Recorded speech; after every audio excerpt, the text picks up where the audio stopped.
if we integrate technology into the sectors that employ the majority of our people. Let's consider this. Agriculture employs roughly 35% of our workforce, but contributes barely a quarter of GDP. Transport and logistics consume up to 23% of production costs, one of the highest in the world. Trade, the livelihood of our informal economy remains constrained by inefficiencies, poor data systems, and weak integration with digital payment infrastructure. The result is productivity paradox, a hard-working nation producing below its potential. To change this, Nigeria must shift from resource-driven growth to innovation-driven growth. And that transformation must begin with the sectors that touch the daily lives of millions. Agriculture from subsistence to smart systems. Agriculture is both Nigeria's oldest profession and its newest frontiers for innovation. The question is no longer whether technology can transform agriculture. It already has. The question is how quickly can we scale it nationally? Consider these facts. The average yield for maize in Nigeria is about 2 tons per hectare, while countries using precision farming average 7 tons. Post-harvest losses accounts for up to 40% of the total output, primarily due to poor storage, limited market access, and outdated logistics. The analytical solutions lies in data, digitalization, and decentralization. Data and precision. Using satellite mapping, IoT sensors, and AI, we can provide farmers with predictive data on weather, soil health. This is not theoretical. It has been tested successfully in pilot schemes in Kenya, India, and Nasarawa states. Digital access to finance. Fintech is enabling farmers to access using digital records and transaction histories as proxies for credit scores. Market connectivity through platforms. Apps like Thrive Agric, Relief, and Crop to Cash are linking smallholders directly to buyers and processors, cutting out middlemen and increasing margins. Mechanization as a service. Hello Tractor, often called the Uber for tractors, allows farmers to hire equipment on demand via mobile app, transforming access to mechanization. If we systematically embed these technologies in national policy, Nigeria's agricultural output could increase by $50 to $60 billion per year by 2030.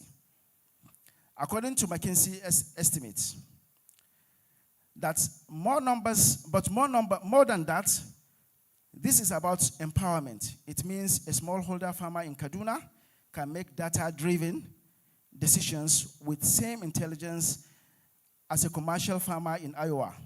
It means turning agriculture into business, not a gamble against the weather. Transport, from movement to mobility intelligence. Transport and logistics are the veins of our economy. When they fail, every sector bleeds. Inefficiency in logistics alone costs Nigeria an estimated 3 trillion naira annually, a silent tax on productivity. But innovation offers a path to efficiency. Digital logistics networks. Companies like Kobo 360, Max.ng, and God is Good Logistics, that's GIG Logistics, are leveraging data analytics to optimize fleet management, reduce downtime, and provide transparency in cargo movement. Smart urban mobility. Through ride-sharing, e-ticketing, and integrated payment systems, cities can reduce congestion while formalizing employment for thousands of drivers. Infrastructure intelligence.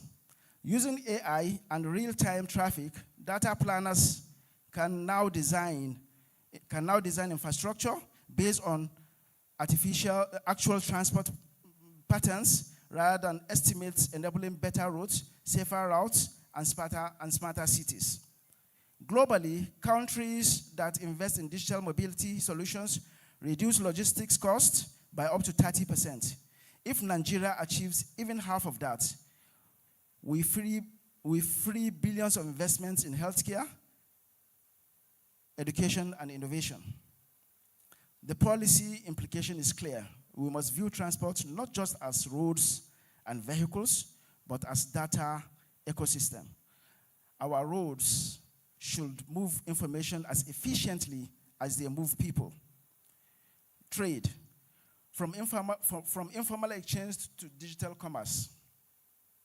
Trade has always been the heartbeat of Nigerian enterprise, yet the majority of our traders still operate in cash-based, undocumented systems that limit growth and exclude them from credit and insurance.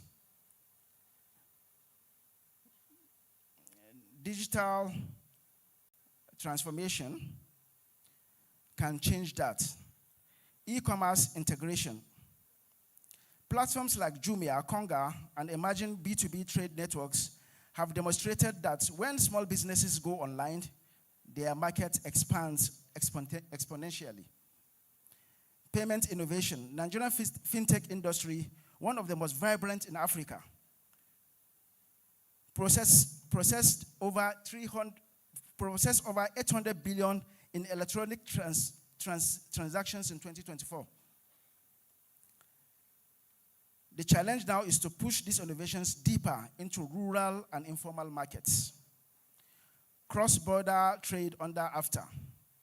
Digital customs systems, interoperable e-payments, and blockchain documentation can drastically reduce border friction, making Nigeria small and medium enterprises competitive across Africa.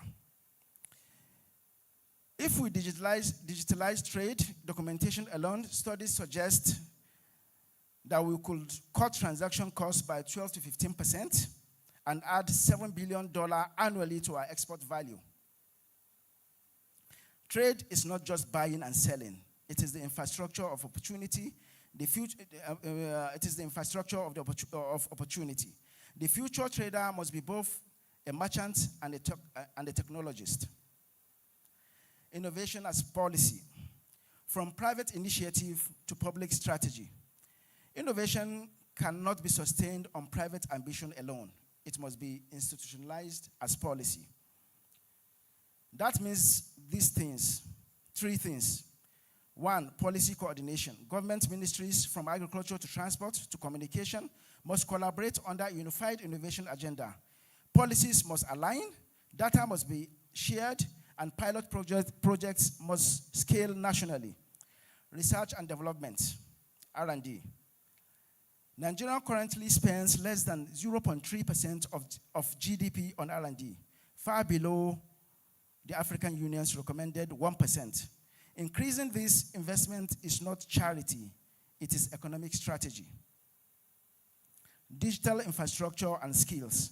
Broadband expansion, digital literacy and inclusion program must become national priorities. We must ensure that a farmer in Zamfara, a transporter in Onitsha, and a trader in Yola all have digital access to participate in this new economy. The evidence is clear. Every 10% increase in broadband penetration can raise GDP growth by up to 1.5 percentage points. Infrastructure is not just physical, it is digital. Nigeria's comparative advantage, youth and ingenuity. No discussion on innovation in Nigeria is complete without acknowledging our youth. The true architects of our future. They are building fintechs, agri-techs, and logistics platform. They have attracted global capital attention. But talent without opportunity becomes frustration. We must invest in the innovation value chain, from early stage incubation to market access. Government and private sector must collaborate to fund scalable ideas, not just celebrate them. The cost of underutilized talent is far greater than the cost of investment. The strategic outlook. What transformation we deliver? In Nigeria, if Nigeria embraces the model of digital integration across agriculture, transport, and trade, agricultural productivity can increase by 50% in 5 years. Logistics efficiency can improve by 30%. Trade competitiveness can double non-oil exports by 2030. The broader impact will be the creation of 5.7 million new jobs and the expansions of Nigeria's GDP by an estimated 70 billion annually. This is not optimism, it is analysis. Technology is not magic wand, it is a multiplier. It amplifies whatever system we put it into. If our policies are sound, our governance transparent, technology will accelerate progress. If not, it will amplify inefficiency. That is why innovation must work hand in hand with institutional reform. A call to leadership and legacy. Distinguished guests, the real test of leadership in our time is not how well we preserve the past, but how boldly we prepare for the future. We must decide whether we will remain a nation that reacts to innovation or one that drives it, whether we will continue exporting raw materials or begin exporting solutions. This is our moment to align policy with purpose, to make innovation not a privilege of the few, but the foundation of our national identity. From Abuja, let us send a signal that Nigeria will no longer stand at the margins of global progress. We will lead Africa's digital transformation, not by imitation, but by innovation rooted in our realities. Let the farmer, the driver, and the trader all know that technology is not coming to replace them. It is coming to empower them. Let this conference mark the beginning of a new chapter, one where Nigeria's traditional sectors become the laboratories of its digital future. Thank you, and God bless you all. May God bless the Federal Republic of Nigeria. Thank you all.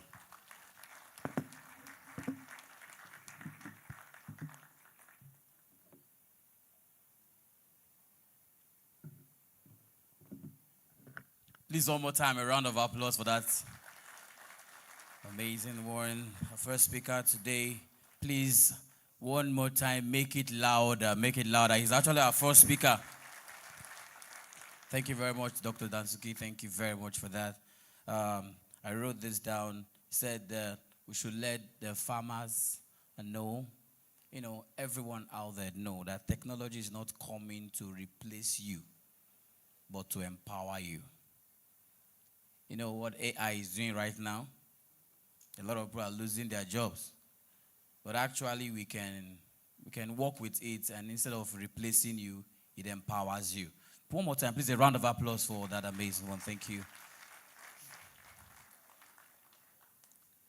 I see blessing coming up. Obviously, when blessing is coming, then something is coming. Please appreciate my... Please put your hands together for yourselves and from MC Meeting. Thank you so much, Dr. Dasuki, for that wonderful speech. I picked that technology is a multiplier. If you believe that, please put your hands together for him one more time.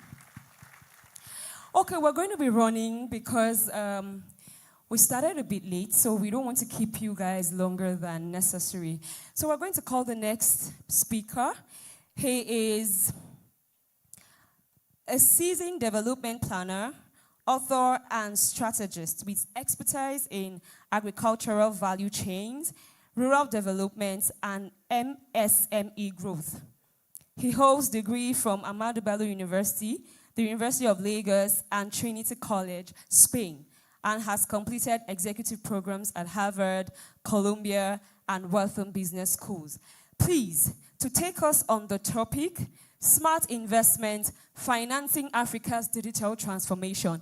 Put your hands together, ladies and gentlemen, for Dr. Steve O. Ogidan, MNI CEO, Global Knowledge Consulting Group. Please put your hands together till he gets here. Thank you so much, sir. We can't wait to drink from your wealth of wisdom.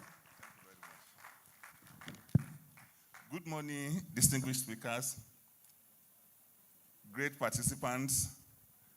Good morning. It's a great pleasure for me to be here. And to save time, let me just stand on existing protocol.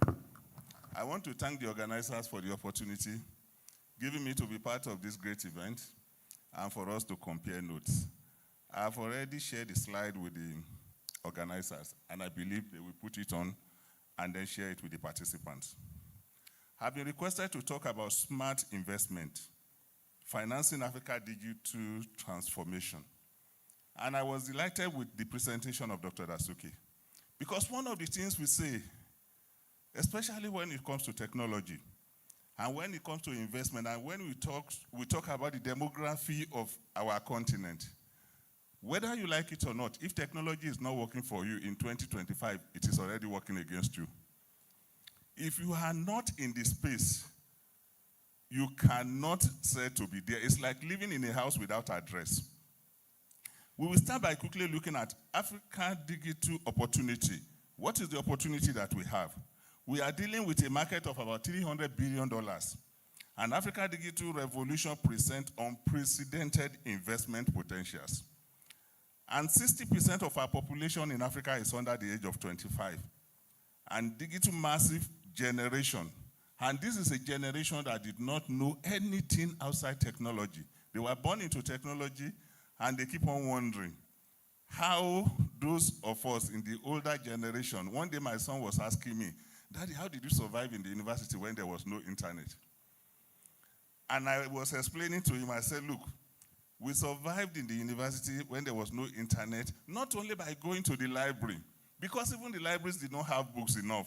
We were going to the bookshop, not to buy the books, but to read the books. We stand there, we read one chapter, tomorrow we come back. And those booksellers, that time, they were good people. They will only tell us, when you are coming, wash your hands so that the book will not be dirty before they sell it. In this age and time now, they put the book in cellophane so that you can't even open it before you buy it. Nigeria's share of the tech market today in Africa is about 30%.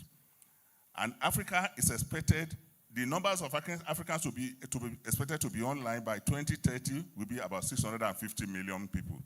And if we have this, the convergence of technology and traditional sectors create a unique opportunity for us in Africa. And we must be intentional in looking at the gap in the financing opportunity. This gap is put about $180 billion to fill the gap. And when you look at the investment growth in each sector, again, as individuals, as actors in the space, we must be intentional. Where do you want to participate? Is it in edutech? Is it in health tech? Is it in agri-tech? Is it in e-commerce? And is it in fintech? We have seen this sporadic growth in Africa. We have seen it in Nigeria. And we always assume that the rural people whom we classify as digitally excluded cannot cope. Unfortunately, we discover that they are smarter, they know the system. The children that are born today can fiddle with any gadget, and they can do better than we are doing. What are the key investment challenges? Infrastructure deficit. We have limited rural broadband, unreliable power supply, high data cost, and payment infrastructure. At the human capital level, we have digital literacy gaps, technical skill shortages, brain drain to develop markets, and gender digital divide. And these challenges create unique opportunity for us.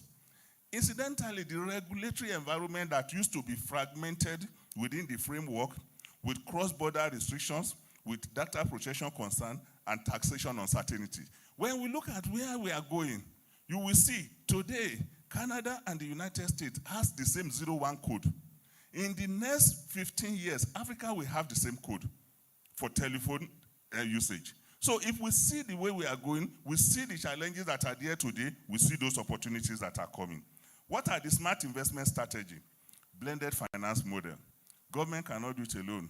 And whether we like it or not, government is broke today, tomorrow they will be broke.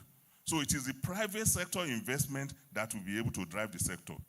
Public development finance, added to commercial capital, will give us a de-risking investment system while achieving the social impact. Many of us who are here today are private people. And the private people will continue to dictate the direction, and government will continue to run after the private people. The key investment mechanism we need to start considering is revenue-based financing, flexible repayment alignment with growth.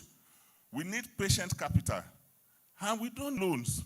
What we need is patient capital and investment that will drive the sector. Because before we say, oh, when you borrow money, you will be able to do it, nobody can borrow money to start an investment in Nigeria today from the scratch if you put zero money on the table. But we need patient investment. You need people who believe in the project. We need impact investment. Those who want to make impact, that they are not actually looking for profit. And we need impact bonds, outcome-based return, and crowdfunding. And many organizations are already doing it. I was doing a project with Impact Investment Foundation. And incidentally, the person that invited me to this function was one of my mentees when we were doing mentoring for enterprises that are looking for impact investment. And most of the time, if you don't get the right kind of investment into your portfolio, into your business, you carry the load that you don't need. What are the sector-specific opportunities? If they put the sector-specific opportunities for you, you can see where do you want to play. You see fintech. Fintech is still having the highest pace. We still have many people who are financially excluded, and financial technology is going to help them. We still have the e-commerce. Your clients are no longer on the street. They are online. And Dr. Dazuki pointed it out. If you don't have a platform for e-commerce and you are doing buying and selling, you are already cut out for as much as 75% of your clients. There is no day that some of us don't buy something, but we never enter any shops to buy. We order for it, they deliver it, and then we are happy, everybody is happy. Then what are the success stories and the impact? Africa Tech's funding for 2022 was $5.2 billion. 4 unicorns in Nigeria has $1 billion plus, and 500 million digital finance users. I sit on the board of some companies. I sit on the board of a financial company. And we discovered that by the time we introduced technology into the lending activities, the portfolio grew as much as 60% within 1 year. So if it can grow within 60% in 1 year, by the time you go to 10 years, and don't let us pretend about it, the kind of development that will happen in this space in the next 10 years will be more than what has happened in the last 65 years of Nigerian history. Go and write it down. Many people will be left behind if we don't do a catch-up. Building investment-ready ecosystem, we need more innovation hubs. We need incubation programs. We need mentorship network, and we need proof of concept funding. We need people who will be able to say, oh, you are a small tech investor, you are just coming in, we will put our money, we believe in you, and then by the time you draw, you'll be able to create more opportunities.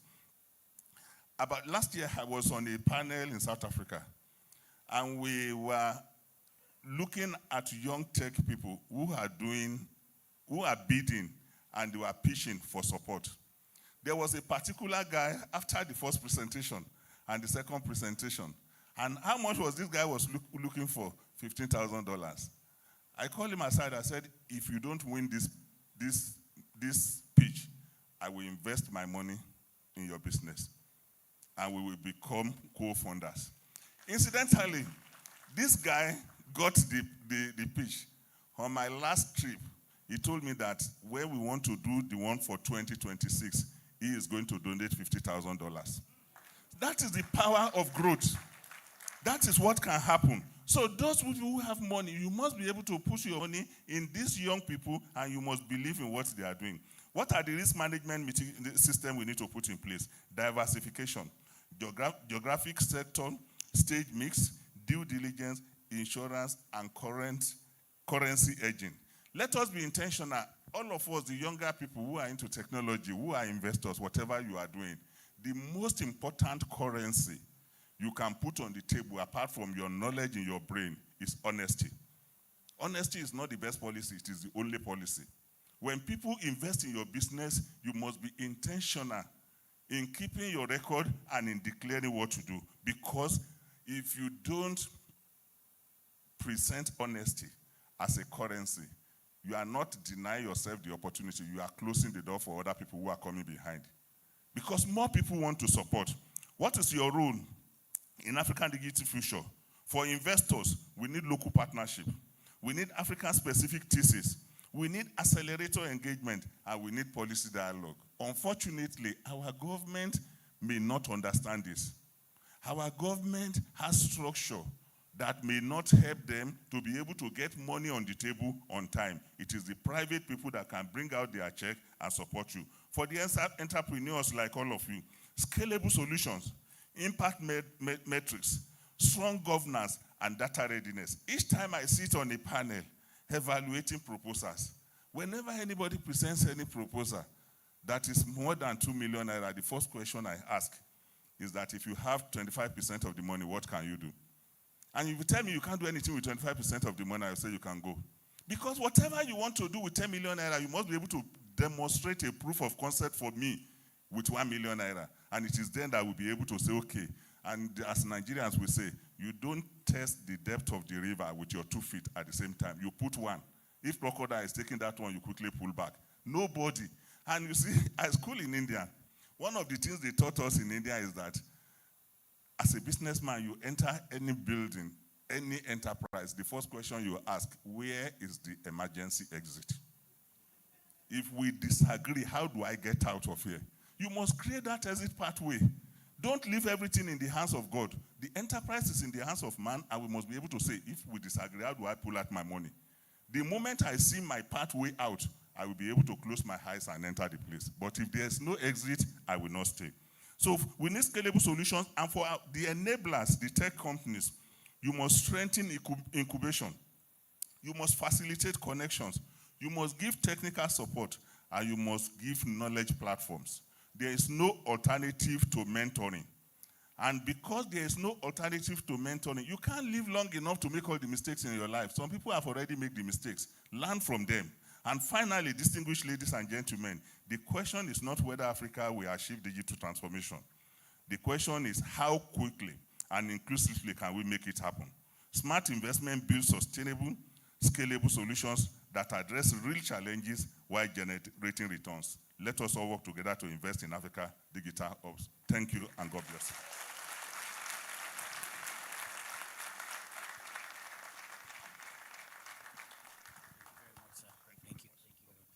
Thank you very much. Please, a round of applause for Dr. Steve one more time.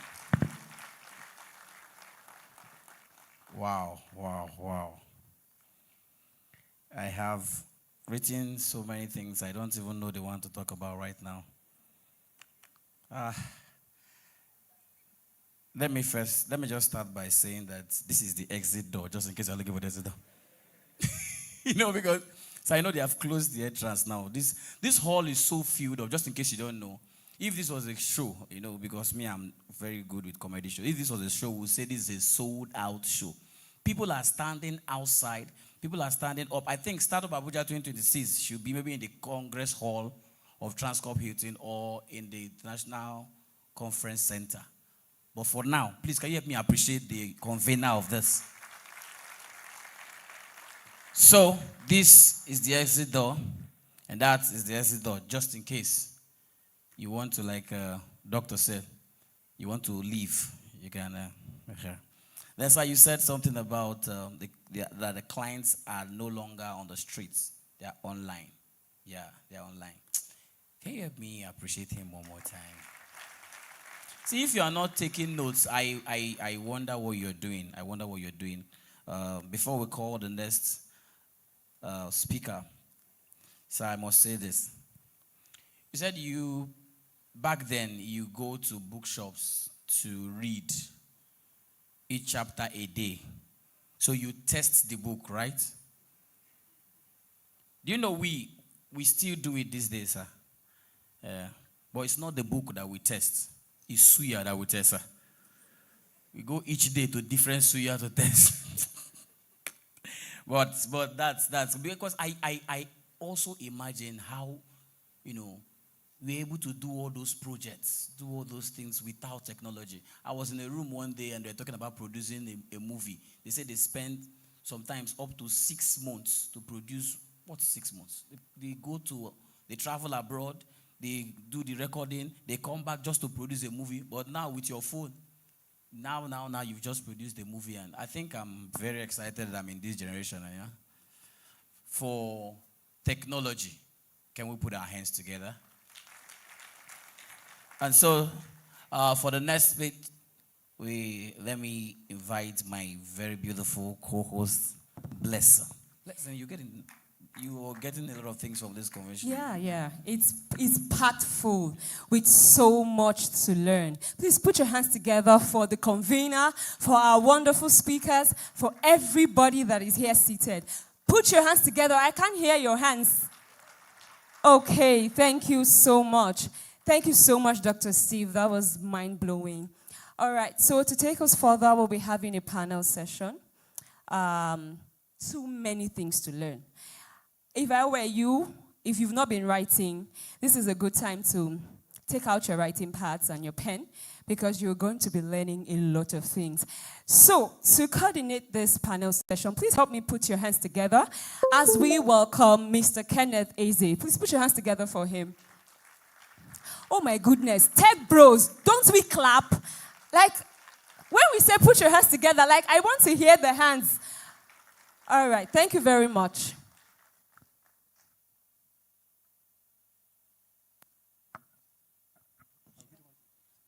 Okay, let me help him introduce those that are going to be on the panel. So we have Mr. Adejumo Anthony. Please put your hands together as he comes up stage.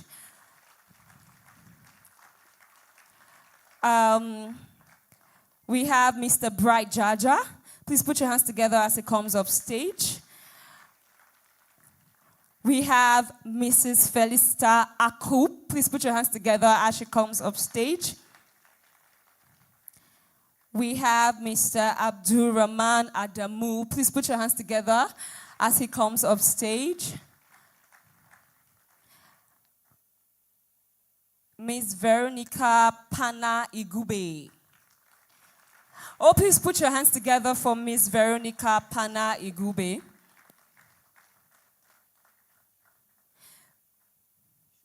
Please put your hands together for Mr. Olarewaju. Please put your hands together for Mr. Olarewaju as he comes up stage.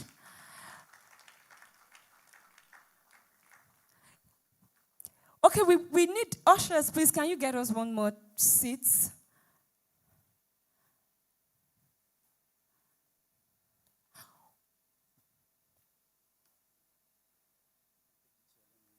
Oh, okay. Please.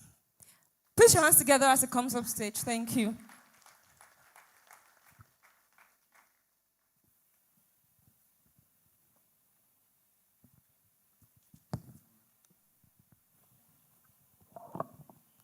All right. Good morning, everyone. I especially welcome everybody to this exciting panel session we'll be having this morning. And we have here with me some amazing experts who have been playing in their own separate fields. And we have Mr. Olarewaju. He is the head of digital and skills acquisition and development from Galaxy Backbone. Help me welcome him.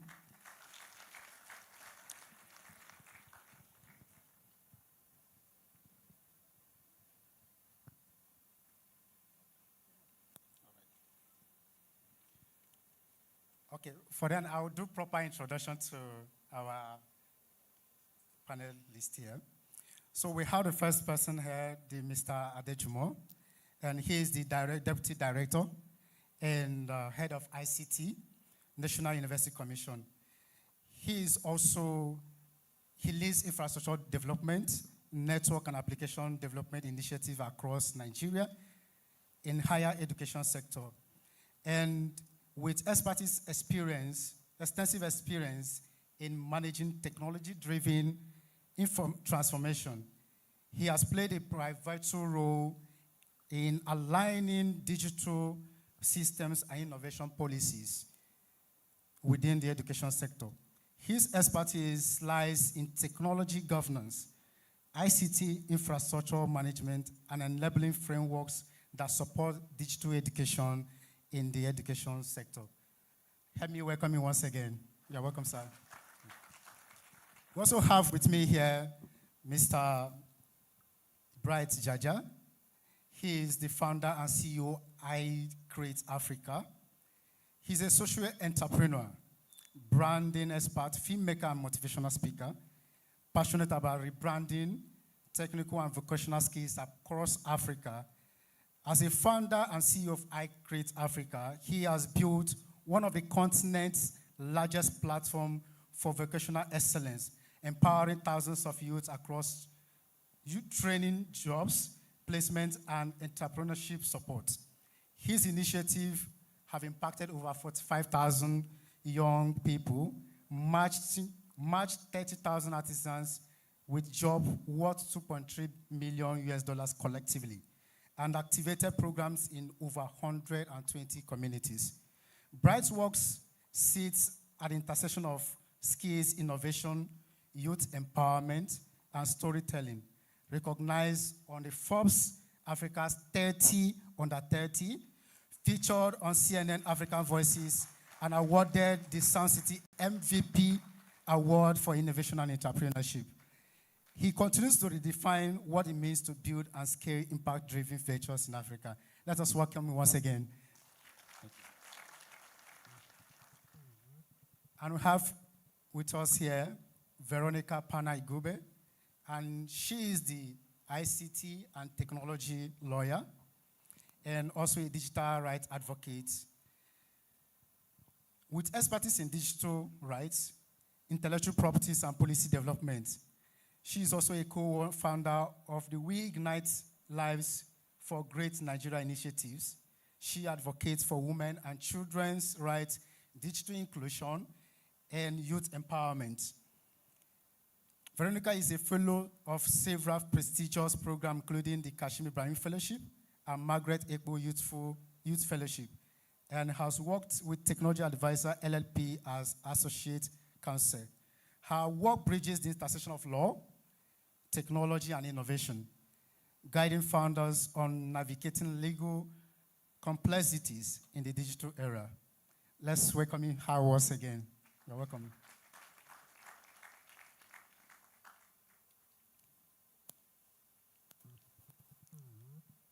We have an amazing lady here also in our panelists, and she is Felista Ako, a senior partnership manager at AfriLabs. Felista Ako is a senior partnership manager at AfriLabs with over a decade of experience in stakeholder engagement, business development, and strategic partnership across Africa's entrepreneurship and innovation landscape. In her role, she leads marketing partner engagement, fundraising, and business operations and events that support entrepreneurs and innovation hubs across the continent. She holds an MBA from Nesford University, USA, and a bachelor's degree in food science and technology from Michael Okpara University of Agriculture, Umidike, Nigeria, along with certifications in marketing and communication, basic project management, and essential management skills from the International Business Management Institute, IBMI, Berlin. Felista is a seasoned conference speaker, mentor, coach, and jury member of the numerous youth development and innovation initiatives across Africa. She regularly engages in high-level discussions on innovation and entrepreneurship, and digital transformation, contributing to shaping inclusive economic growth and sustainable development across the continent. Help us welcome her once again.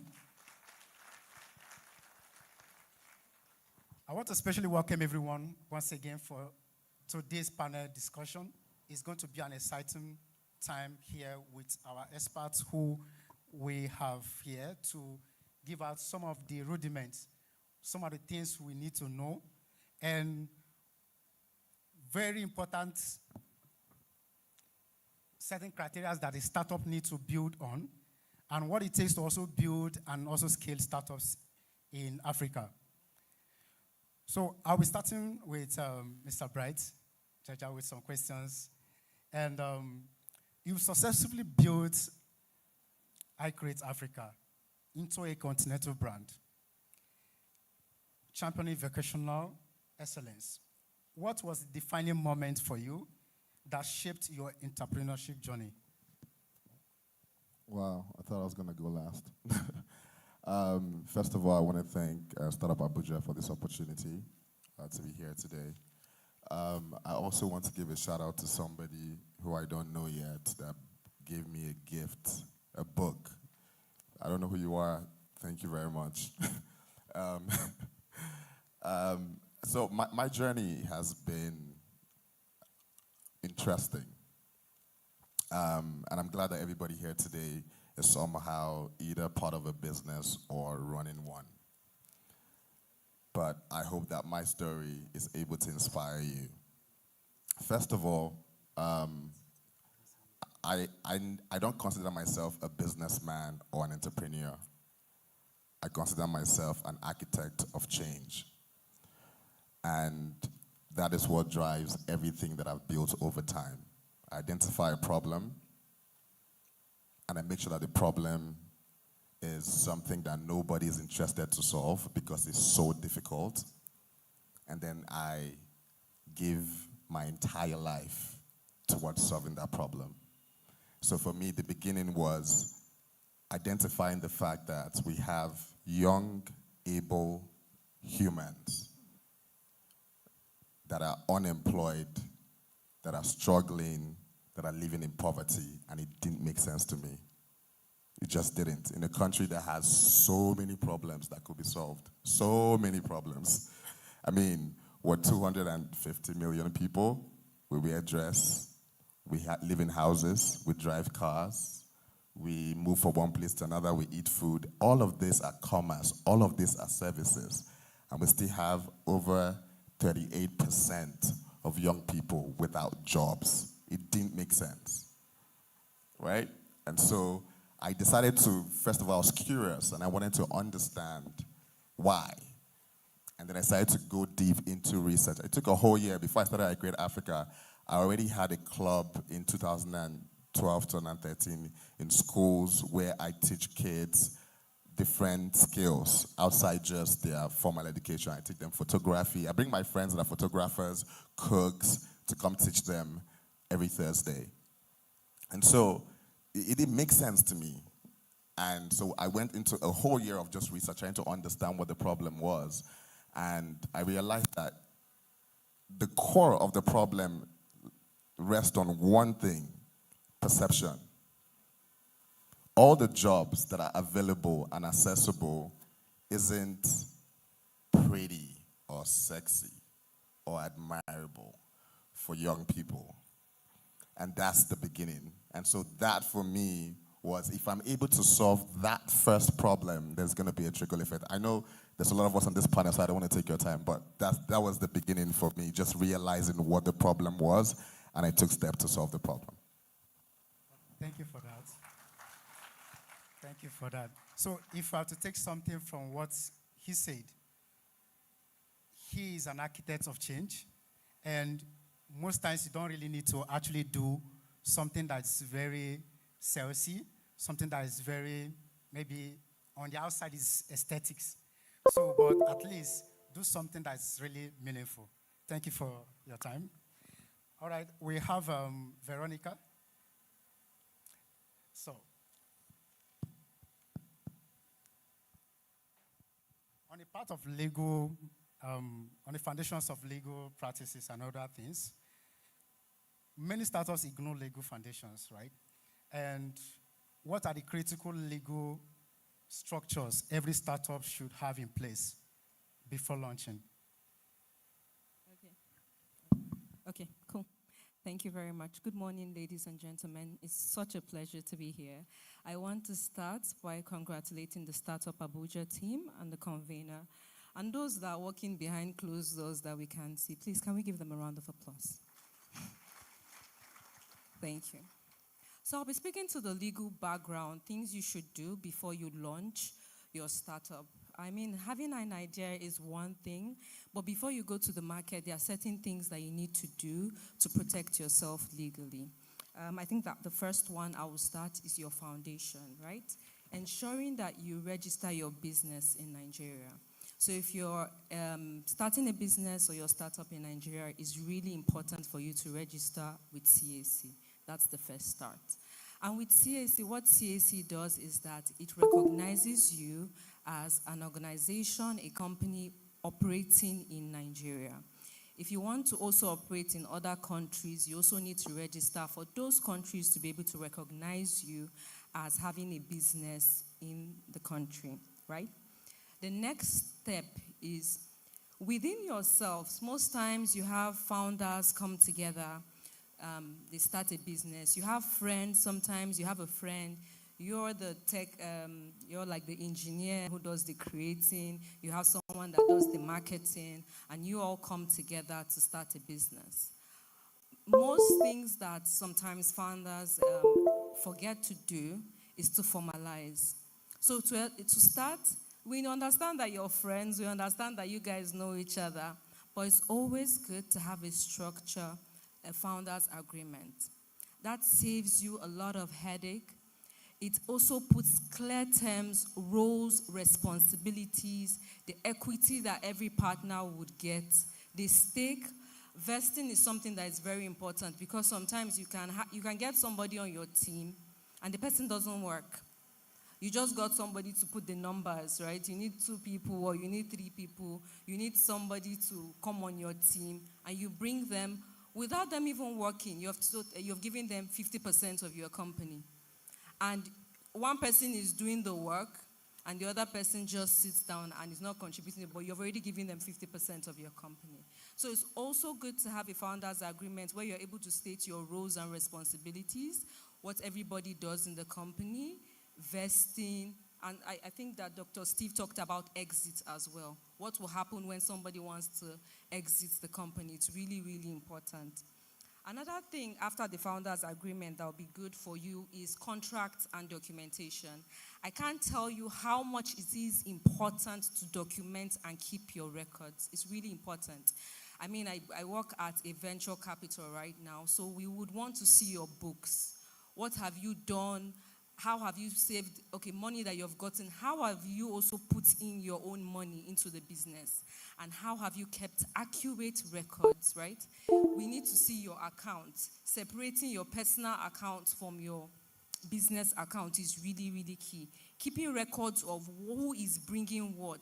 If you're having a partner that says, okay, I'm coming in and what I'm going to do is to be putting money into the company, the person wants to see what that money has been used for. I mean, Dr. Steve talked about how honesty is the best, is the only policy. But as investors, they want to ensure that you are accountable, you have integrity, and you're honest with the money being used. It's sad that we see a lot of young founders would get money invested, and the first thing they start doing is luxury cars, traveling, trips, spending money, other than putting that money back into the business to ensure it. So having your contracts and documentation is really good. So non-disclosure agreements, so that when you're engaging with someone, they would also be able not to, you stop them from using your work. Another documentation you have is those who have you're bringing under your employment. So if you're bringing people to work for you, it states who owns the intellectual property. Because if you bring, let me give an instance, if you bring a designer and that designer is working for you, creating your logo, creating things, if you do not put that intellectual property that the person is developing belongs to your company. It would go to the person. So there are certain key things that you also need to put in place. Regulatory compliance.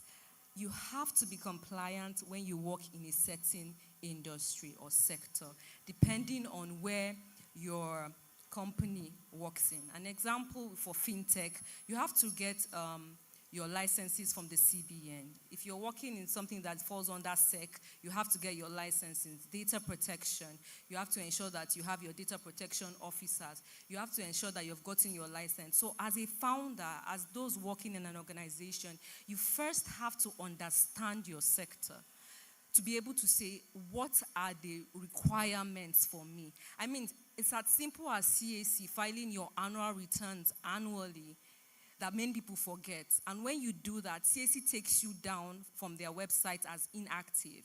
So if a founder goes in to do a check on your company, they would go to CAC and run a search, and they will see that you're inactive, and it was just because you did not file your annual returns.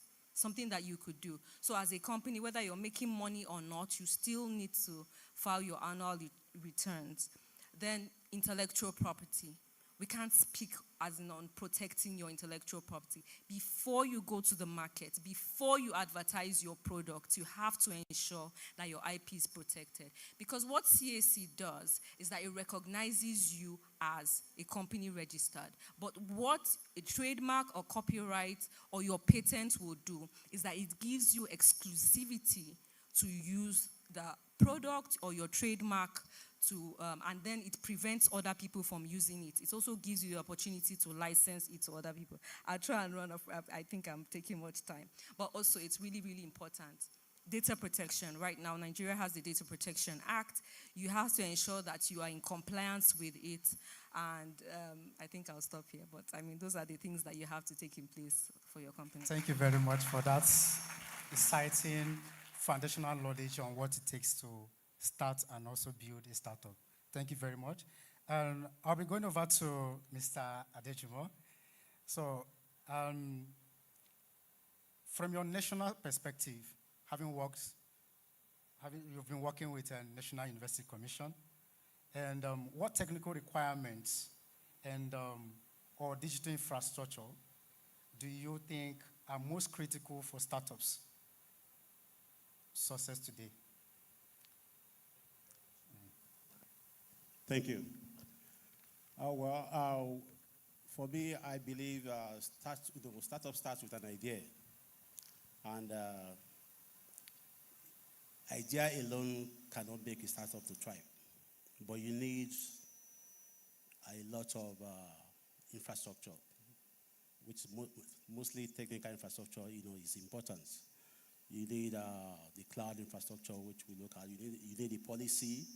Then you need team management, because whatever you are starting without the right team, you need the complexity of team. If you don't get the right team, involved in what the startup, then it's like you trying to jump into an ocean. Co-creation is very good when it comes to startups. So what we have seen in the past, let me just go back to the National University Commission, what we have done. We realize there is a infrastructural deficits in the university system. And people will tell you, I need broadband, internet, but this is not all about internet. We look at a network infrastructure where people can actually co-create, where you can share resources, where you can collaborate. Because we understand that without the right policy, you cannot create the next innovators. And right now, I can assure you that with the policy we have put in place in terms of entrepreneurship and other policies, the next generation of startups, innovators, they are already in our classroom and labs in Nigeria University. But the only gaps is the linkages between the industry, the academia, and government. And that is what we are trying to do right now to ensure that we close the gap. But as I said earlier, infrastructure is very important. The government has done a lot in terms of infrastructure. You can see the Minister of Communication and Digital Economy, they are investing a lot of money in fiber network, because that is one of our problems. We created what we call the Nigerian Research and Education Network. What that network was supposed to achieve was to bring people together, communities of practice. When I say community of practice, like whichever area you are within the in academia, you'll be able to work together to create, infrastructure or a product for national development. So, unfortunately, what we expected was not what we had eventually, all because there is lack of technical infrastructure in Nigeria. But the good thing is there are developments now. Government is making a lot of efforts. But you see, sometimes we look at the private sector and the question we ask is, you complain about the graduate, but the question is, what have you added to that system? Have you collaborated? Where have you helped? Because there is a difference between, teaching and learning, research, then entrepreneurship.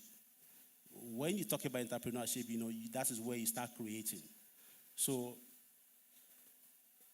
my thought is, right now we are talking about startup, but we need the right infrastructure to ensure that startups thrive. We need the clarity of legal instruments to ensure startups thrive. The good thing is there is the Startup Act. Government has done enough with Startup Act, but the question is how many people are actually looking at the content of the Startup Act? Because there is a lot of things involved. Are the innovators, are they looking at it? Are they looking at where it benefits them? I'm sure a lot of people are not looking at it. Probably maybe they are not even aware that exists. At the same time, I've talked about the team management. Team is critical for every environment. Thank you. Thank you very much for that response. To take us further, we have Mr. Olaruwaju Adabayo, and who is the head of digital skills development in Galaxy Backbone. So I have one question for you, and which is in Galaxy Backbone, they play a major role in driving Nigeria's digital economy strategy. And how do you see digital skills development influencing the success of startups and small and medium-scale businesses in Nigeria innovation and strategy? Thank you. Thank you so much, Mr. Keynote. The organizer of this program, I want to first of all thank you for bringing the public and the private together like this. And this is the second time I'm participating in this program. And I must confess to you, you are doing a very great job. Because if a public sector saying we can do without the private sector, we are joking. And if the private sector, you think you have it all, you don't need a public. And oftentimes, they don't say, even the public, what do we even contribute? We don't manage anything well, blah, blah, blah. But I can bet it with you that public sector, we are actually doing great in public sector. Like, for instance, Galaxy Backbone, like he has said, we are playing a very critical role in this country.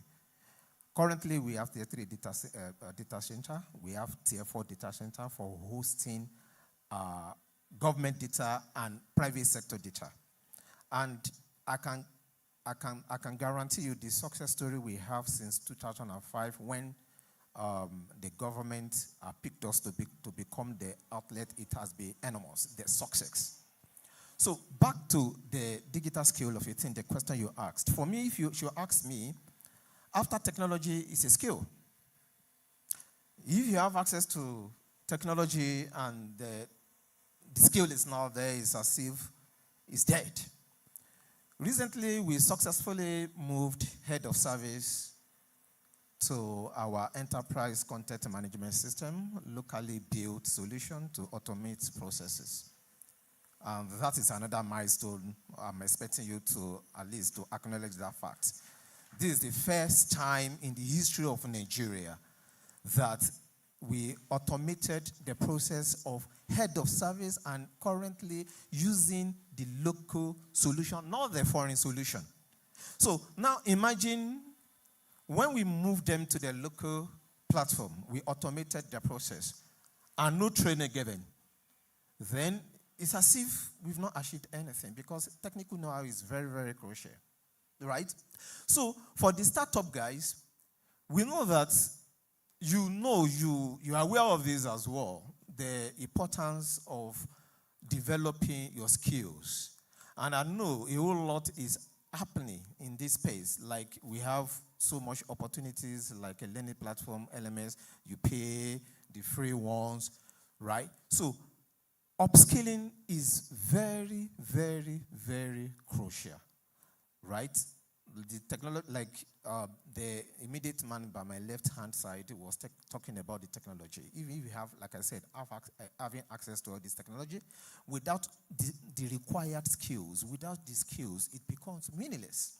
So without the digital skills, upskilling, and it is a continuous thing. Recently, I was discussing with somebody. I said, you are finishing from school, they are giving you projects to round up your, how many years, maybe 4 years or 5 years studies in school. The skill is part of what they want to test before you go to labor market. And when you also graduate and you leave the school, you go to the labor market, it continues. Because you are going to emerging technology, things are happening. And which means as we are experiencing a whole lot of emerging technologies, you need to match that with upskilling yourself from time to time. There is nothing that is too small. Even if it is a standalone, let's say you are the only one person, which is possible, that is startup we are talking about. You need to upskill yourself so that you can match the emerging technologies happening in this current dispensation. So it's very key, digital skills. Without it, it may, of course, you will be ineffective. That's what I can put it. Thank you. Thank you for that response. Without digital skills, even if infrastructures are available, there's nothing you can do. Let's give him a round of applause. So we have our next person. She is the program manager and also the senior program officer at AfriLabs, Felista Ako. You're welcome, man. So the question for you this morning is, for startups, what are the criteria, what are the things they need to know, or what are the things they need to, or, okay, let me just put it this way. What are the things they have to understand when looking for the right environments to, play around during their startup phase?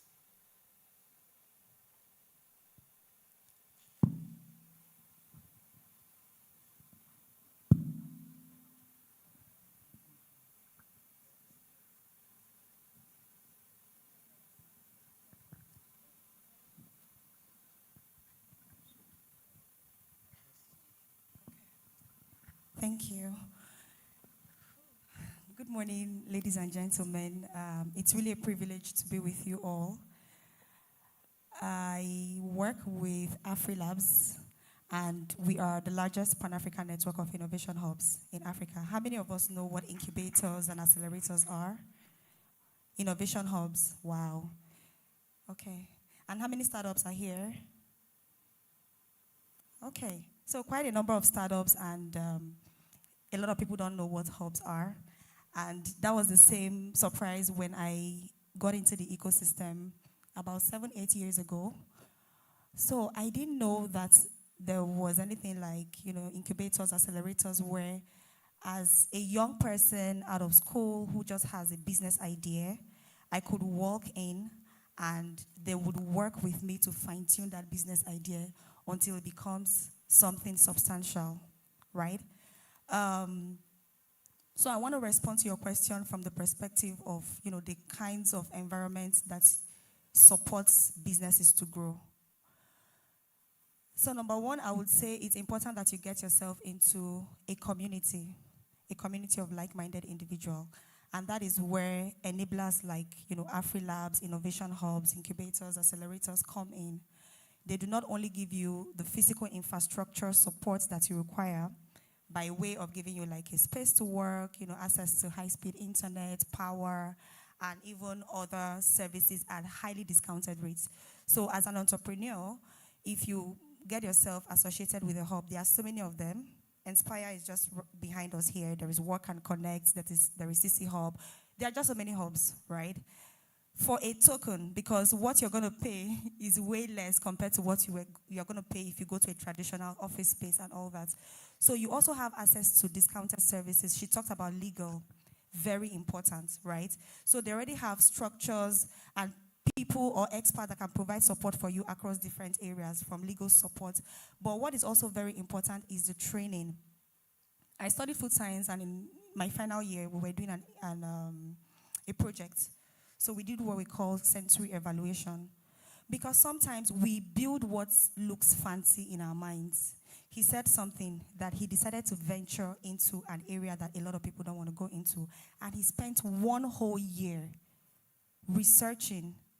So most times, some people will be like, okay, fintech is the next thing. Okay, this platform with this very nice API and functionality is going to work. When you haven't even quite tested to see if there is a market for where you're going to. But when you go through a proper incubation or an acceleration program, they take you through all of these rudiments. You know, market analysis, value proposition, hiring and onboarding, intellectual property activities, how to pitch. We just got back from our event in Kenya. We're hosted by the UN office in Nairobi for our 10th AfriLabs annual gathering. And during the Energizer, just in between, MC, do something for us. And then the MC says, you know what, I want to do something different. For just 3 minutes, I want to call 3 entrepreneurs, startups that will come pitch for us for 30 seconds only. That was very spontaneous, very much unplanned. And then before we knew it, 5 people came on board. 30 seconds, it's called an elevator pitch. These things, if you don't practice them, you would think you know them, but then you realize that 30 seconds is really small. The first person was still introducing himself. Like he was still saying, my products, but the fourth person who was the winner eventually, in 30 seconds, this guy took us through the problem, the solution, down to his ask. Like the whole hall were literally blown away. And guess what? People started crowdfunding for him on the spot in different currencies. So I'm trying to say that when you don't put yourself in the right environment, where you get the right support, the right training that you need, you think you know it, but you don't know it. But then in addition to that is also access to markets. So at AfriLabs, very quickly, I'm going to round up. So not only do the hubs provide, capacity building support, infrastructure support, but also funding. Whilst I like to tell startups that don't tell me funding is your main problem. Yes, funding is important to get you to the next level, but that is not the main thing. These trainings, this knowledge, they are very important.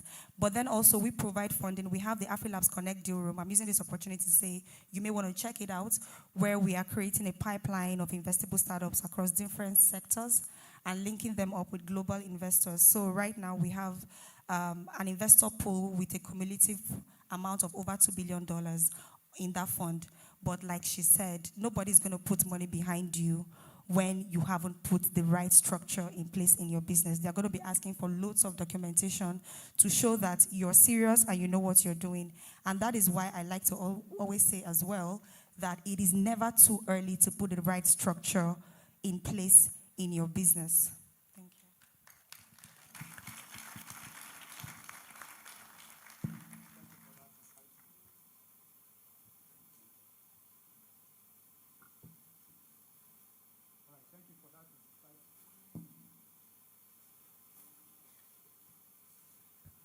All right, thank you for that. That's a wonderful response from you.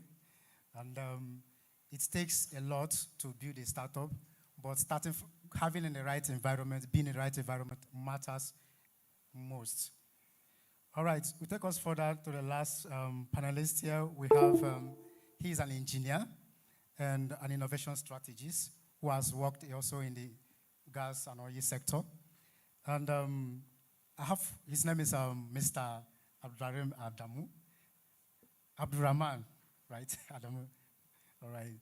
So the question for you is this. You've worked in both traditional industries, and like the oil and gas, and how can startups in Nigeria apply engineering precision, the strategies, and innovation strategies together to build a more scalable, reliable venture?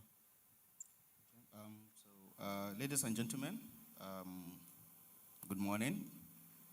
It's a pleasure to be here, and I will say I have the privilege of talking last, so I will just add on what the previous speakers said. But my message is going to be very direct. I want to channel my message mostly to founders and aspiring founders. I think what you asked me is going to be more related to them than to the rest of the team. So please, by show of hands, how many founders do you have here? Oh, wow. Okay, so I'm going to talk from the engineering perspective, but before I do, I'll also add from what AfriLabs, what you said. I used to work in the Tech Hub, Innovation Hub. So we have crossed paths multiple times, and most of what I'm going to say, I believe, is going to resonate with what she said. The first thing is, as an engineer or as a person in the field, what I will tell founders is this. First, focus on problem-solution fit. That's the first thing I will say. Okay. Most founders for startups will chase skill and visibility. And, in that pursuit, they will forget the fact that they need to build their product. They need to expand their service offerings to, make sure that the problems that they are trying to tackle, they are providing the solution that fits it. Now, let's keep aside the labels of different demographics or different target markets. I think the first thing that founders need to know is, in your journey, in the product you are building, what are you targeting? Now, I like to use this acronym, DIARIES. DIARIES as in plural of diary. Okay, you need to understand as a founder, it's an acronym, so I'll go one after the other what it means. But you need to know, okay, let's take the first D. The technology you are using or the product you are building, are you building it to digitize? That is, the solution already exists in an analog format, in a traditional format. Are you providing a solution to digitize it, to bring it into a digital realm? That's one. Number two, let's take the I, which is, are you innovating? Okay, it is already digitized. Okay, are you bringing a flair of innovation into it? Are you trying to make sure that you reinvent the wheel? Are you trying to, bring something new to make it better? Or let's take the A. Okay, are you automating? It's digitized already. Somebody has already innovated on it. But are you automating it in a way that it requires at less input from the user or from the customer as humanly possible? It's something that you have to think before you dive in. If you take the R, as I said, it's diaries. If you take the R, okay, are you reimagining? Reimagining basically means you are taking, let's say you have step 1 to 5, 1, 2, 3, 4, 5. Okay, are you reimagining taking step 3 to step 1? And then taking step 4 to step 2? That way, maybe it might emulate step 5. So you end up having 4 processes. Okay, are you envisioning? Because sometimes it's not about just building solutions for the already existing challenges. There are some challenges that we have that the technology is not there yet to solve them. If we can take an example, the AI boom that we have at the moment would not have been possible 10 years ago. And that's not because the people 10 years ago are not smarter, but because the technologies and the processing power does not exist at that time. So that does not stop people from envisioning how the technology will be used if it comes of age. Okay? Then the last S on the diaries is, are you simplifying? Sometimes we like taking convoluted solutions to problems that we can actually solve in a step or two. So these are all aspects that, of course, you can play in more than one of this. It doesn't have to be strict, but you have to play in one of this. So that's number one. The second thing is, use affordable, and I'm talking to the founders, as I said. When you want to start working on your product or your service offerings that you have, make sure that please you start using affordable, scalable, and open source frameworks. Now that's very important because as your team grows, sometimes it's enticing for you to start using these high-end paid subscription services when you are just a team of 3 or 4. But what happens when your team grows to, 50? What happens when your team grows to 100 people? By the time it does, number one, you're already left with tools that are not flexible, they are not scalable. So you end up paying a lot of overhead to cover the cost of using these services that you're already locked into, as opposed to using solutions that are open source, so you can tweak them, you can change them as the market demand, as your team grows. So the last thing I want to add is design your product and services with cybersecurity and data protection in mind. You know, we have this culture as startup teams and founders that we always take, security, data security, and cybersecurity as an afterthought. It's the same way that we handle legal. Most people will say, I don't need to do all this legal paper, all this writing. Let the company grow first. Or Mr. A, B, and C, we just trust our words and then we can go from there. Then later when the company grows and you start getting litigations, that's when you take it as an afterthought. You also have to take cybersecurity as part and parcel of building your product. It has to be from the ground up. You don't have to do Band-Aid later. It has to be on the ground up, because from the moment you have your first subscriber, from the moment you have your first user, from the moment you have the first person to trust you with his data,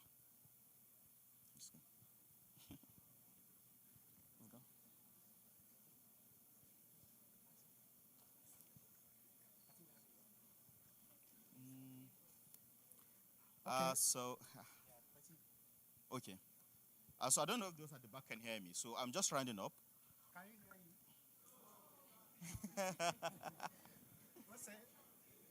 All right. For the sake of time, I think he has made a very good and valid point so far on the strategies that you need to build a scalable.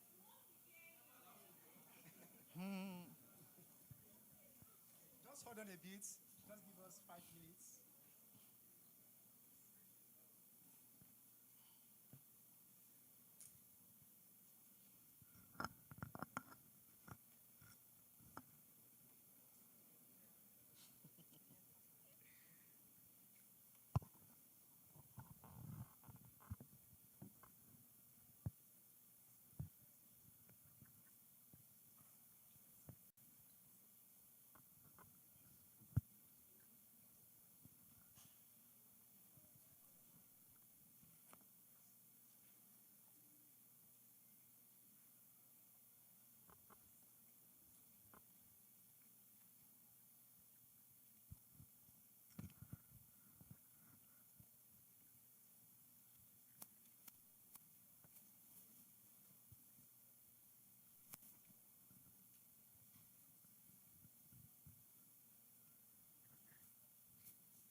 So I'm on the last leg already.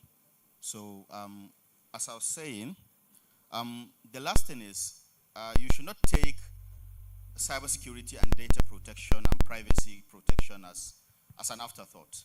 Because from the moment you have your first subscriber or your first customer or your first sign-up user, you are being entrusted with a piece of information by that person in the form of KYCs, his name, financial details, BVN, addresses, and all of that. So you need to make sure that that data is protected against, bad players in the sector. So this is very, very important. Just like it is added for the legal, also make sure that data protection is woven into the fabric of your product. So I think that's it from me. Thank you very much. Can you give him a round of applause? And also to our panelists here, can we give them a round of applause?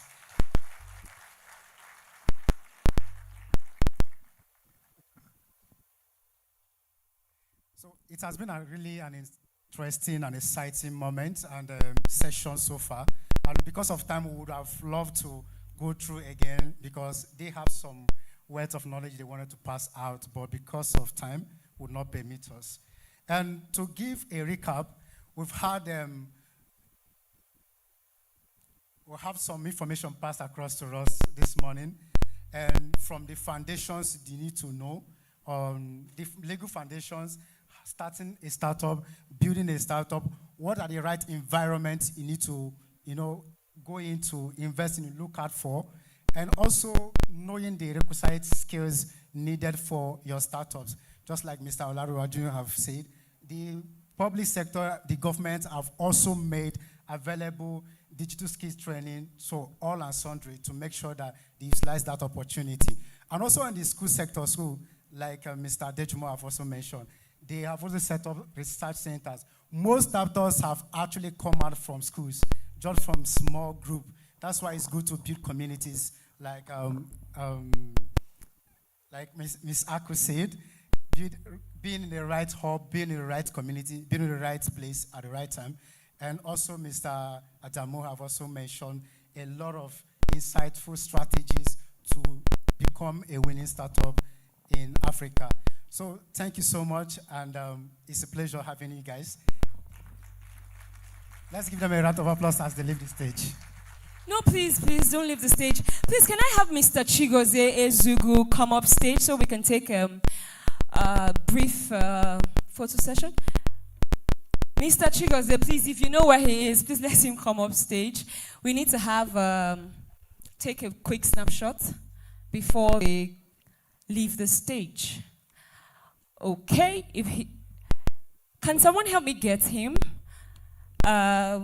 We don't have so much time because he would like to be in the photograph. All right, so please, let's just take the photograph. Cool.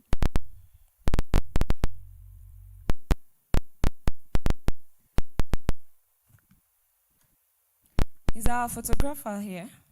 Okay.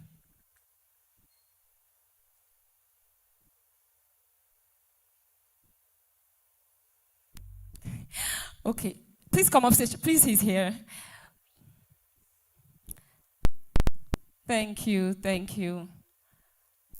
Okay, so can we have another? Okay.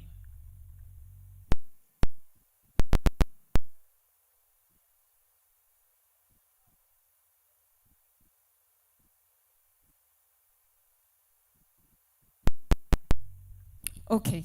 Thank you so much. We also have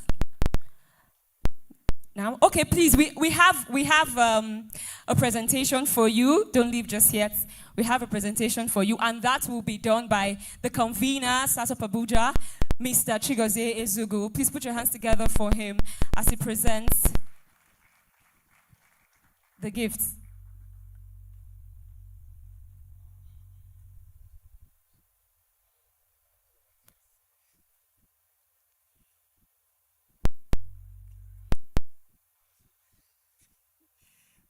So, as I said earlier, Startup Abuja is a social enterprise.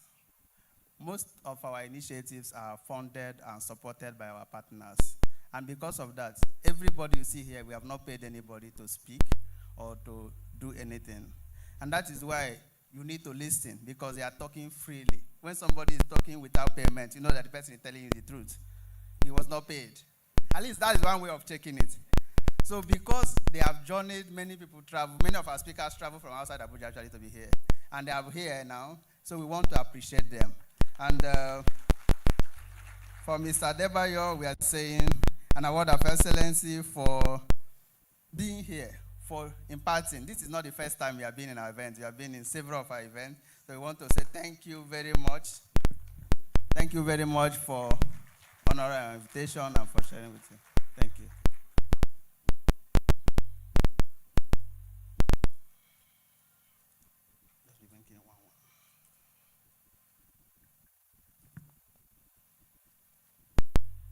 So, this is the first time I'm meeting with you.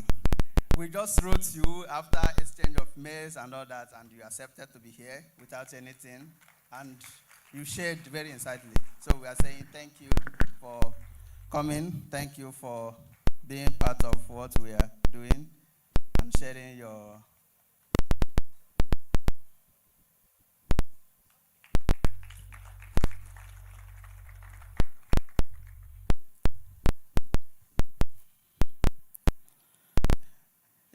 one of the things I learned is that even if you are not receiving revenue yet, please make sure you take care of your CAC. And thank God, the new new tax law is taking off in January.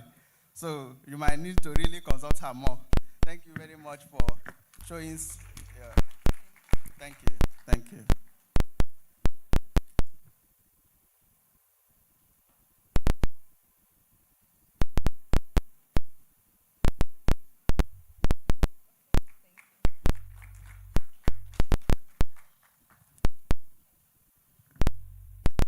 So, I know many of you do not know about AfriLabs, or many of you know actually, because for many of the startups there are more than 100 founders here. So the next place for you will be a digital hub, and AfriLab is the largest in Africa. So, and actually, Felista is here. She has a lot of other events that she's doing today, but she says she must be here because she was not able to attend our last year event. She was also a speaker in last year one, but she was not able to make it. So thank you out of your busy schedule. Thank you for coming. Really appreciate you.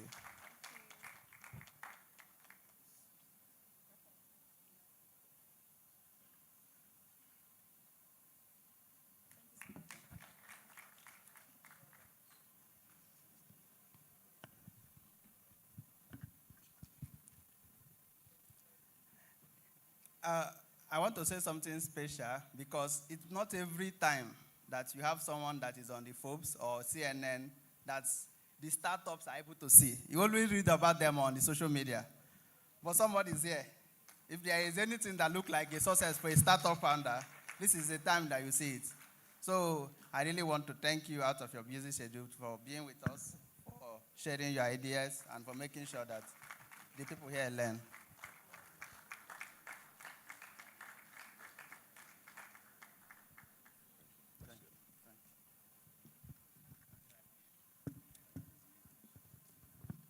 So, Startup Abuja have had a lot of relationship with the NUC, and this year we are able to bring Mr. Tony to be here to showcase how you can actually deal with government, how you can deal with the private sector, connecting with, as a big organization like NUC. So, sir, thank you very much for honoring our invitation. I really appreciate it. Thank you. Okay, have you snapped? Yes, yes. We'll present it at the end. Okay, please let's put our hands together for all our panelists. Thank you so much. Please, to our distinguished guests and speakers, don't leave yet because we also have presentations for you. Please, we want to do not leave just yet. So I'm going to come down and speak to some persons because we've had first speaker, second speaker, a panel session. We want to know that we're not wasting our time. So I'm going to come to you and just tell me one thing you've learned so far.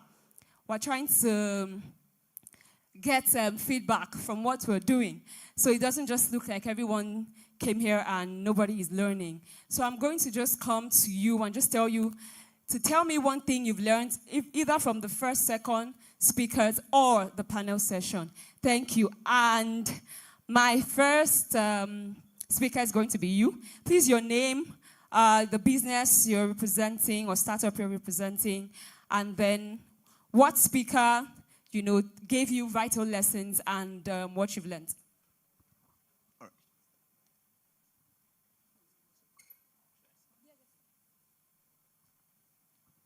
Hello, thank you for the opportunity. My name is Augustine Modo, and I'm representing a startup today, Creatorem.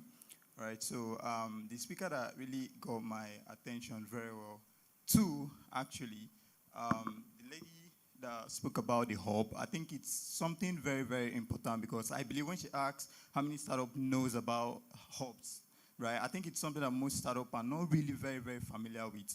And globally, we have things like Y Combinator, which is more prominent. You see them on YouTube doing stuff. But in Africa, people are not really very much familiar with such communities. And I think it's something that really, really stands out for me. Thank you. Please put your hands together for him. Means he has been listening. Okay, MC Meaty, I think this is time for you to do your thing. Thank you very much. Please, a round of applause for blessing my co-uncle, please. Now, I said to myself, I must be the person that will bring up our next speaker. Because our next speaker, listen, Blessing, you should have waited. This question you asked now, you should have waited to ask it after the next speaker. Because everybody would have said, that speaker, that speaker. He's energetic. He's passionate for youth development. He's value-driven. I want to repeat that. He's value-driven. If you don't have value in the discussion, he will not be in that discussion. You must have to prove that whatever you are bringing to the table must add value to what he does.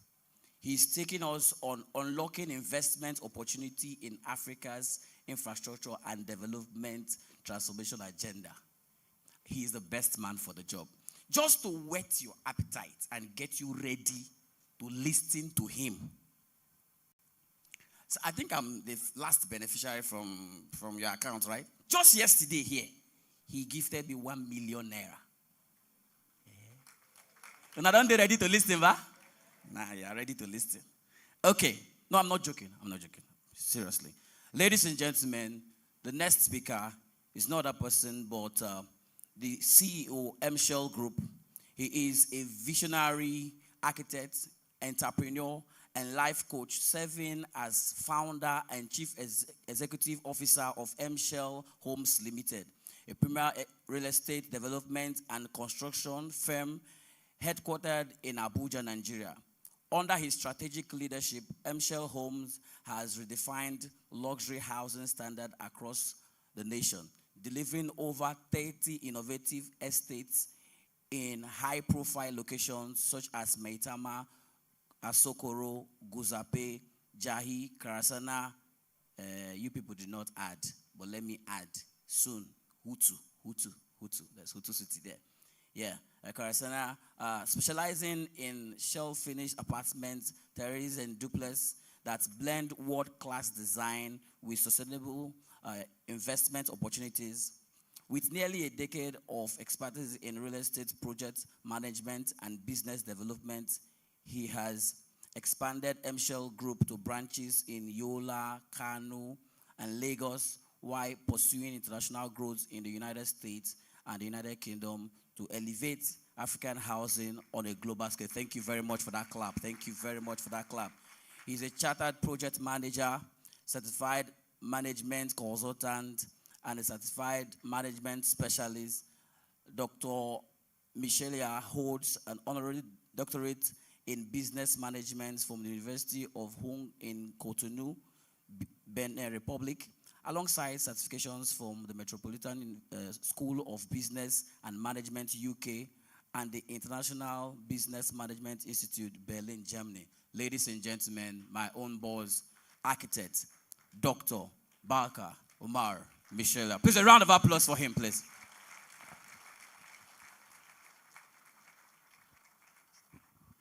Thank you very much. With these accolades he has read and all that he has said, I'm scared. Anyway, good afternoon, everyone. I hope we're good. I want to say Startup Abuja, then you say promoting startup and tech ecosystem in FCT. Startup Abuja. All right. Thank you very much. I will not take much of your time. Basically, the speakers have spoken well, and I wish I had the opportunity of learning like this before I started my business. Because some of the things I was able to implement was years after I've started my own business. But notwithstanding, you have the opportunity. You are in an age where opportunity abound. So I would advise that you use this opportunity to ensure that these things are not just words for you, but there are things you're intentional about implementing. So we're talking about unlocking investment opportunity in infrastructure in Africa and trying to see how innovation can drive that process. A lot of us, when we talk about Africa or Nigeria, we don't seem to see something good in Nigeria or Africa. A lot of times people mistakenly or ignorantly put Africa in the context of poverty, crisis, as if nothing good would come out of this country. But to be honest with you, I have seen the opposite in this very landscape. Africa, Nigeria precisely, is a land of many opportunities. And I believe one of the things that make Africa, and especially Nigeria, a unique and a fruitful vineyard where prosperity can be seen and experienced, it is in the fact that we have complex problems, we have challenges, but instead of us to see those challenges as opportunity, we often see them as problems, and hence most of us are coming up with the Japa syndrome, wanting to leave Africa and Nigeria precisely, going to go and give our best to other countries who are benefiting and maximizing this opportunity. The opportunity that reside. I am one person whom 7 years ago, understanding my own profession, how have I been able to unlock the space in real estate? A lot of people think that architecture is synonymous to real estate, but they are two different things. People think that I have an advantage by being an architect, but one of the key things I've come to see is that people who have graduated with very beautiful class of degrees have not been able to see how they can utilize their problems they can be able to solve. And unless you're able to understand the business dimension of your profession, you may not be able to go far. And often at times, a lot of people are waiting to be employed when the greatest problem we have is unemployment. Instead of looking at it from the lens of how can I also be able to employ others by solving these problems, we are waiting for people to give us an employment letter. We are waiting for people to tell us what to do. But I think at this age and time, we've gone beyond just waiting for opportunity, but we have to go out there to create the opportunity and solve our problem. The truth of the matter is, only us know our problem. I am in a gap in real estate, happening that I did my construction firm that built for people who do real estate. And as an architect, growing up, of course, I'm looking for places to be employed to. But anywhere I go, everybody is asking me for my experience. And the truth of the matter, that experience they are asking for is to pay you but peanuts. Because if experience is the only thing you will bring on the table, experience of how to do construction, presently, people will only bring their experience rather than the ability to be able to solve problems. So if we must be able to unlock opportunity in whatever we do, then we must go beyond just giving our experience, the traditional method, but to be able to put it into context. And even in people who are rewarded the most are not people who have 10 years experience, but they are people who have met challenges on site and they've been able to bring their experience to bear and be able to solve problems. So how do we, as a people, be able to see the limitation that exists in whatever we do, and then we think of a different way to do things? We are talking about the boom that AI is unveiling. I don't believe that AI is just starting up now. I believe that people have just found a better way. Google that existed long time ago is a search engine, but is driven by what? By technology, where you are able to ask questions and then it gives you website. But what has AI been able to do? AI has transformed from just that alone, but to be able to solve the problem in a unique way that is tailored to the question you are asking him or what instruction you are giving AI to do. So my own perspective is that all of these things exist. Like one of our speakers has earlier mentioned, that technology is not just the ability to be able to understand how you can use this information or these resources or infrastructures that have been placed before us, but that they automatically make it to changes is what will make you scale.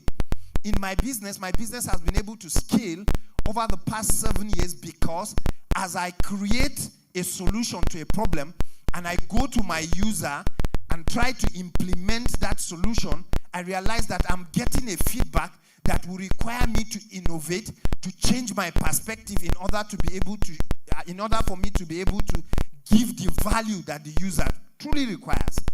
And if we must see these opportunities, then we must not be afraid of problems and challenges. We must be people who are intentional about asking why, how, and when. Because it is in that ability that you are able to get the right feedback.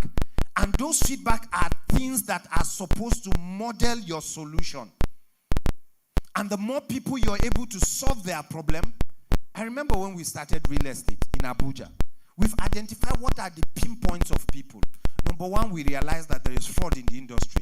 Number two is that there is an issue of double allocation. You give an allocation to this person, the next day you allocate it to another person. The third thing we've realized is lack of selling of good titles.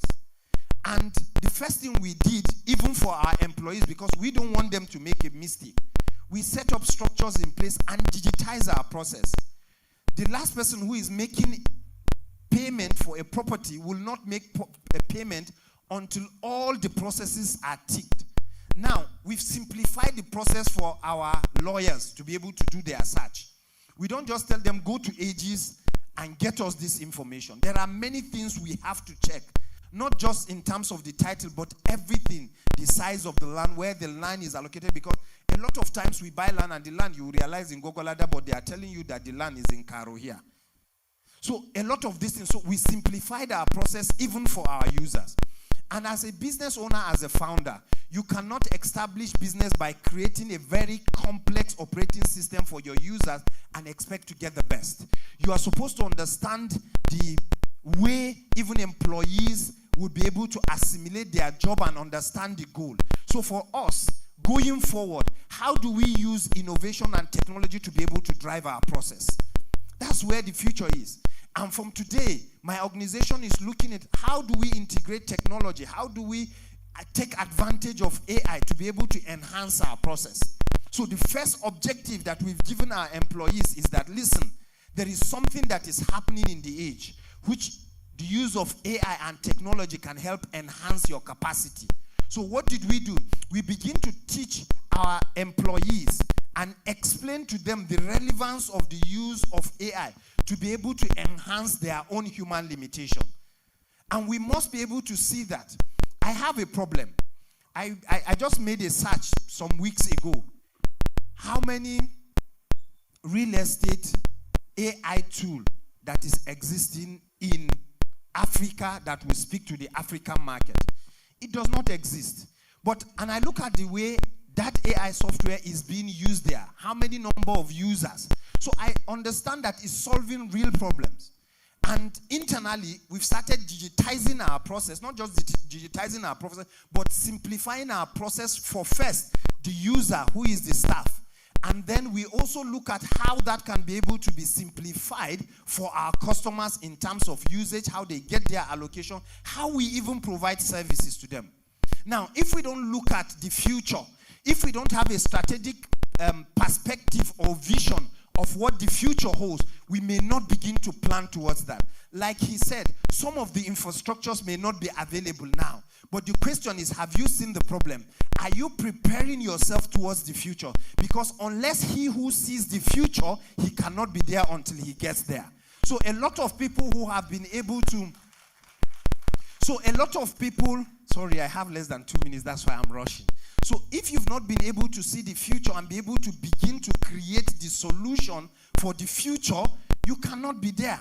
And hence you realize that people who have seen the future before you would prepare themselves to meet up the opportunity. Presently now, we work with teams. So how do you drive innovation? Quickly, you need to involve every stakeholder in formulating your innovation. If you're developing a software that has to do with every user, the first question you will ask, this is the objective, this is the problem statement. What do you want to achieve? You get input from every user about how his interaction with that user. One of the most common mistakes I see most startups do is that they innovate, they solve the problem only them. They don't put themselves in the shoe of the user to be able to see if it really solves problem. And beyond that, even in the area of marketing and communicating your innovation to the user, how well have you been able to communicate it in a way that solves his problem? Because a lot of people have real problems that they are gearing towards solving. But one of the things they did not do adequately is to be able to understand how they can even pitch that idea to the user. And the understanding of how the user perceives the problem is important in your ability to solve his problem strategically. Because if you're not able to solve his problem, you can sell a solution that has capacity to solve his problem, but he will not see it as that. And at the end of the day, you may not end up getting the value of money you're looking for. And because developing these systems will require time, energy, and resources, you will be frustrated. So a lot of people have real ideas, but because they don't know how to be able to communicate and transfer this value in a way that resonates with their clients, they end up losing the business. And for some reasons, a lot of people get frustrated on the way. But it is intentional that you take your time to look at the chain, innovation, to getting funding, to communicating it to your clients in terms of marketing, and most importantly, no matter how good your innovation is or the problem you're trying to solve, if it does not end up being perceived as a solution, I can have a product, no matter how good my product is. If I'm not able to communicate it well, you realize that even the worst of product will sell to somebody who knows how to be able to communicate his value to his last user. So conclusively, whatever you do, do it to the best of your ability. Whosoever that is diligent in his work, he shall stand before kings and not mere men. Thank you very much, and God bless you. I don't know if I can take just 2 questions.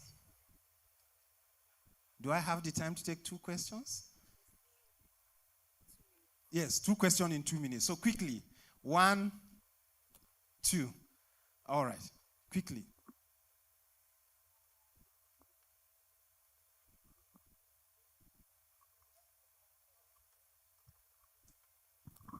All right, thank you very much. This is my question. So my question is, trying to solve a problem, you have featured the problem, you have found how to solve it, and your problem now is how to find team so that you will quickly get there. And you are now having issue with will these people be loyal to me, or how can we test this solution for some months before we invest on it entirely? So how can someone go about it? How can one go about it? Thank you very much, sir.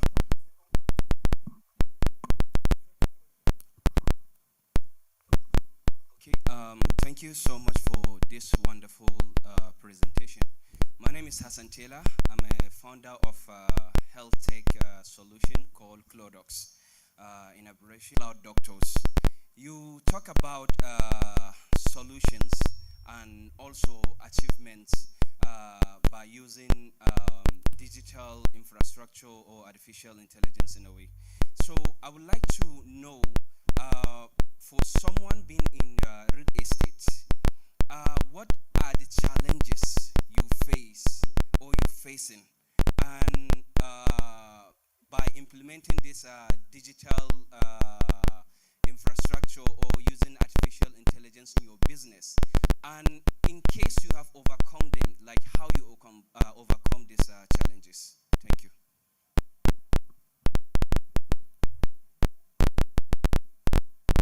The first question is, how do you mobilize an effective team? For me, I believe character exceeds competence. So when I'm looking for a team of people we should work with, I try to ask what are the natural attributes that can help enhance your work as a person. For instance, a customer care person. You need somebody who is naturally empathic, who is patient to listen, somebody who is willing to understand.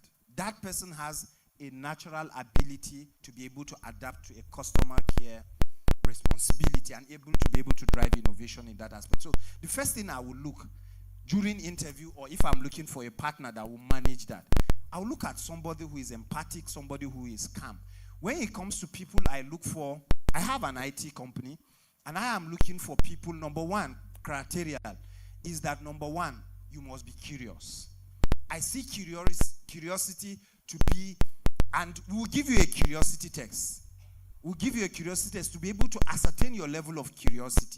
Because for us, how curious you are to be able to inquire, and it must be someone who is solution driven. So we'll give you a simple test that has to do with your ability to critically solve problems. Are you the person that gets scared when you're faced with problem, or you're somebody who is intentional about that? So I think in building the right team, it is important to get people who align with what you want to achieve.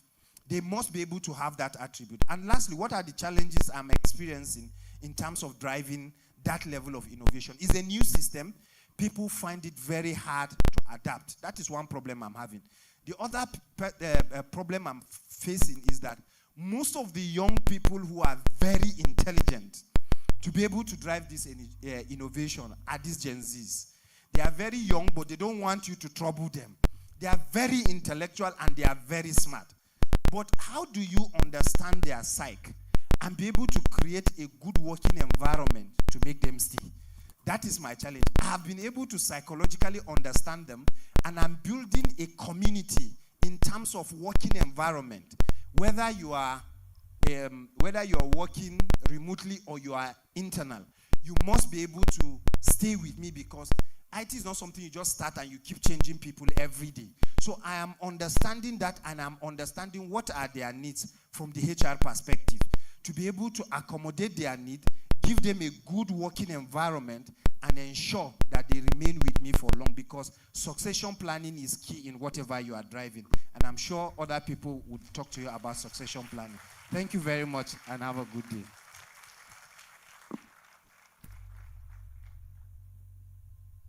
Please, let's put our hands together again for that very insightful speech, I must say.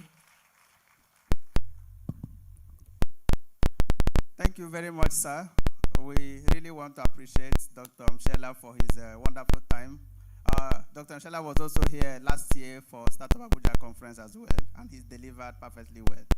This year, we prepared an Impact Award for him, and we are not going to present it here for some reasons, logistics actually. We're going to present it in his office at a scheduled time. But we want to thank him very much for his time. In case you don't know, Dr. Inshallah is a global mentor. He mentors a lot of startup individuals, mostly in real estate, but I know he's extending it even into tech now. I know he's doing a lot of things in tech. So in case you think that he's only in tech, I know our MC understands him from the real estate perspective. But I know I have a lot of conversation with him in terms of technology as well. So we want to appreciate you, we want to honor you, we want to thank you. So by the time we present the award to him, we'll share it on social media, and you'll be able to see it on our social media handles. Thank you very much, sir, for your time. We really appreciate it. Thank you so much. Thank you so much. We're going to be moving now speedily. We don't tend to keep us longer than necessary. So we are going to the first stage of the online pitching session. And please, if your startup is here for the pitching, just quickly run up the stage. You have 3 minutes. They just talked about 30 seconds elevator speech. So you have three minutes to pitch your startup for us. So I'm just going to call you. Okay. So I'm just going to call you. Once I call you, you come forward and stand on the stage, and then we have 3 minutes each to do that. So Nityon, if you're here, please come. Green Jolt Solutions, please put your hands together as we call them up stage. Nityon, Green Jolt Solutions, Apply Grants, Class Africa, 93 Rights, Tender, Run Teller, Solve. Please put your hands together as we call them. Put your hands together as they come up stage. Don't stop clapping till they're all here. Thank you very much. We have Solve, Rescue Tab, Abokina, Cdel AI. Please put your hands together. You can just stand. Yeah. Let me get the mic so that.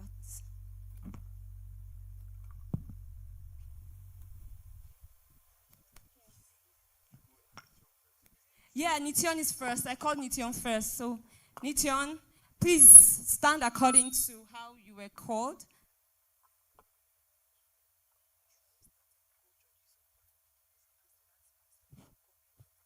Okay, so can I have the program manager for Startup Abuja come up stage? Mr. Vincent Mono, please, if he's here, please. Okay, put your hands together as he comes up stage. So he will introduce the judges to us, and the judges will have to, please come up stage. Please put your hands together as he comes. So the judges will be seated while they give their pitch. Thank you, Blessing. Ladies and gentlemen, thank you for this opportunity. Here at the startup, they've come a long way. I mean, rigorous pitches and what have you before this final. I congratulate you all. So, the judges for this section, because we are going to have another session, they are already seated here, and we are going to do justice to that. So just take your time, pitch, and ensure that you are on time, right? So while you are pitching, the judges are doing justice to that. Thank you so very much. Okay, thank you very much. So I'm just going to set the timer. You have 3 minutes each to pitch. Nition, over to you. I don't know if you have time for slides, honestly, but yeah. Okay, so if you have the slide, okay, you can go ahead. Good afternoon, everyone. So I'm Tony Wose. I'm the founder and CEO of Niton. We are currently Nigeria's third largest digital export solution, meaning we make up a large portion of export from Nigeria to the US and the UK.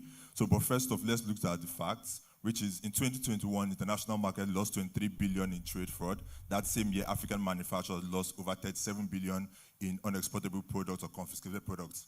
And my grandfather was one of Nigeria's largest exporters of cocoa from Nigeria to the UK. So I come from a farming background and I grew up in a farm. And even when I was doing my master's, I invested all my college savings into cocoa farming, and I lost everything.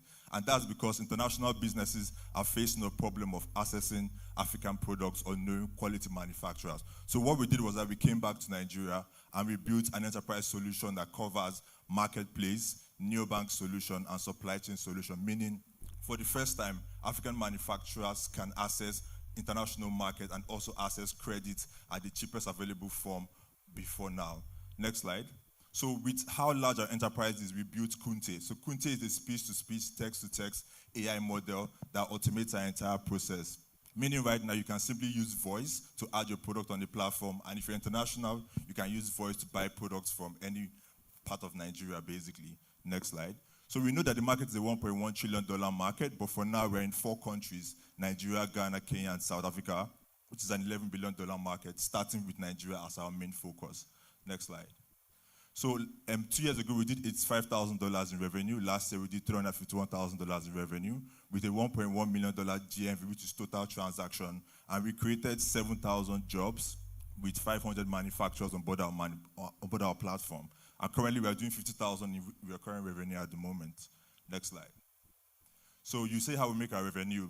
Basically, commission, subscription, and interest, which is 1% per month. Next slide. So there are players in this space, but we're currently the 3rd largest, and we're basically providing automated system at the moment. Next slide. So basically, CEO, this is how we go after our users, but next slide. So this is the team. I worked at Google for 2 years, and my co-founder, Daniel, worked at IBM for 2 years. And essentially leads our team in the US. Johar leads our team in the UK. Next slide.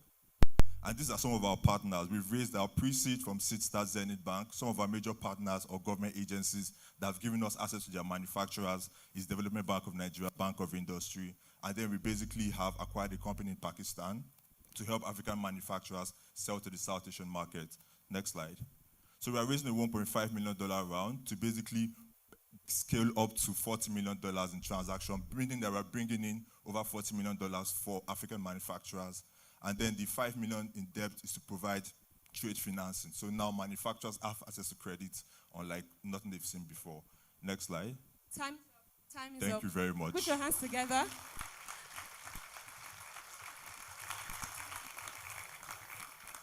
Okay, next.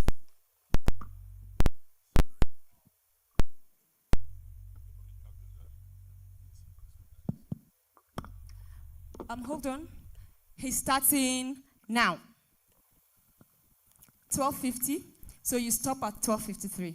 That's fine. Good afternoon, all. My name is Owura Josiah Ekene. I am the team lead and CTO of Green Jode Solutions. We are an indigenous company here in Nigeria that's focused on energy access challenges. So we make or manufacture eco-friendly power solutions from e-waste. One of the challenges that I experienced when I came to Abuja recently, at least 2 years ago, was when I came during a heat wave. And during that period, the electricity was quite epileptic, and there was literally a fuel scarcity happening then. I went to the market, and the available solar solutions that were there were very expensive. These solutions were not so easy for me to purchase, so hence why I went into developing a solution that was quite portable and affordable for myself. Now, the challenges in Nigeria are quite much, because in as much as I experienced this, over 85 million Nigerians experience these same issues on a day-to-day basis, and most of them are looking for a way out to be able to power their small businesses or households. The Green Jode solution incorporates both, can I get the next slide, please? Yeah, go to another one, the next one, yes. So we operate on the circular economy and renewable energy technology phase, and by using e-waste streams, we're able to reduce our manufacturing costs, and by this we are able to get or deploy or manufacture cost-effective solutions. Our products are of 3 tiers, the P0, P1, and P2, and each of these have their specifications to meet up with various energy demands. Next slide, please. The market opportunity is quite huge. We have over 85 million Nigerians who do not have access to reliable electricity, and this market segment is divided into rural or off-grid markets, or communities, sorry, and small businesses and households. And this market is estimated at $9.2 billion, and has an estimate growing rate of 12% annually. Next slide. Our technology is an all-in-one solar solution. We are able to incorporate adaptive energy management algorithm in our solution with an IoT-based function whereby users can be able to have actionable insights from our solution via our web dashboard. Another thing that makes our solution quite unique is that for people who are not able to purchase these devices at once, they can now go through our payments platform, which uses a PayGo token. So with this PayGo token, they can do an installment payment for our solution and own it. Next slide. Time's up. Please put your hands together for him. Apply grants.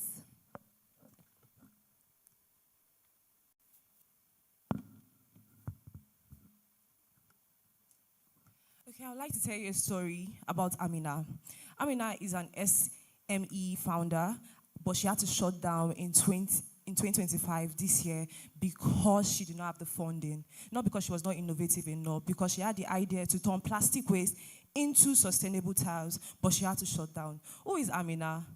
Amina is the millions of African SME who are struggling with the same thing, funding. And that's why I'm here. Hello, everyone. I am Iyari Obey Victory, and I'm the product manager of Apply. We interviewed 100 founders and discovered that 60% don't know where to find grants and how to apply, while the rest 40% spend over 50 hours applying but end up failing due to requirement issue or eligibility issues. And the rest who actually get this grant have to pay us consultants expensive fees just to get these things. But how does Apply solve this global problem?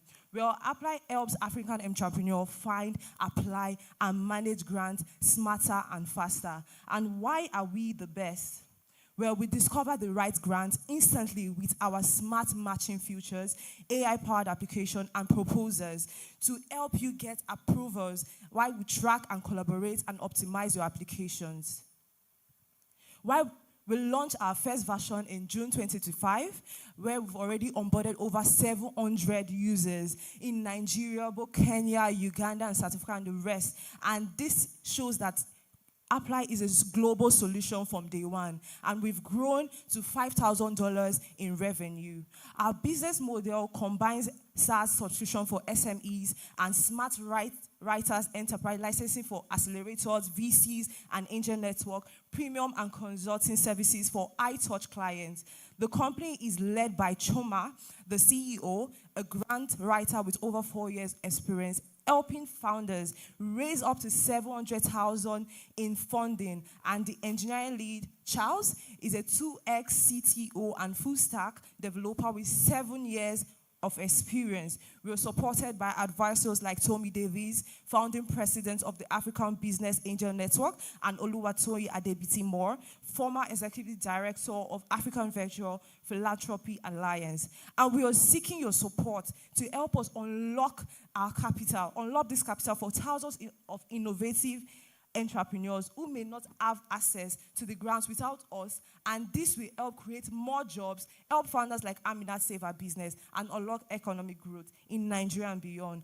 So the real question is, are we going to keep letting great ideas die because of founders lack access to grants, or the knowledge to apply for them? Or are we going to give Apply the opportunity Time to up, this time SME up, time up. unlocking the fund? Put your hands together for Apple AI grants. Thank you so much.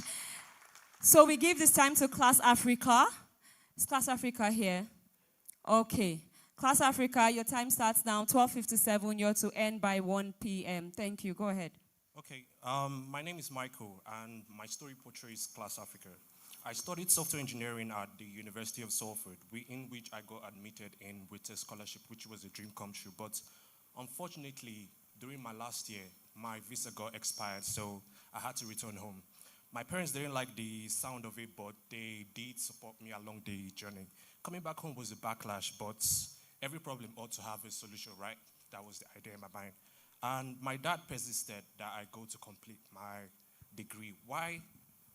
Well, in the universities in Nigeria, none of them actually gave me considerable amounts of time or year in which I could do reassess.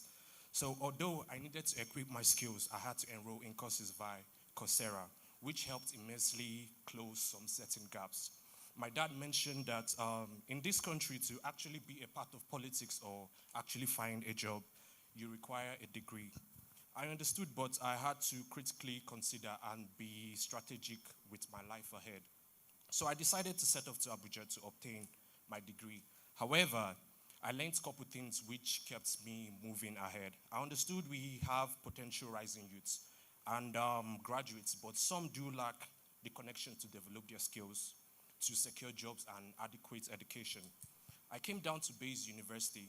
Honestly, I love the institution conduct and morals, but they did lack the resources to manage, connect, and care for each student. I had to bear because there is a burning desire in me to find solutions. For instance, we make use of LMS, which doesn't entail the African content or tools. Example, Google Classroom or meeting Teams. Well, university on a broad scale have little to no opportunities to actually study from a distance. Language could also be a barrier in some cases. This is when Class Africa was born. An AI personalized learning management system which bridges the gap between digital infrastructure, quality assurance, and education development. What makes us unique? Firstly, AI personalized learning. Secondly, offline capabilities. We have multi-language support. We do offer students management and care. Quality education anywhere in Africa, connecting businesses to talent. Our revenue, we operate as a SaaS model. And we also do have commission-based and advertisements. The economic impact and benefits. Class Africa will impact both of the economy of the continent and that of its users. Firstly, there would be a rise in job creation, skill development, innovation hub, foreign investments, and reduce inequality. And lastly, our targeted users are firstly the students, which is going to gain access to learning management system, the teachers who is going to gain access to AI assistant teaching tools. Time up, time up, time up. Put your hands together for Class Africa. 93 rights. 93 rights. This is your time. This is 1 p.m. You're going to stop at 1:03. Thank you. Go ahead. Good afternoon, ladies and gentlemen. My name is Ernest. I'm the co-founder of 93 Rights. Basically, I just wanted to start by telling you my story at the University of Nigeria in Nsukka back in my undergraduate days, where I had to, afford to take the cab, the shuttle, only for about 2 weeks in every month because, when my parents send me the money, I still have some money, but 2 weeks into the month, I would have to change the situation to Legady's Benz, basically walk to school, yeah, right? And I believe that's the same thing with a lot of students in school. And so, because it was seriously telling on my pocket, I had to change, right? But it meant that I would get to school late, dirty. Trust me, you know the sand in the east. You're dirty, tired, and exhausted. And then it means that 10 minutes into the lecture, I'm already catching fish because I'm exhausted, right? And sleeping off. So here's, fast forward to my undergraduate days, in University of Freiburg. I basically didn't face that problem because there was Next Bike, one sharing electric bike like 93 rides. And so I was able to, next slide please. Yeah, so I was able to get across to my university and classes very fast. And that's the solution that 93 Rides is bringing to university campuses in Nigeria today. What are we bringing? Electric scooters and IoT-enabled electric scooters and bicycles that would ultimately make affordability of transport for university students in their communities emission-free and, of course, makes them go fast within the campus. Next, of course, the market size basically is as large as it can get, over 2.1 million students in the university. But then for us, we're targeting currently the private universities for a start. We've actually, next slide, we've actually conducted successful pilot studies in Nile University, Veritas University, and we actually have paying customers during the pilot program. Next slide. Next slide. So the value here is that students are able to pay as you go, or they basically just subscribe and then have the electric bicycles or scooters to themselves. Pay as you go basically means that you can easily unlock the electric bike closest to you through our app and then pay a 50 naira fee and then pay as per minute as you travel. And I believe that this is within 7 kilometers and so wouldn't cost you anything more than 200 naira to go around. Next slide, please. We have a beautiful team, myself included. I'm an experienced consultant in energy, renewable energy environment, and sustainability. Together with me is Duni, renewable energy specialist as well, and e-mobility specialist. We've made significant progress, like I said. We're currently testing our apps, and then we are basically now waiting to scale. So we're here basically because we want to increase our fleet and then scale into a lot of universities. Time's up. Thank you very much. Okay, so let me mention something. While it's important to give us your backstory, I think it's also important to tell us where you are currently, market size, what you're currently generating, revenue, and all of that. That's also an important information that we'd like to know. So thank you very much. Next is tender, right? Tender is, okay. Ron Teller.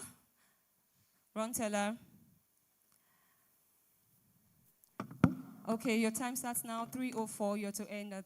1:04. You're to end at 1:07. Thank you. All right. Good afternoon, everyone. My name is Timothy, the CEO and founder of Ron Teller. Okay. What even started Ron Teller in the first place? It was out of a real life experience where I took my family out to have an ice cream, and now it's time to pay, and we got stuck. ATM wasn't going. Transfer bank server was down at that time. So while we were having the conversation with the ice cream person, then it just dawned on me, what if I could make this payment without ever relying on internet? Okay, so that bettered Ronteller. So Ronteller is an offline payment solution first that allows you to make payment without relying on internet. You could, which is just via Bluetooth, NFC, QR code, even sound wave. So whether your bank server is down or you don't have data on your phone, you can always make payment anywhere you are. Please, okay, yeah, go to the next slide. Okay, so we ran a pilot test of Ronteller 2 months ago, somewhere in East, and we had a great success, and we also learned from that journey. Ronteller has not come to eliminate how we know how to do transaction now. It only came to improve it, just like layer 1 to layer 2. And Ronteller is a collaborative product, and we have over 500 signups during the pilot phase. We've done about $10,000 in transaction volume just in a matter of 3 weeks. Our revenue model is within transfer fees and all. So, and Ronteller, just like I mentioned, is a collaborative product, meaning that we have an SDK of Ronteller that can be used by every financial institution out there that is interested in such a feature.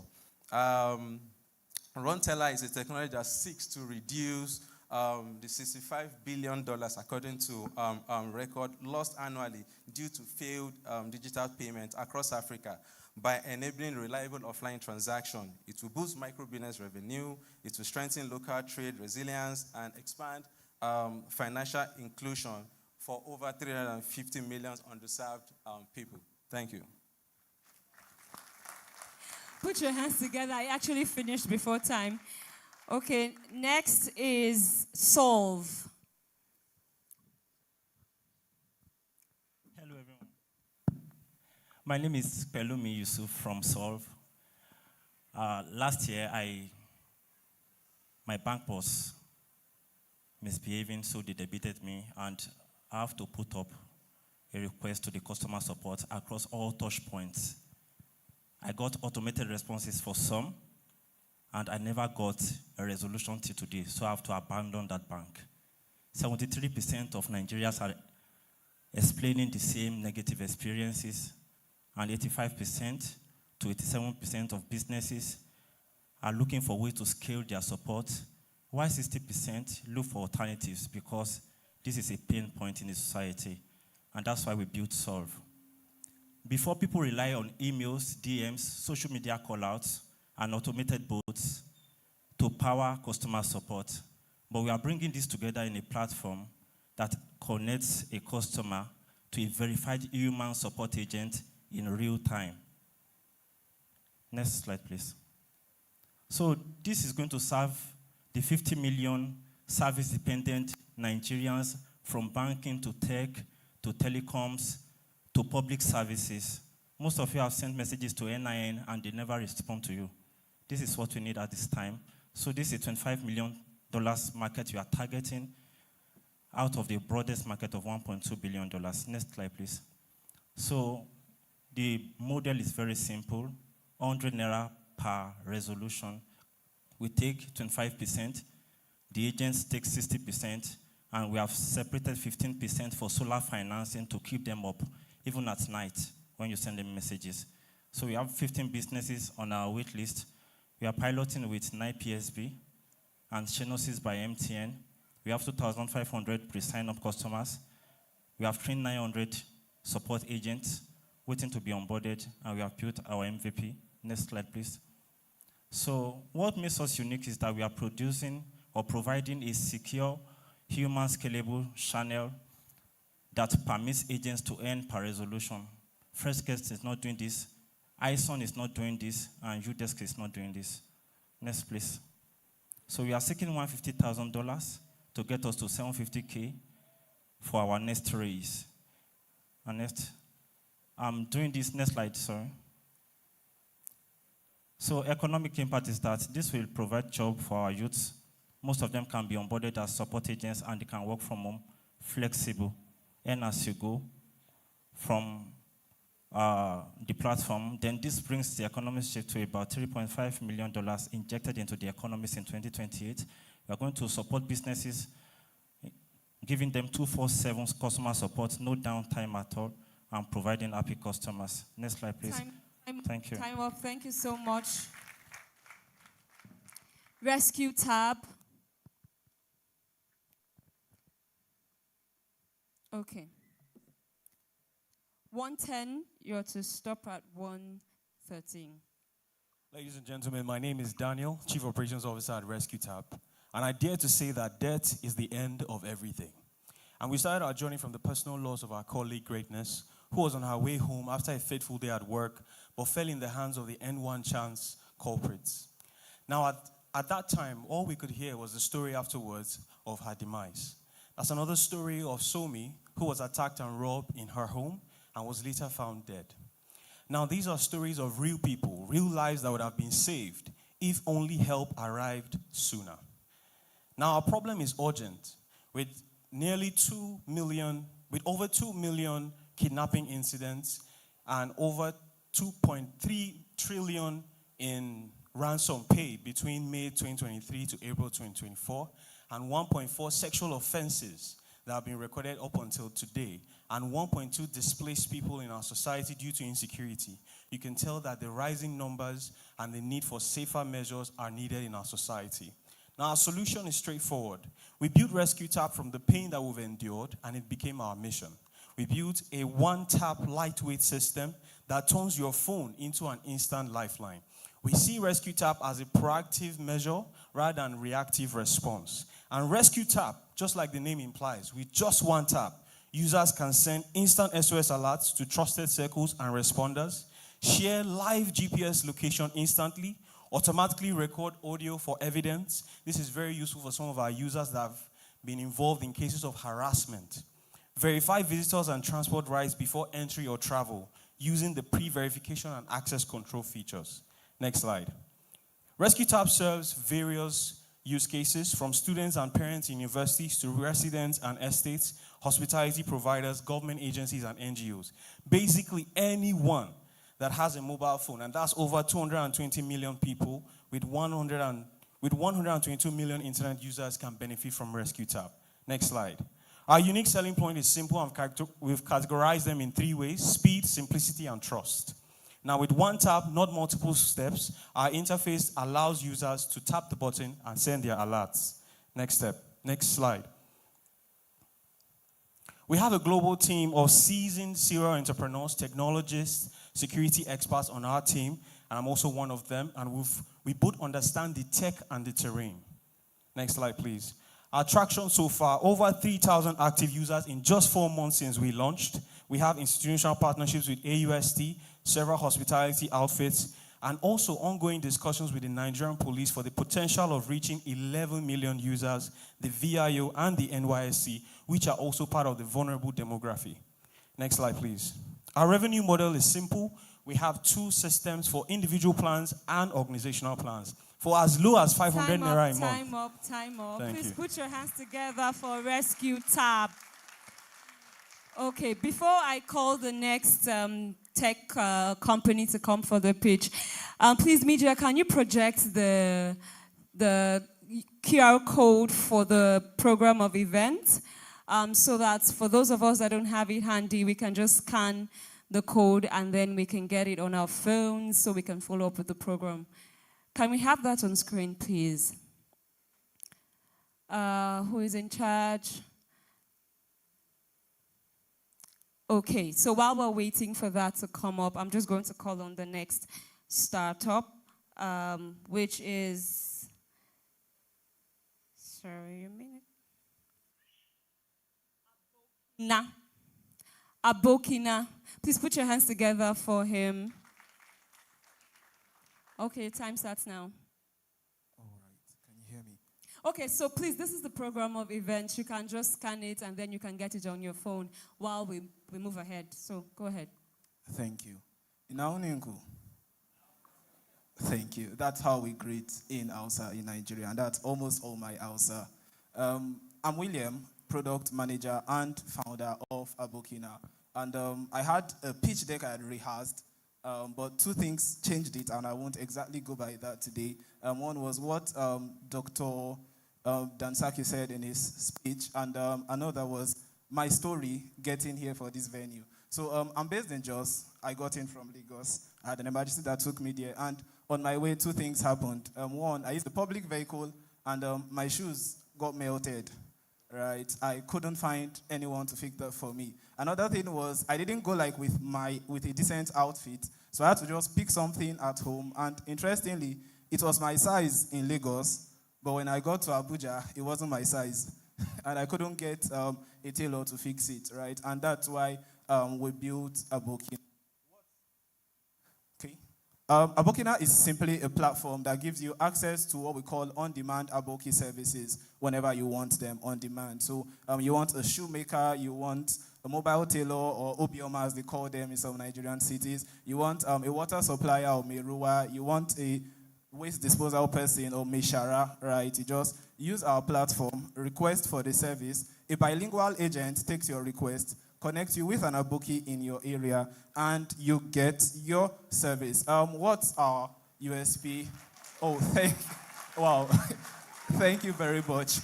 Thank you very much. All right, so real quick, how are we different? The system currently is largely traditional, right? You have to wait for them to pass. We're saying you don't have to wait anymore to solve your emergency. And our target audience is 65 million Nigerians and any of you here who relies on their service. We have a team of 7, mainly development right now, and we're grooming a marketing and growth team.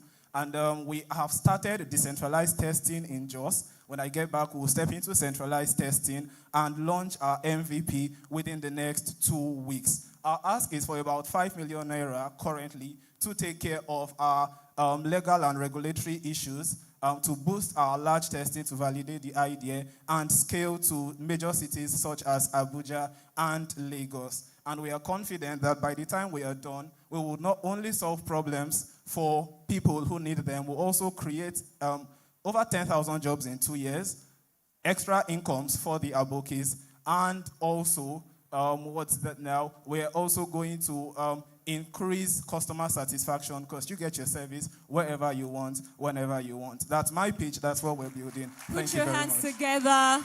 Put your hands together so we have the final tech startup for the page, which is for this session.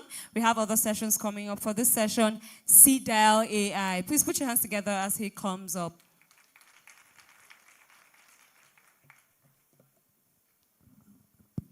Hello, everyone. Can you hear me? How many people here used AI today? That's a lot of hands. But you would agree with me that whatever AI model that you use today, it doesn't fully represent African businesses or African languages. That's why at CDAL, we're building the voice layer for the African digital economy. But these are the issues why ChatGPT or whatever platform you use does not support your language. Number one, the data that it takes to train these models has never made it to the internet, is in your minds. Number two, even if it worked very well, buffering on ordinary YouTube, how is it going to work if you're trying to use voice in Abuja or any part in Nigeria? And that's why we brought together a group of Nigerians who downloaded our mobile app, Indigenous AI. And instead of paying money, they earn money to contribute data in 22 Nigerian languages to train Africa's best language model that we call Indigenous AI. So say hello to my companions. Indigenous can function on this phone and also can function on this phone, which you know very well.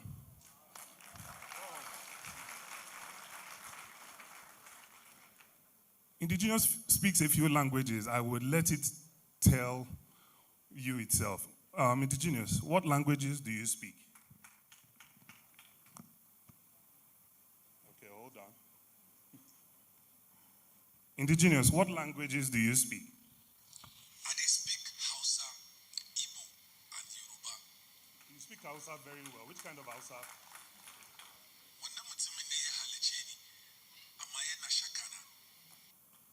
I believe I don't speak Hausa, and I believe my AI agent was dissing me about not being able to speak. Next slide, please. How we do business is simple. We connect to telephony, phones like this. We connect to businesses to deliver sales and customer support. Our partner, Helium Health, deployed Indigenous to Niger Delta to resolve challenges in tuberculosis, diabetes, and HIV. And they talked to 10,000 people using phones like this.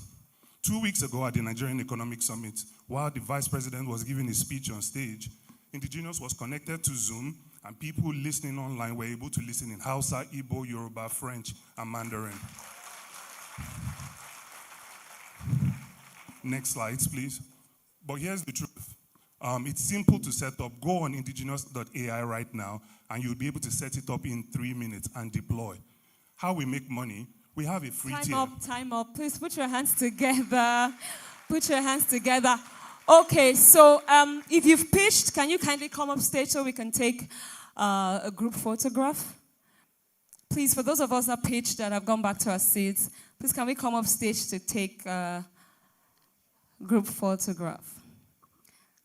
Please put your hands together for these companies again. Amazing work, amazing work. Thank you.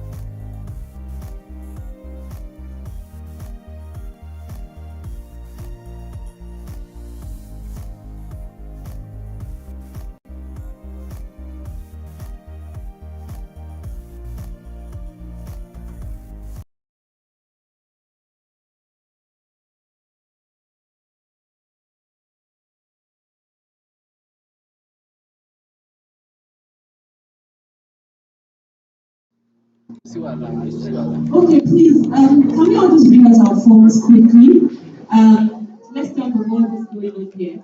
And let's take a picture, do anything that you want to do yourself in the hall, and just put hashtag Startup Abuja Conference 2025 on all social media platforms. Please, can we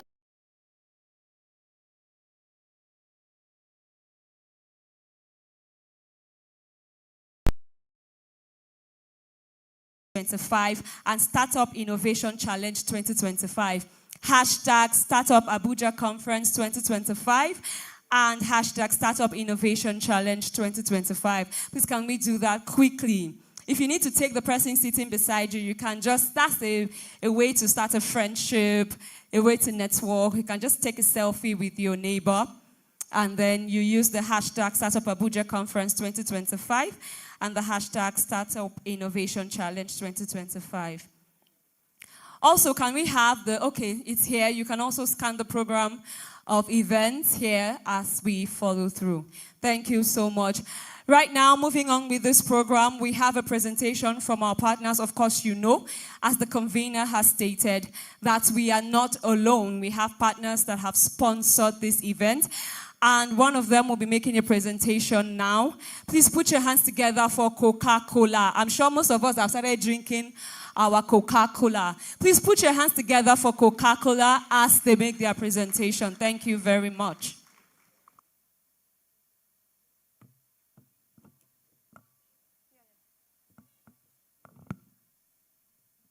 Please, can we have it projected now?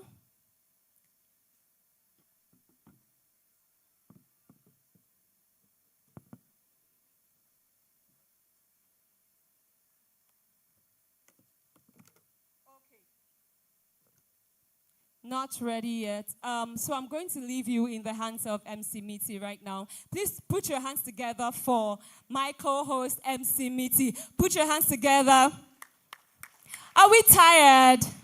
Please put your hands together. We have so many other things coming up. We have another set of pitch coming up. We have the announcement of the winner. You don't want to miss anything. Thank you very much. Put your hands together again.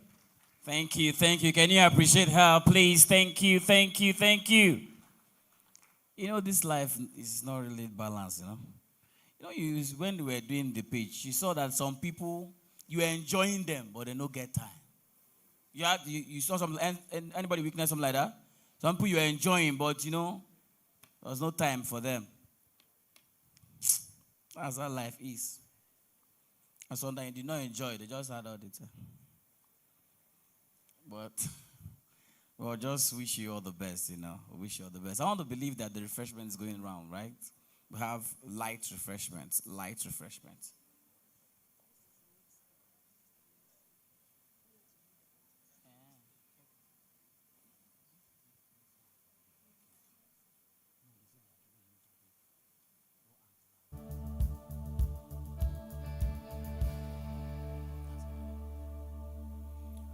So we have light refreshments. So let's have it go around, so that by the time the next speaker is talking, we'll not be distracted eating. So let's just have that a light refreshment just go around, so that we can concentrate when the Coca-Cola. Are we ready now? Okay. Let's just have that light refreshment. Please, it's light refreshment. Someone was asking me, is it swallow? I said light now, light. Which one be swallow? Light. You don't know anything be light.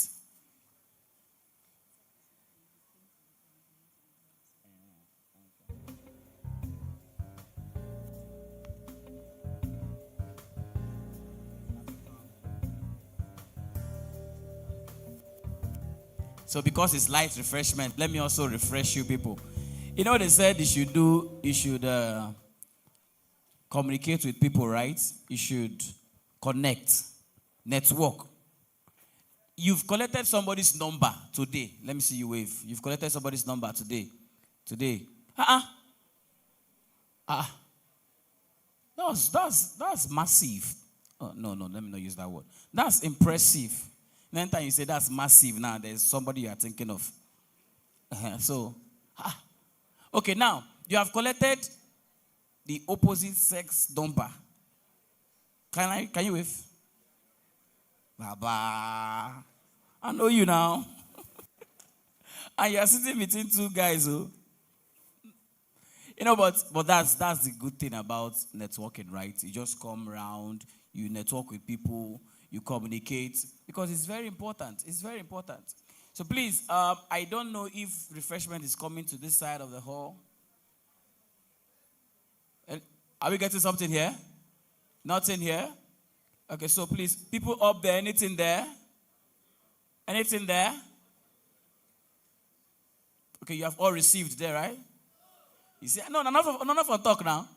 Anything there, nobody want to talk. I said you have all received. No! Don't worry, we want to make sure that it goes round. So it will definitely go round.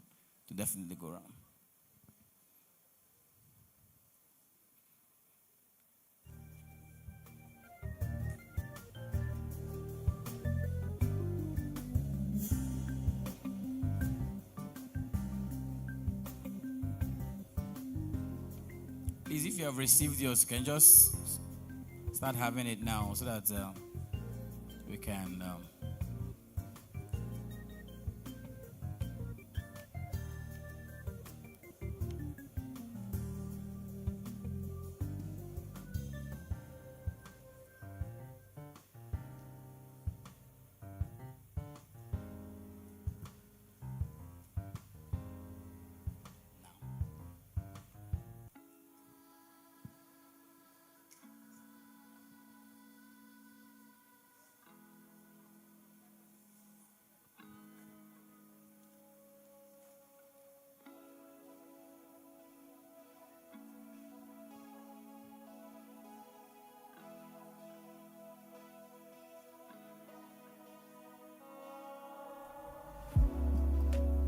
Okay.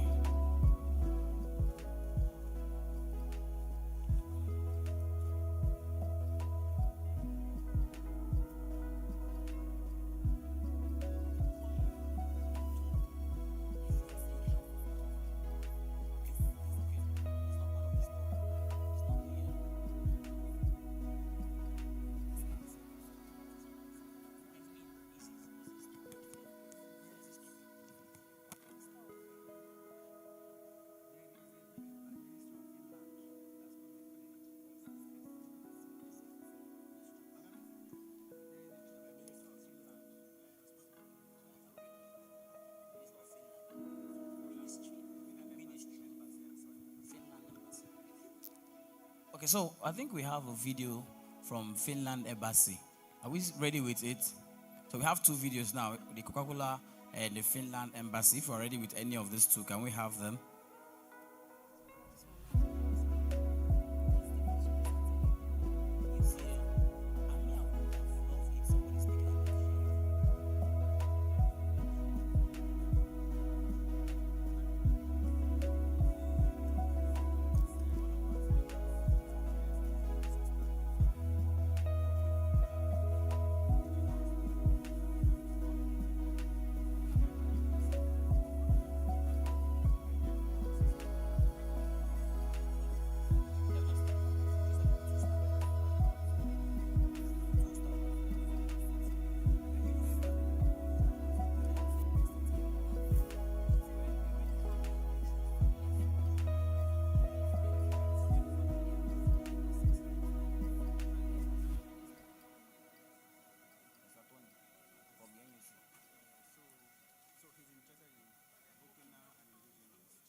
Okay, so Abokina and indigenous, I have a good news for you. Not that you are the winner, but we have one of our speakers here that is interested in you already and want to help push you to the Nigerian educational system. That's our speaker, Mr. Tony from NUC. Please make that clap louder, please. So Abokina and indigenous. But I really enjoyed that indigenous guy. Yeah, I really did. I think I'll meet up with him, so I'll need that while I'm traveling to China. Sir, what country are you from, sir? Huh? Pakistan?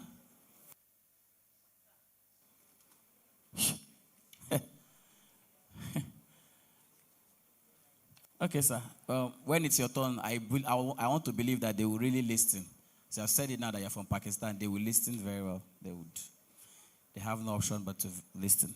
Do we have these videos ready now to be played? 2 videos, actually. Because we don't want somebody... Thank you.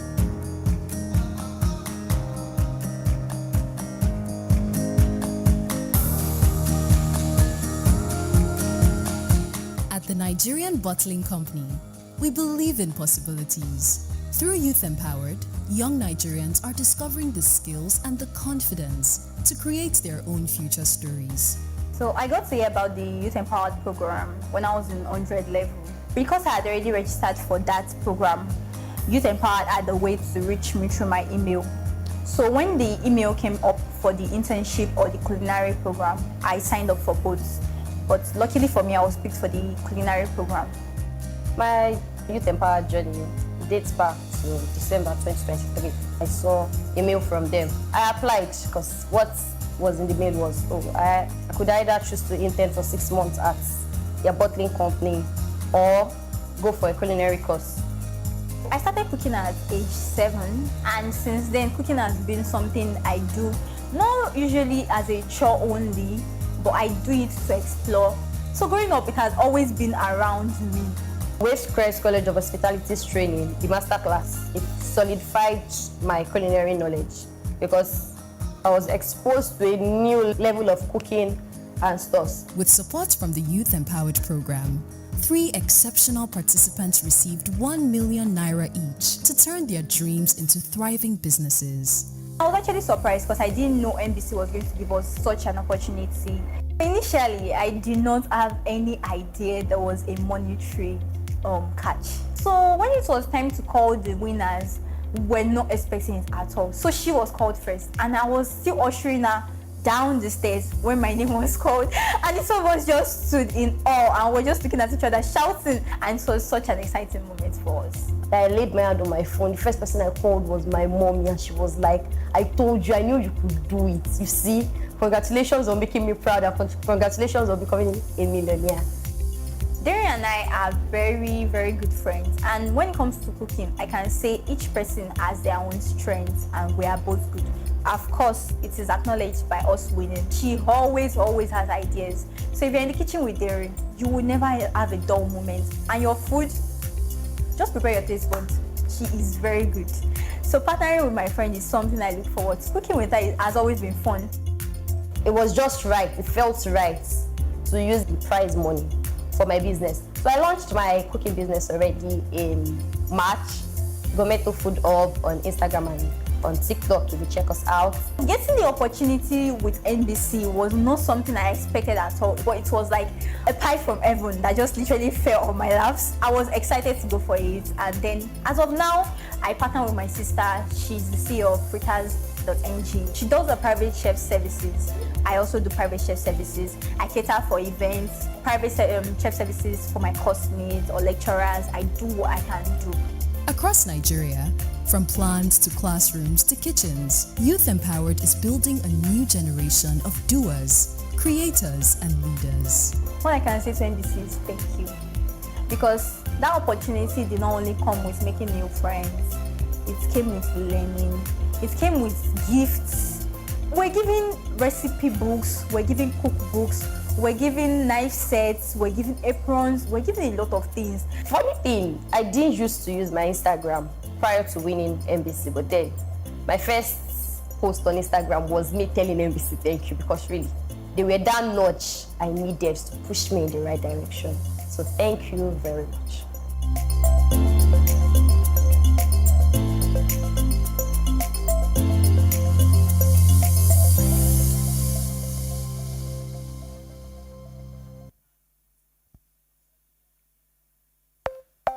Ten interns across 3 states. One shared journey of growth. While their paths were different, their destination was the same. Transformation. My name is Ayomide Odeyemi, a YA intern at Nigerian Bottling Company, working with the Quality Assurance Department. When I got the email informing me that I have been selected for the internship, I was really excited because NBC is a big deal and it's one of the world's largest beverage brand. And working here, I knew it was going to align with my career goals. Getting an internship at Nigerian Bottling Company is no small deal. It's a really big deal, and I was really excited. My experience has been so enriching, working at different functions at the Quality Assurance Department. I didn't know there was a lot of work going behind the scene on one bottle of product produced. Youth Empowered isn't just a program, it's a platform. A chance for young Nigerians to dream, to keep their eyes on the future, and to become leaders of their generation. Thank you. For me at Nigerian Bottling Company, it has been really hands-on. One of the aspects of the internship that stood out for me would be the experience I had traveling to Lagos to have a day session with heads of departments and the leadership team. The experience I've gathered so far has really developed me. So a typical day for me at Nigerian Bottling Company as an automation intern starts with going to the line. I inspect the line before the next shift starts. I look out for faulty drives and conveyors. We have a monitor screen that inspects production, and I make sure that whenever there is a need to raise a notification, I have to do that. Something that has been memorable for me as an intern would be the fact that NBC is not just media. your regular. Thank you. Yeah. Okay, so I think now that we have food in our system, it will be a very good time to listen to our next speaker all the way from Pakistan. Yes, you need food to understand. So I want to believe that we are ready. He is the RD coordinator, Nigerian Talib International College.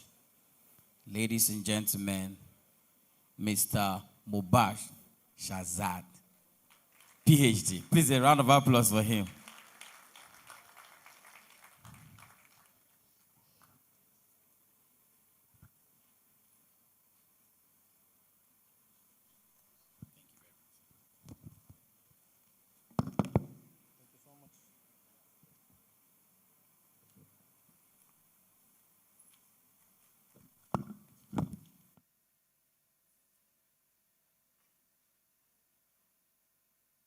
Media team, please the slideshow. All right, good afternoon, ladies and gentlemen. To waste much of the time, I will be standing on the existing protocol. My name is Mubashir Shahzad. I am the R&D and PRO at Nigerian Tulip International Colleges. This is my 7th year in Nigeria. So I can speak Hausa, kadan kadan. I am here to not to give you a speech or not to advise you something, but to share some ideas that how can we boost our startups and how can we lead our startups in edutech particularly. For past 12 years, I am leading national and international curriculum. I am the specialist. I am also the member of Cambridge Assessment Network. So from my experience and with our team, we have come to some certain learning gaps and challenges. And here, together with you, we are going to collaborate and find out and work upon the solutions. There are some ideas, and you can further empower those ideas. Like I was looking at the Class Africa pitch. It was wonderful. Good idea, really. It matches with what I am here to present. So I thank you. Where is it? Yes, thank you. Thank you. All right. So, okay, to do the best speech in Africa or Nigeria particularly is to make it short. So I'll do that strategy, please. I'm still waiting for the slides. Media team, okay. Media team, thank you.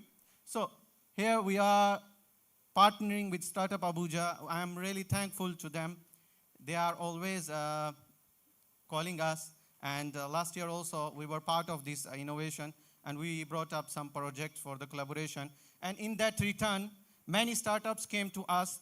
And we discussed. And we have started some working. For example, let me mention of PressPay Nigeria. If PressPay is here, they know me. They know us. So we are doing in close relationship. We are trying to network, and we are trying to empower the youth because we have 8,000 plus alumni network. And all these alumni, they are looking for business networking. So we are here to network with the companies. Thank you. Okay, for today's startup idea, we believe that in investing in human capital is going to lead towards what we discussed earlier. Almost all the panelists and all the speakers will agree that there is a deficit of digital skills in the market. We are not able to provide the digital skills that requires the boost to digital economy.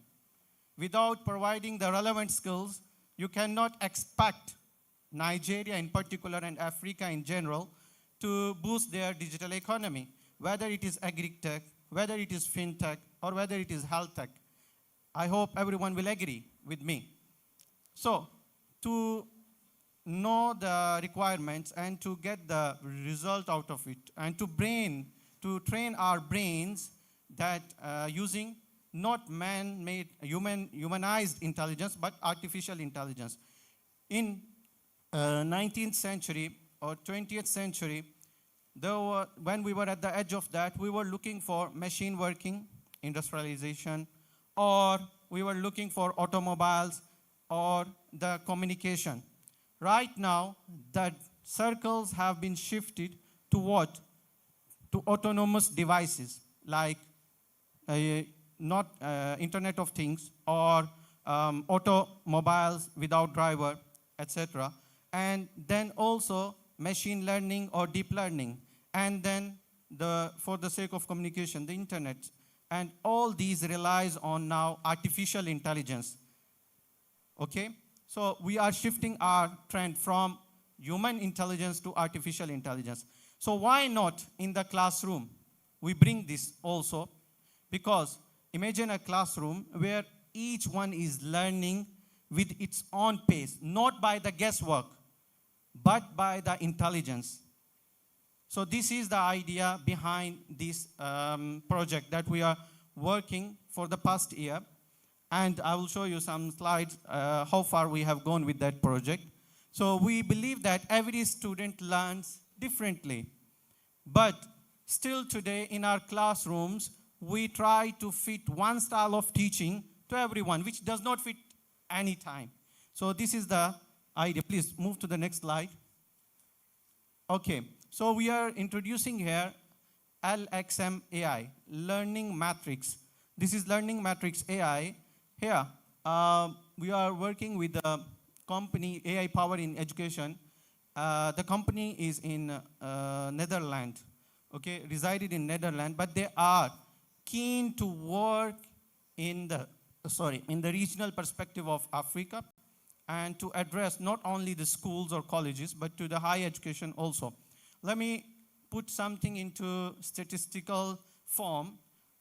In 2024, according to the Google report, within 1 year, 200% Google researches were enhanced, AI plus. Like students want to take help from AI, 200 plus. The trend rose. And in mathematics, it was AI plus mathematics 30%. In chemistry, AI plus 50%. I also hated chemistry, but it shows that the chemistry is difficult than maths. But this is the trend. The students are inclined to go for AI. But are they able to get what the teacher demands or what the school demands or what the curriculum demands? Yes or no? No, because the AI, if not filtered with your ethical values, with your curriculum limitations, or with your regional cultural values, it is not going to give you exactly what the student should have. And unfortunately, we have seen the cases in past that people are doing suicide because AI, ChatGPT says that, let me teach you how to do suicide. Am I right? Yes, so this is, and these cases are very severe. Let me teach you how to do violence. Let me teach you how to sexually harass your partner or something like that, etc., etc. So we need to filter it out. Here we provide an LXMI solution with pedagogic intelligence. As I told you, Nigeria does not need more schools, but smarter learners equipped with artificially intelligent, empowering insights. Then data and personalization, it identifies weaknesses and guides growth. Like the data will provide insight and insight will provide opportunity. Every year, NTIC, Nigerian Tulip International Colleges, provides scholarships to hundreds of students. And to bring those students on the platform, they conduct an exam. So why not this exam be AI-based exam? So it will tell us which student is inclined towards which particular subject area. And then we can train them to participate in IMO, International Mathematics Olympiad, International Physics Olympiad. And let me bring this on the record that NTIC is the only institute who has represented Nigeria in those top prestigious Olympiads and won 7 medals till today. So it's a big achievement too. So moving next. Okay, so we are talking about the feedback loop. So here you can see that the teaching and learning environment, how you get the feedback, and this is the impact model. Please move next.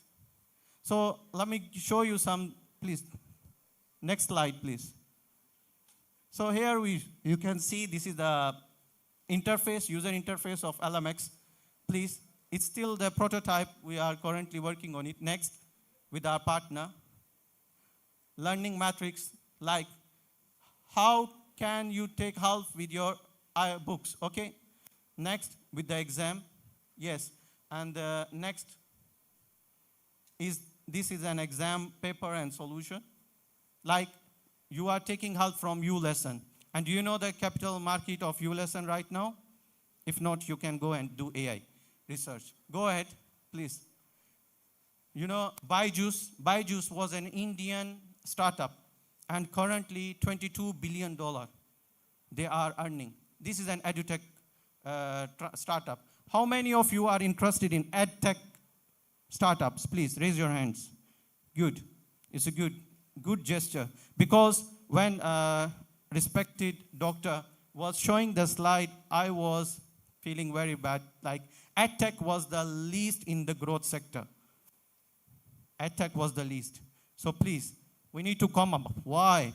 Because if we do not bring up smarter generation, bright minds, if we do not train them, they will lose their job. They will lose their competition in the market. So this is what we need to do. So Africa's digital transformation begins with its people. This is important. Move next. Because Africa and particularly Nigeria, currently we are facing many challenges. And the solution to this challenge can only be produced by the people of its own. So we need to, please move next. We need to work on it. And this is the local relevance, Nigeria and beyond. Once we make Nigeria as the set bed, then we can make it as scalable as possible. 4 months ago, Honorable Minister, Dr. Tunji, he met with Bill Gates, and they discussed about this. And let me tell you also, Melinda and Bill Gates Foundation, they have invested almost $22 billion in digitalization of education and tools in Africa, sub-Saharan Africa. So this is a big amount. Also, some other organizations like Raspberry Pi and Nerds Foundation, they are also investing on teachers training, and then we can take our contribution from them also.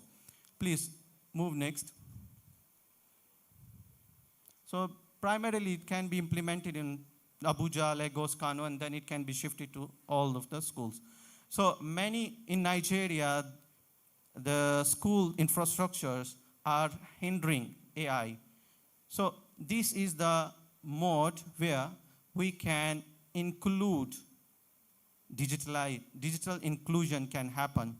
Otherwise, digital exclusion will take us nowhere. All right, then the vision to call to collaboration, we are not building a product, we are making a movement. So this is very important, and this is maybe first of its kind in Africa, and it is going to be very viable because the future is now going to be led by deep learning and machine learning. Please move next. Yes. Now, next slides, please. All right. That future of human being is not written in code. It is in the people.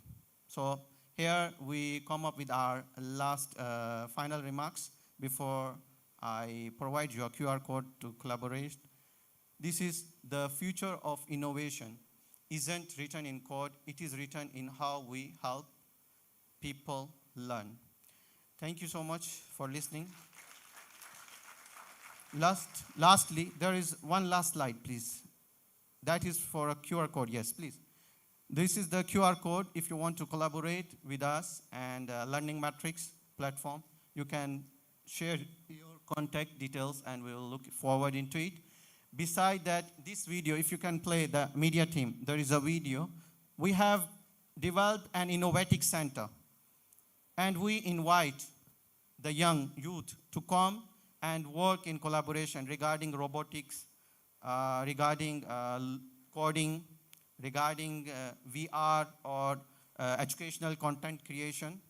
Okay, you can come and collaborate with us in any form of EdTech. Please, you can play. If you have sound, it will be better, but no problem. This place is a very nice place because it provides different opportunities for our students.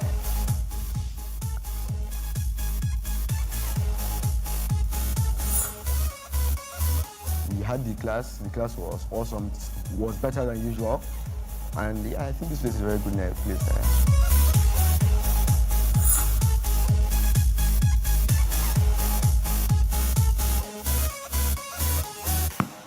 Thank you so much.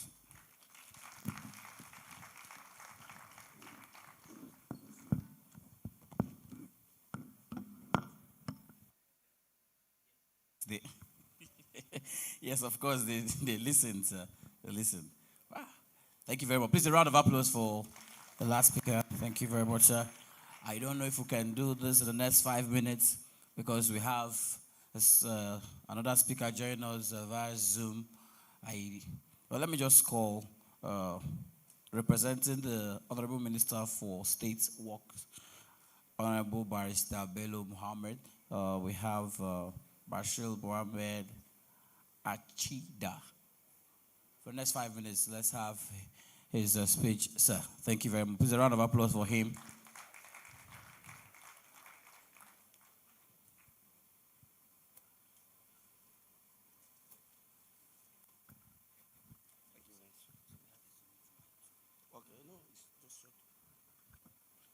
Hello, good afternoon. The Honorable Minister will have been here, but because of he's currently out of the country for national engagement, he asked me to come and represent him. So good afternoon, ladies and gentlemen. It gives me great pleasure to stand here on behalf of the Honorable Minister of State Works, Barrister Mohammed Bello Gorenyo, to speak on the topic that lies at the very heart of our national development. That is the role of government in accelerating startups and SMEs. Startups and small and medium enterprises are the lifeblood of every thriving economy.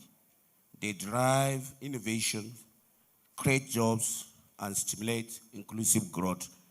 In a country like ours, blazed with a vibrant and youthful population, supporting startups and SMEs is not just an economic strategy or agenda, it is a national imperative. The role of government, therefore, is to create an environment where ideas can grow into enterprises and enterprises can grow into industries. These include providing the right policies and legal frameworks, ensuring ease of doing business, and encouraging access to financing through grants, soft loans, and credit guarantees. Government also play a key role in capacity building, equipping entrepreneurs with the skills and knowledge needed to compete in today's digital economy. Equally important is the infrastructural development from reliable power and broadband connectivity to innovation hubs that nurture creativity and collaborations. Let me emphasize that government alone cannot do it all. Growth happens fastest when government, private sector, and development partners work hand in hand, complementing one another in the shared goal of building a self-reliant and prosperous nation. As we look ahead, the Honorable Minister reaffirms the government continuous commitment to empowering startups and SMEs, because when small businesses grow, communities flourish and nation prosper. Thank you very much, and God bless.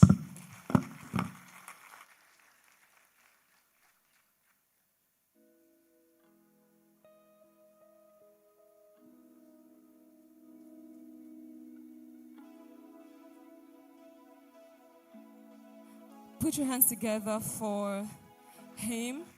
Thank you so much, sir, for coming. And so right now we have, I don't know, media, are we ready for the next speaker? He's going to be joining us all the way from the US via Zoom. Media, can I get the go-ahead to introduce our next speaker? Please give me a signal if that is, are we good? For our next speaker, joining us from the US. Okay. Please let me know if I can go ahead and introduce him.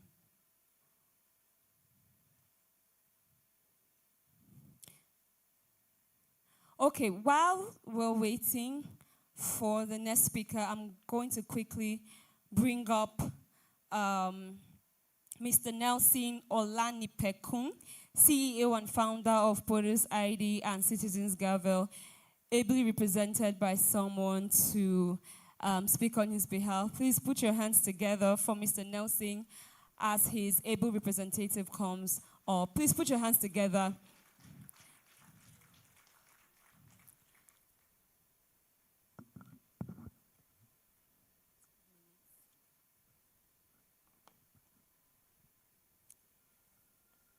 Good afternoon, everyone. I beg to stand on all existing protocol. I hope there is one so that I don't fall. This was designed to be done in 10 minutes, but now I have to do it in 5 minutes, and I'm going to use 1 minute to try and familiarize you with what this speech is about, so that when I go into it, when I'm fast, it will not be out of place and you can still catch up. So the topic is about tax, policy, and the startup law. Creating a fair playing field for innovation. Typically, when we talk about the legal framework of things, it might not be so interesting to people that are not in the legal profession. And taxation happens to be a part that is a bit not so interesting to all lawyers. So I can imagine having to talk about it here today. But I promise you that it's a very, very important aspect of tech startup, and it is something you cannot do without. So I urge you to flow with me in the next 4 minutes. Thank you very much. A speech delivered by Nelson Olanipekun at the Innovation Challenge Hackathon Conference 2025 on 25th October 2025 at Merit House, Maitama, Abuja, on the topic Tax Policy and the Startup Law, Creating a Fair Playing Field for Innovation. Distinguished founders, innovators, tech enthusiasts, policymakers, and all lovers of progress gathered here today, I am honored to stand before you this afternoon to talk about the topic tax policy and the startup law, creating a fair playing field for innovation. And this could not have come at a better time.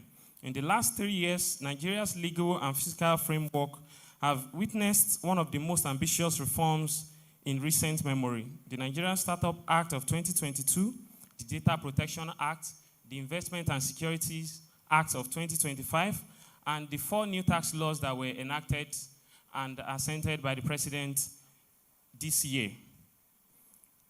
For startups, taxation influences decisions about incorporation, funding, and expansion. Until now, Nigeria's tax regime was governed by a patchwork of scattered laws, but the Nigeria Tax Act of 2025 repeals and consolidates these laws into a single modern fiscal code. Some of the important aspects that applies to tech startup in this new tax regime includes taxation of digital and virtual assets, simplified registration and tax identification. That is, under Section 4 to 7 of the Tax Administration Act, every taxable person must obtain tax ID, what he formerly referred to as tax identification number 10. Thirdly, consolidated revenue administration. The Joint Revenue Board Act 2025 establishes a harmonized system for dispute resolution and tax coordination across federal, state, and local governments. Incentive for research and development is also now provided. And finally, employment income tax relief exists for foreign workers that are working from outside Nigeria, such that they are no longer taxed in Nigeria, provided that they have already been taxed in the country where they reside. And this allows our tech enthusiasts in Nigeria to collaborate with other enthusiasts outside Nigeria and know that the tax regime will not stand in the way of what we try to make. Nigerian Startup Act as well, that was enacted in the year 2022. When it was enacted, it brought so much joy to Nigerians because it intended to create a startup hub in Nigeria to make Nigeria the kind of headquarters for tech innovation in Nigeria, in Africa, I mean. However, 3 years down the line, how far have we come? According to the Mediterranean Practice Review in 2025, while the Act has been a positive step, implementation remains patchy. Many startups report delays in obtaining their labels. The startup portal, though functional, has not reached optimal level. The promised seed fund is yet to fully deploy its 10 billion seed capital, and collaboration between regulators and innovators, especially in fintech and data protection, is still inconsistent. How do we create a level playing field using the current tax regime and the policies that are available in the country?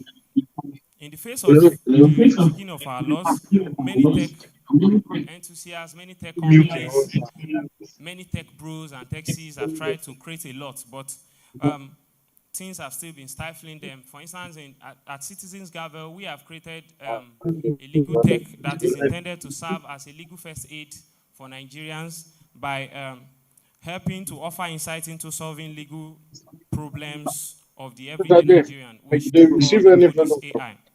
Despite our progress, the playing field remains uneven. Some of the barriers that exist include complex compliance, funding bottlenecks, infrastructure and cost of doing business, policy execution gap, informal digital economy. To achieve a level playing field, we believe that the economy, that is the digital economy, ought to institute institutional coordination. That is, the Joint Revenue Board and the Nigerian Revenue Service must work closely with National Council for Digital Innovation and Entrepreneurship to develop a unified tax interface for startups. There ought to be tiered incentives for startups. That is, the tax incentives should not be a one-off thing. It should reflect the growth that the tech companies are going through. And then the strengthening the startup investment seed fund and data-driven policy implementation. And as startup founders, you also have a duty to play. Ensure that you pay attention to compliance, because ignorance of the law has never been an excuse. Incorporate early. Register for your tax ID and seek legal or fiscal advice as you scale.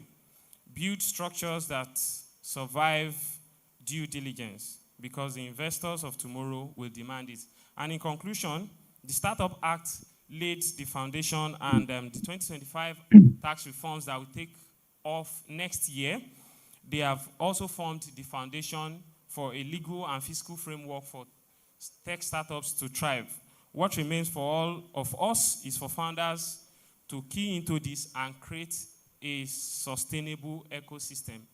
My name is Marvelous Iniobong Monday. Thank you very much for having me. And I'm sorry that Nelson Olanikwekun could not be here today. It was due to unforeseen circumstances. Thank you. Please put your hands together. We're trying to run this through as quickly as we can, because we need to leave here at the scheduled time. Are we okay? All right. So coming up next is a guest from the United States of America. Just pull up his. He's a dynamic marketing consultant and community leader based in the Washington, D.C., Baltimore area, renowned for his innovative approach to business growth and community engagement. Ladies and gentlemen, time will fail me to read his full profile. Please, if your hands are not too busy, joining us on Zoom all the way from the US, put your hands together for Mr. Sean Makalowicz. Please put your hands together for him. Media, please, let's go. Hello, everyone. Can you hear me?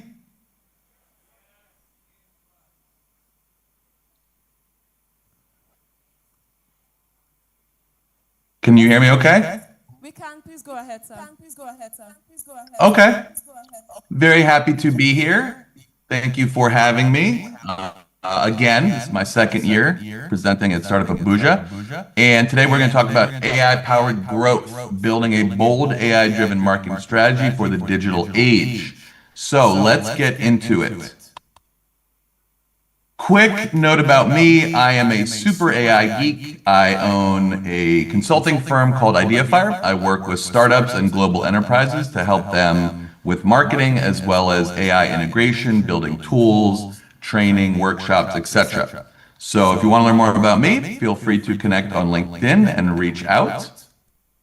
And here's what we're going to cover today. We've only got 10 minutes, so I'm going to go through this relatively quickly, but don't worry, because at the end there's a QR code that you can scan to connect with me, and I'm more than happy to share some of the tips, prompt frameworks, and other insights and tools that I will be presenting today. So, quick overview. We're going to start with tools, tactics, and use cases for startup marketing. I'm going to share two very powerful tools that also happen to be free, so that is awesome. Then I will talk to you guys about prompt frameworks, what those are, how to use them, and I will give you a cheat sheet of prompt frameworks. And then I will give you 3 key takeaways that I want you to remember from this presentation, okay? Let's dive in. Okay, tool number 1 is called Gummy Search, okay? GummySearch.com. Now, what Gummy Search is a aggregator for Reddit. So, as you guys probably know, Reddit has become a massive, massive online community where people are discussing products, services, what they like about products, what they don't like about products. And this is a really powerful place to find information about your area of business. So if you're in e-commerce and you sell things online, you can find out what people are saying about the products you're selling online or similar products. And as you can see here, try to zoom in a little bit, these are what are called audiences. So when you go into Gummy Search, you can look at different audiences. So fitness enthusiasts, software developers, e-commerce, all of these communities aggregate data from across Reddit and provide deep insights using artificial intelligence. So this is a super powerful platform. And I'm going to give you some quick tips when using this platform for your marketing. So if you guys are creating a product or already have a product, this is a place to come to find out what features you should build, what people want, what people don't want, and you can use this as insightful information to build out your startup business. Now, quick disclaimer, Reddit also has bots and trolls. So keep that in mind, right? Be smart and do your due diligence. Look across different audiences and make sure that it seems like the information you're reading are actual people and not a bot, right? It's relatively easy to tell that. So number 1, spot trending communities. Use Gummy Search to find growing subreddits of 10,000 or 100,000 members. Uncover problems and solutions, identify common pain points, and requested advice. There's 2 sections in Gummy Search. One is called Solution Requests, where people are literally asking for certain products or services that they don't have access to or can't find. That's a huge opportunity for you to provide those services or solutions. There's also another category inside of Gummy Search called Money Talk. This is literally people talking about how they're willing to spend money on a certain product or service. So really good place to look if you are selling products or services. Prototype your idea. If you're in very early stages, you're trying to figure out an idea for a startup, you can come here. You can use tools like Figma to do rapid prototyping. And then you can also find top performing content and analyze what resonates with this community. You can use the AI to better understand preferred content types, such as long or short form content, video, audio, and podcasts. So that is Gummy Search, okay? Again, this is a free tool, incredibly powerful. Okay, let's move on. Tool number 2, Google Notebook LM. This is an incredibly powerful language model that most people haven't heard about. And this is also free. What is it? It's a private language model that works exclusively with the data, docs, and sources you provide. It can search the entire internet, but its knowledge is grounded in your sources. It's your personal research assistant that understands all the info you've given it, and it's ready to answer any question. So what kind of data, files, and documents can you put into Notebook LM? Pretty much any type of file you have, literally. You can copy and paste text. You can put in Word documents. You can put in Google slide decks, Google Docs, spreadsheets like Excel, PDF files and markdown tables and files, website URLs, audio files, and YouTube URLs, as long as they're public. And you can include up to 50 sources with a maximum of 500,000 words or 200 megabytes each. So this is really powerful because you can upload all of your internal documents, your marketing strategy, your content calendar, your brand guide. You can use it for lots of different things. And this is a screenshot of what Notebook LM looks like. On the left, you have all of your sources. In the middle, you have your console where you can ask questions. And then on the right is you have what's called Studio, where based on your data, your sources, and documents, you can click one button and generate an audio overview from your own documents. You can also generate an actual video, a mind map, a report, a flashcard, or a quiz from one click using your own data. So it's incredibly powerful. So I want to give you guys a few use cases, okay, for these really, really powerful features. Mind map view, instantly visualize the key topics and connections within your documents to uncover hidden themes. What is a use case, especially for startups and marketing? You can find unexpected links between customer feedback and competitor features. Audio overviews, turn any set of documents into a podcast-style conversation. Use case, create a 5-minute audio brief on a research report for your team to listen to on the go. They can listen to it while they're walking, while they're driving, while they're biking, in their headphones. Video overviews, automatically script a short narrated video from your own sources.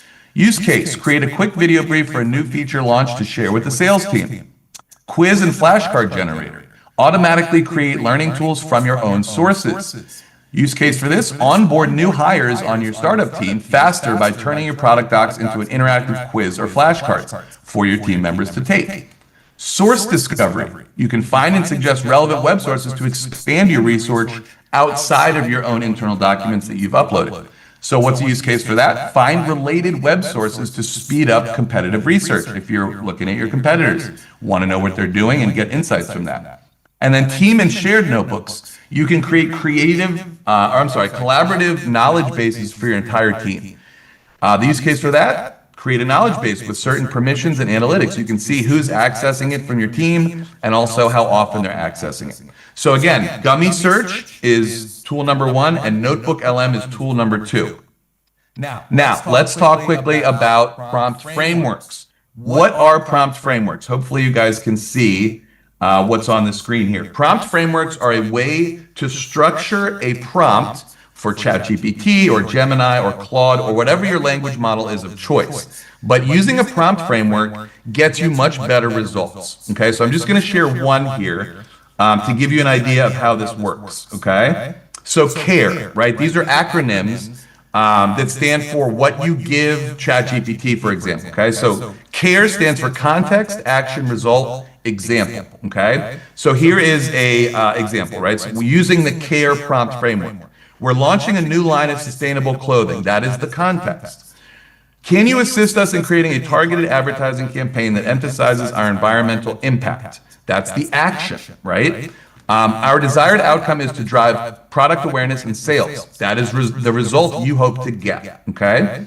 And then finally, a good example of a similar successful initiative is Patagonia's Don't Buy This Jacket campaign, which highlighted their commitment to sustainability while enhancing their brand image. So hopefully you can understand, CARE, right? C-A-R-E, context, action, result, example. So instead of just saying, help me create an advertising campaign in ChatGPT, use this type of very structured, organized prompt framework. And again, I'm happy to share this cheat sheet. These are just a few prompt frameworks. There are many, many others, okay? I'm happy to share these prompt frameworks with you guys. And again, you can scan the QR code at the end. And just wrapping up here, I want you guys to remember these 3 key takeaways, okay? Number 1, artificial intelligence will fundamentally change the way we conduct business and commerce forever.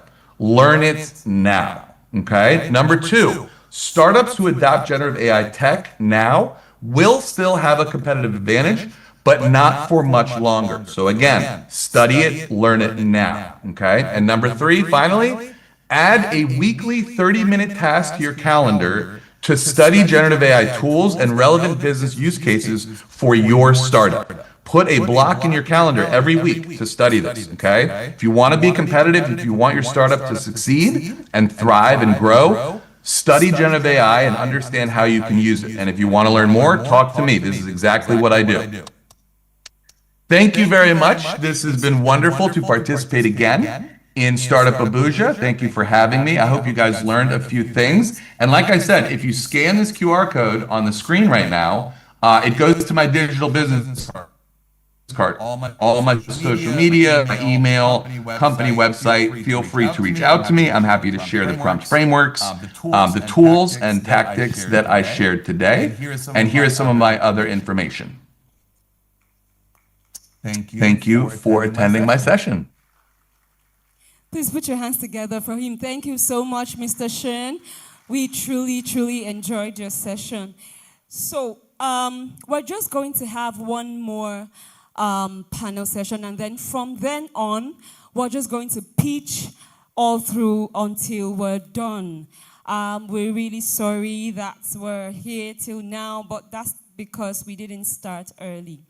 So I'm just going to call up the panelists for this session quickly, and so that we can move forward. So the first person on my list is Mr. Fahad Abubakar Longman. Mr. Fahad Abubakar is an informative technology consultant and public servant. He obtained a Bachelor of Science in Computer Science from Sokoto State University. Mr. Fahad currently works with the National Institute for Legislative and Democratic Studies, where he drives effective lawmaking in Nigeria. Please put your hands together as we have Mr. Fahad Abubakar Longman come up stage. Okay, thank you very much, Sam, for your time. For now, there will not be any question, but of course, we have your scanning this barcode, and definitely they'll be reaching out to you and connecting with you on LinkedIn, on X, and other platforms. He is a dynamic integrated marketing and communication specialist and the head of corporate communications at Galaxy. Thank you very much. And thank you so much for showing up today. We love that. Okay, someone is just complaining now that the barcode is not working. Digital transformation. Can you send another one? Or can you send something else? Can you hear me? Yeah, I can hear you. If it's not scanning, you might have to tap on the barcode on your camera, and then it's a little link should come up. Please, we want to hear them. Thank you so much. This will make us know that we still have an active audience. Okay. Next on my list is Miss Favor Onyinye Zenduka. She is a Google certified digital marketer and a direct response copywriter. She works with the Startup Abuja team as a digital marketing executive, championing the marketing activities alongside other sister companies. Please put your hands together. I can hear. Okay, that's fine. The barcode you attached, right? Two persons trying to scan now, and it's not redirecting. I don't know. There's like very beautiful. I think the link, there's a breakage in the link. I don't know. Okay, to moderate this okay. session, It should scan, but what I can do is I can put a link in the chat that goes to the same thing. Sure. Just reply Sam. You know, Sam sent you a mail this morning. Sam has set up Abuja. Just do a reply to Sam with that link. Sure, absolutely. I just put the link in the chat, which is the same as the barcode, and I'll also send the link to Samuel. Yeah, send it to Samuel. That would be very wonderful. That would be very wonderful. Thank you so much for your time. We're really grateful. Thank you so much for being on the call with us. My Thank pleasure. you for this powerful session. Thank you for having me. Thank you so much. Yeah, we're gonna send you mail subsequently just to say thank you. Thank you so much. Have a wonderful day at the conference you're having as well today. I'm going to actually kick off with Thank you. Mr. Chidi Okpala. Yeah, thank you very much. Bye. Bye. Love you. Sir, you are an integrated marketing and communications specialist and the head of corporate communications at Galaxy Backbone. What communication strategies can startups use to effectively scale their operations and reach new markets? And what do you think are the key indicators that a startup should look for to confidently say that they have achieved a product that you can say that is a product market fit? All right. Thank you very much. And good afternoon, everyone. It's great to be here at the Startup Abuja 2025. And this is my second time here. And I think it's amazing how this community is growing and growing. It's a very interesting question that you've asked. How does an organization, a startup, get to understand that they've reached product market fit? Yes.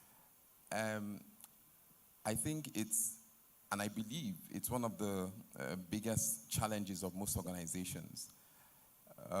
Sometimes people feel that once you've developed a product and you put it out there, it should serve its purpose. But most times you find out that it's not just about arriving at a particular point. It's about the sort of relationship you're able to create with your product, with the community that you want to serve, with the people, the partners, and the larger global space that really, really, really matters. I would share some, you've asked me about communication strategies that you can adopt.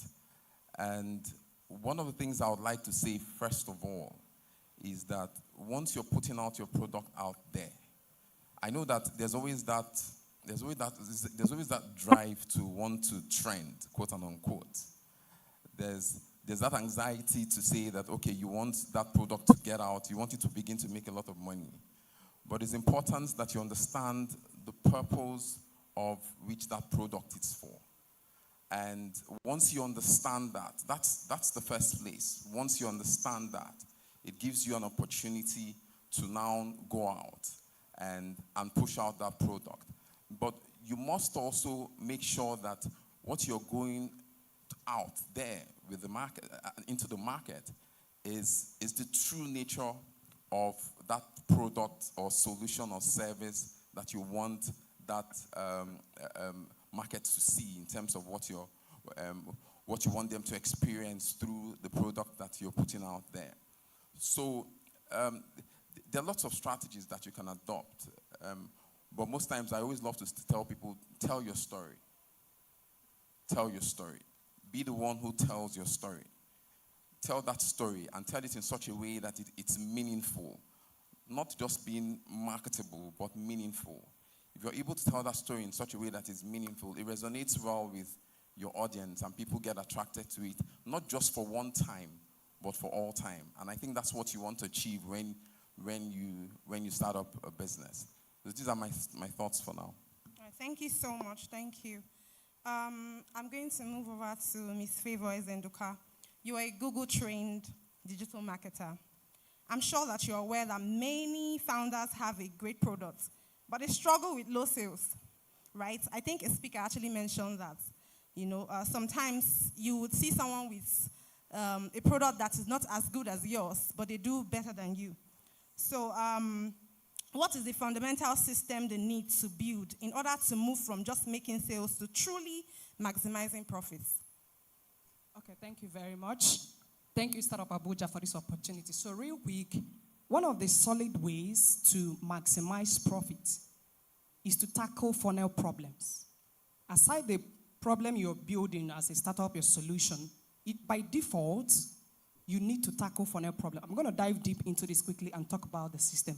But before that, I want to give us a background context, so that we can understand the crucial component for triggering exponential profit that you should never neglect in your business as a startup.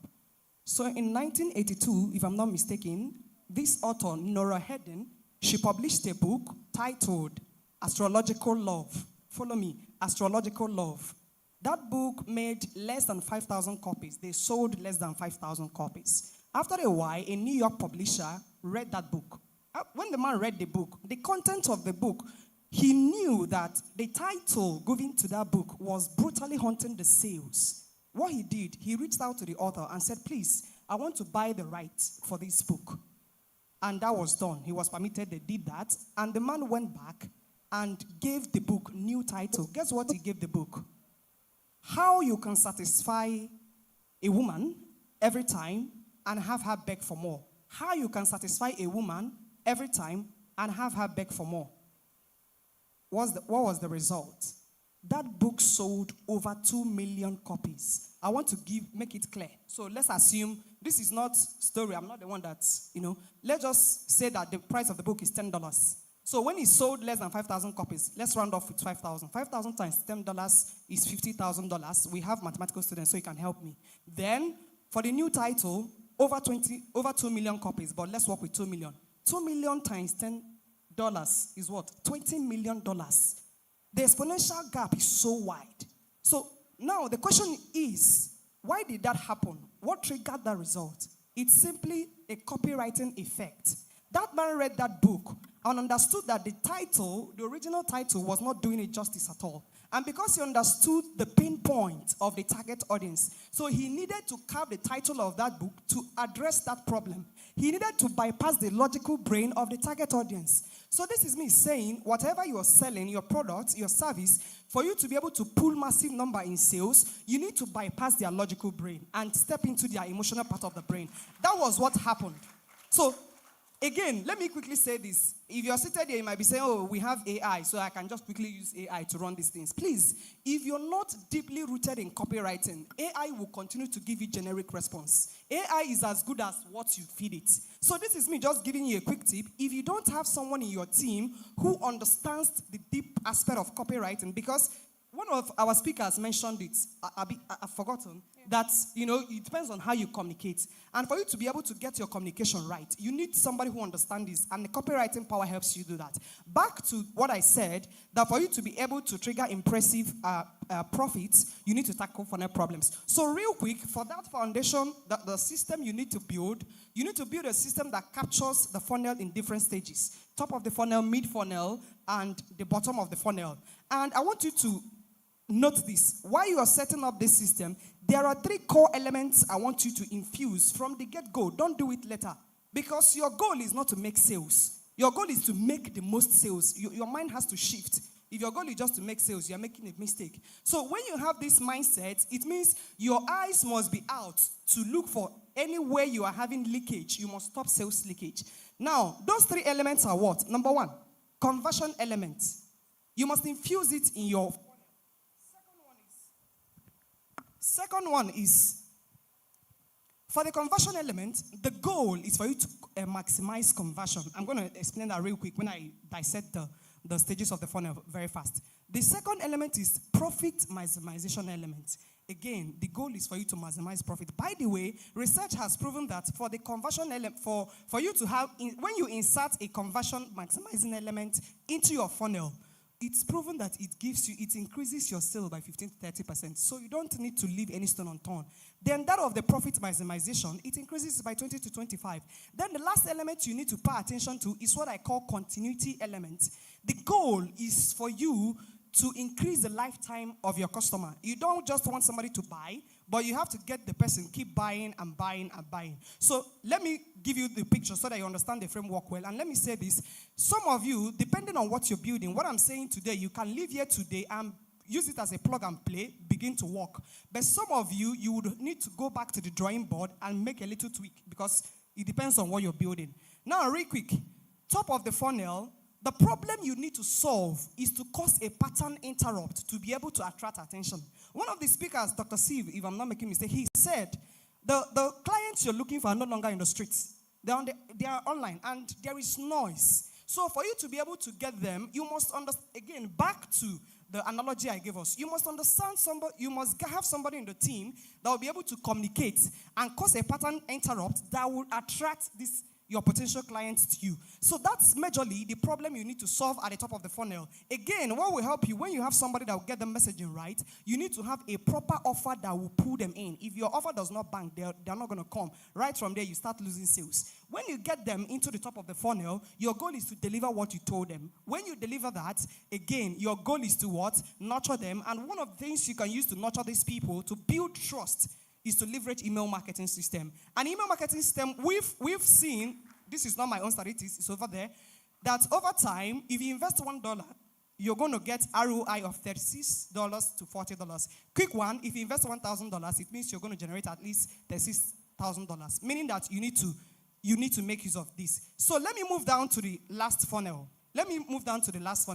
Now, by the time you are at this middle funnel, you infuse, that is where you put this conversion maximizing, so that when you present your product and they are not able to buy, before they go, you downsell them. That's what we call downsell. You show them a cheaper product they can buy. Now, when you now get to the bottom of the funnel, that is where you have a higher offer, and that is to increase profit. And finally, the continuity element I talked about is to increase their lifetime, which could be a membership program or whatever. So at the end of the day, my point is, get back to the drawing board, ensure you incorporate all these things into the system, and watch out how your profit is going to increase. Thank you. Thank you so much, Ms. Favor. I'm sure that was very insightful. Most of them will be coming to you for mentorship at this point. All right. Mr. Fahad Abubakar, you are an information technology consultant. And as someone who drives effective lawmaking in Nigeria from the Office of National Institute for Legislative and Democratic Studies, I'm sure there are key regulatory challenges that startups face when scaling, like licensing and registration, data protection and cybersecurity. How can this be addressed through policy and legislation? And what are the legal and regulatory incentives that can be offered to attract venture capital and angel investors to Nigerian startups? All right, thank you very much. It's my pleasure to be here. Coming from the policy sector, basically the National Assembly, I believe we cannot work as private sector without the public sector. And even in the public sector, the policy makers. The National Assembly is there for the public, for the public and the private, and the private people.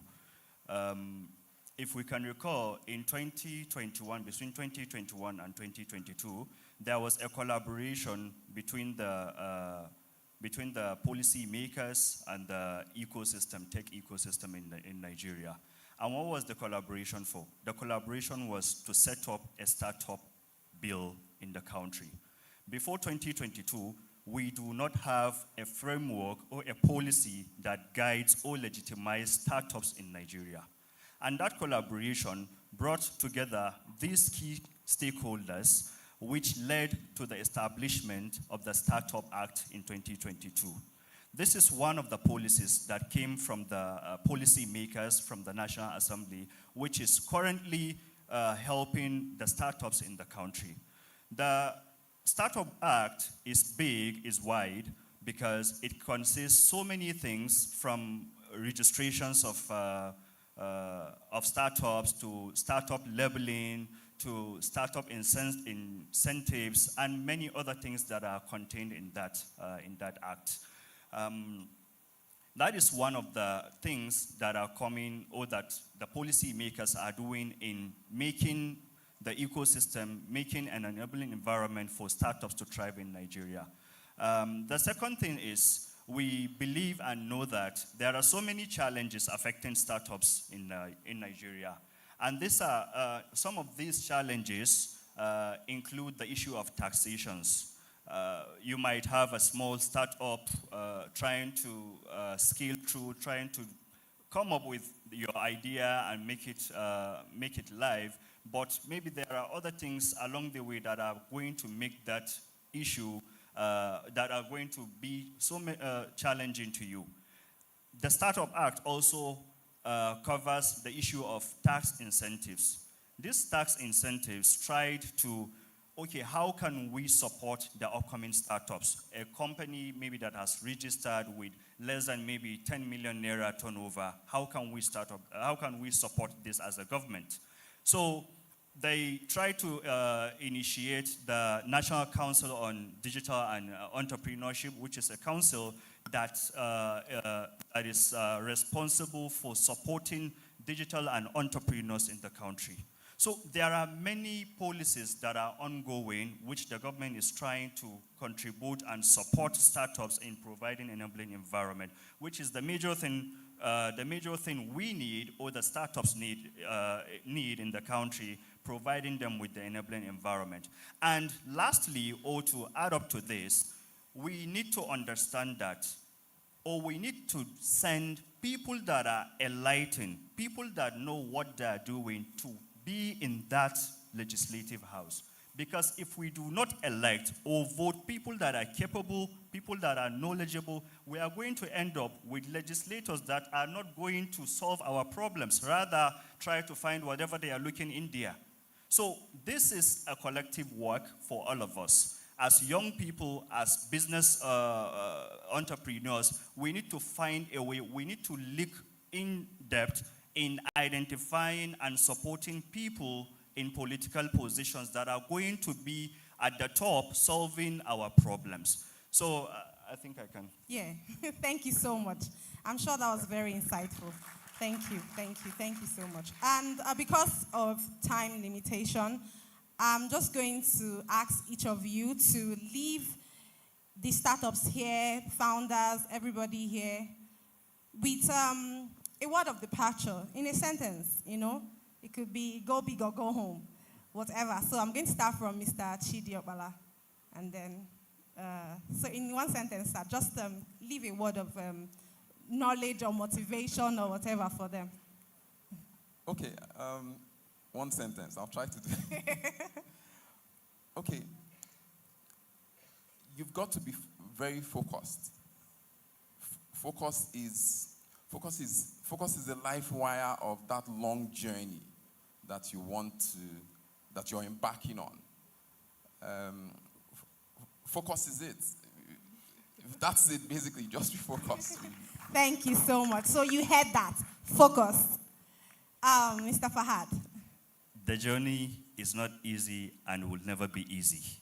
If you decide to quit, you are not going anywhere. If you decide to keep moving, you are going higher places. Thank you so much. Don't quit. That's what he's trying to say. Ms. Favor. I would say take personal branding seriously because it's a panacea for the red ocean market. I mean, a saturated market. Take it seriously. 2 people that you can understudy. You already know Alex Hamazi. Bringing it down home, you can study Mrs. Chomi Fanyeze or some other people. Beyond the conference, you can reach out and I'll call more names for you. Thank you. Thank you so much. That'll be all so that we don't take too much of time and then we can call up the remaining team that are left to pitch. Thank you so much for having us. A round of applause for we have a few persons that have reached out to us to have like 1 or 2 questions. So we'll just take one. Is she ready? Okay. Are you ready for your question? Please, is there an usher available to help me pass the mic to her? Thank you so much.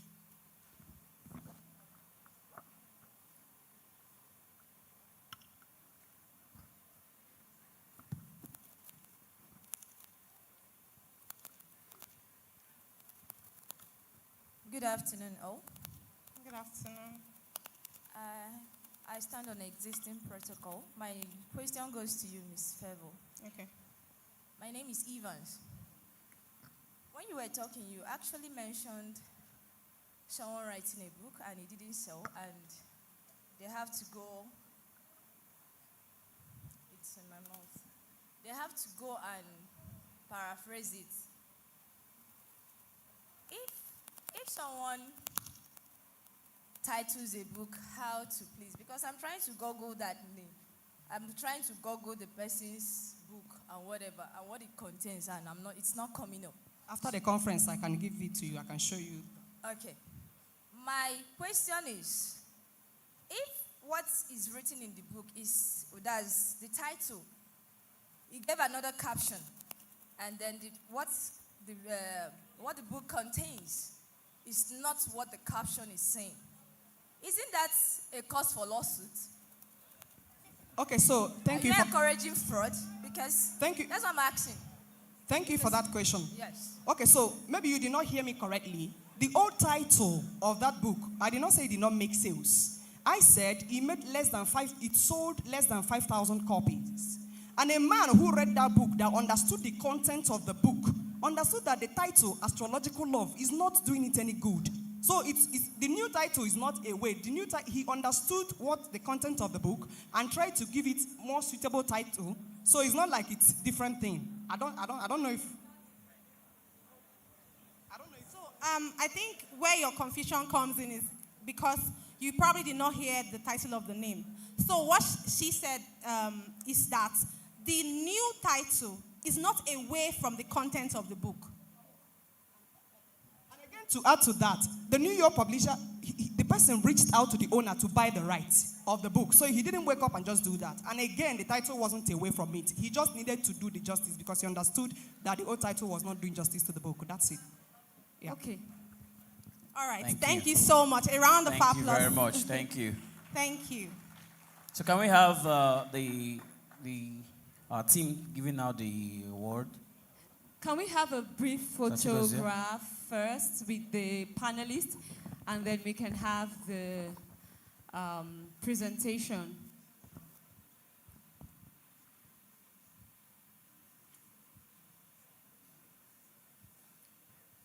Just after this, we're going straight to the pitch session, and that we will do till the end of the conference. Thank you so much for your patience, and we're really sorry for keeping you up till this time. No, not keeping you.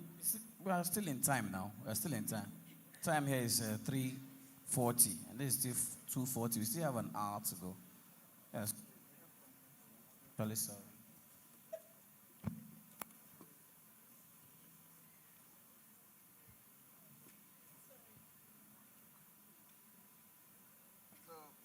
Mr. Chid is joining us for the Start of Abuja conference for the second year. So we want to really thank you for being here, for the impact you are bringing to the team always, and for the audience. We know that it is not really easy for you to leave your busy schedule and come and pour out your heart every time, and we are very grateful. Thank you very much for this.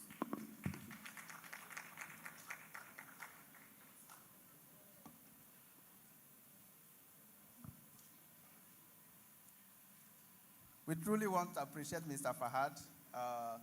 One of the things we have tried to do is to make sure that if you are a startup and you are here, everything about startup is said, from the legal point, from marketing point, and he has really done that. The insights he brought on the table made a lot of audience, made a lot of people to really understand what's connecting the law and the legislative part of things have to do with startups. Thank you very much, sir. Thank you.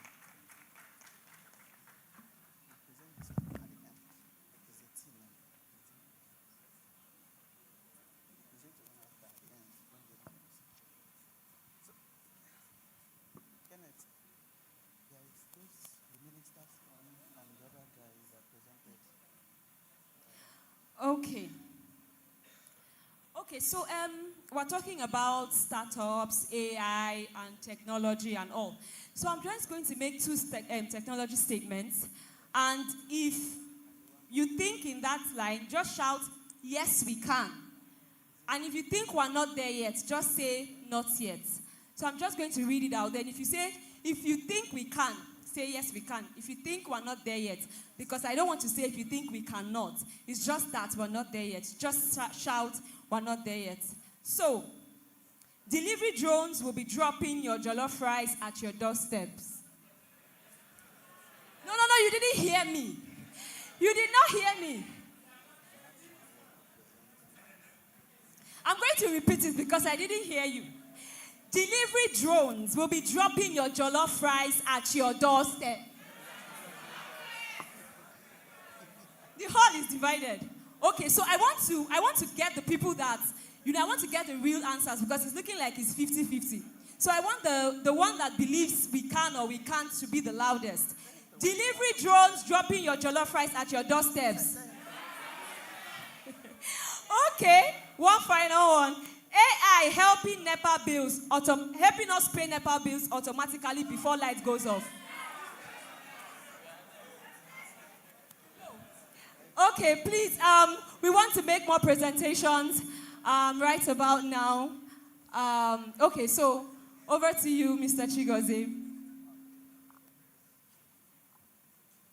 Well, we know that Honorable Barrister Bello Mohammed Goronyo, the Honorable Minister of Works, State Works, was supposed to be here, but unfortunately he couldn't make it.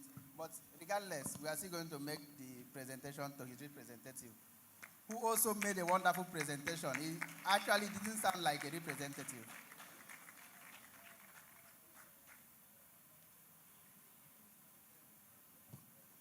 Thank you very much, sir. Thank you.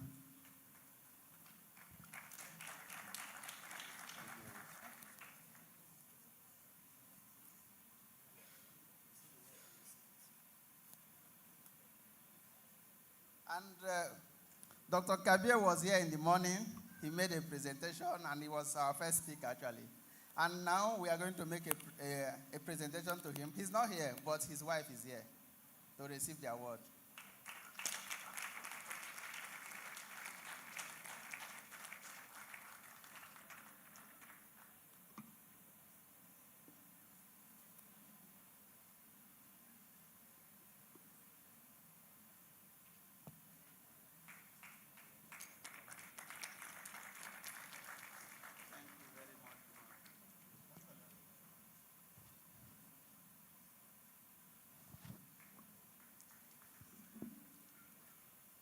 And we also have Mr. Nelson.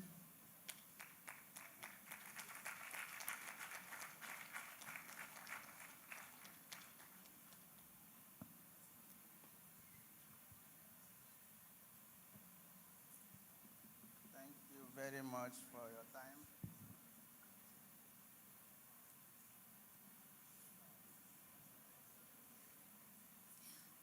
Okay. Thank you so much, Mr. Chigozie. Thank you. All right, so please, if you hear the name of your startup, please make your way to the stage. Supplier, Nafolo Pay, Ripvest, Niger Care AI, Creator Realm, Nexus Botics, Deep Secure 360, One Click Med, U Health AI, Mailtrips Foods, Ledger Finance, Examable Tech. I'm going to repeat the names again. Supplier, Nafolo Pay, Ripvest, Niger Care AI, Creator Realm, Nexus Botics, Deep Secure 360, One Click Med, U Health AI, Mailtrips Food. Please stand accordingly. Ledger Finance, Examable Tech. Again, Supplier, Nafolo Pay, Ripvest, Niger Care AI, Creator Realm. Supplier, Nafolo Pay. Nafolo Pay. Who's the next? Okay. Ripvest, Niger Care AI, Creator Realm, Nexus Botics, Deep Secure 360, One Click Med,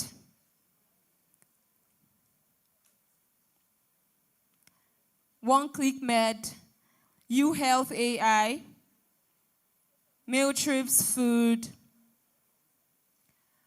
Ledger Finance, and Examable Tech. So I'm going to leave you in the hand of my co-host, MC Miti, to take over the session. They all have 3 minutes to pitch.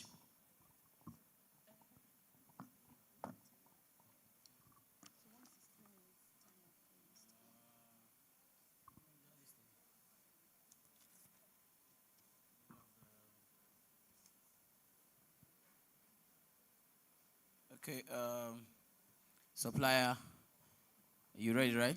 Confirm your mic is working. It is. Your time starts. Okay, so you start now, you end in the next, I think 3 minutes, right? Okay, so this is 2:54, 2:57. Thank you. Good afternoon, everyone. My name is Kendi Opeyemi Adeniro from Supplier. This is the Aristika on your streets, the one that sells rice, that sells beans. She works with Opeyemi and Fumi. Why? She has a shop. Why is she still working? This is why Supplier is here. At Supplier, what we do, we give Iyari Sika on your streets, we give them inventory, we give them financing to buy. Is a buy now and pay later. How do we achieve this? We have partners that give us products for 30 days. We give that Iyari Sika on your street to take the products from us for 7 days and pay later. How are we able to know what Iyari Sika can do? We have a website, www.supplier.shop, where Iyari Sika can put our products and sell. Remember I told you, Iyari Sika has a shop where she's supposed to make her sales. But because of time, trying to make more sales, she feels the best thing she could do is to go hawking with her children. So what we do at Supplier is to enable her to sell her products on our platform. We have partners like Coca-Cola that give us products for 30 days. We have partners like Seaway that give us products for 30 days. So after these 30 days at Supplier, we give our manufacturers the payments. Remember that we allow them to also sell their products on our platform. How do we generate income? How does Supplier make money? Remember I told you we give Iyari Sika a buy now and pay later without interest. Isn't that amazing? So how we generate income is that we actually earn rebates from these our partners: Coca-Cola, Seaway Foods, FMN, Berlin-Pex. What we do is we earn 3 to 5% from them. Thank you.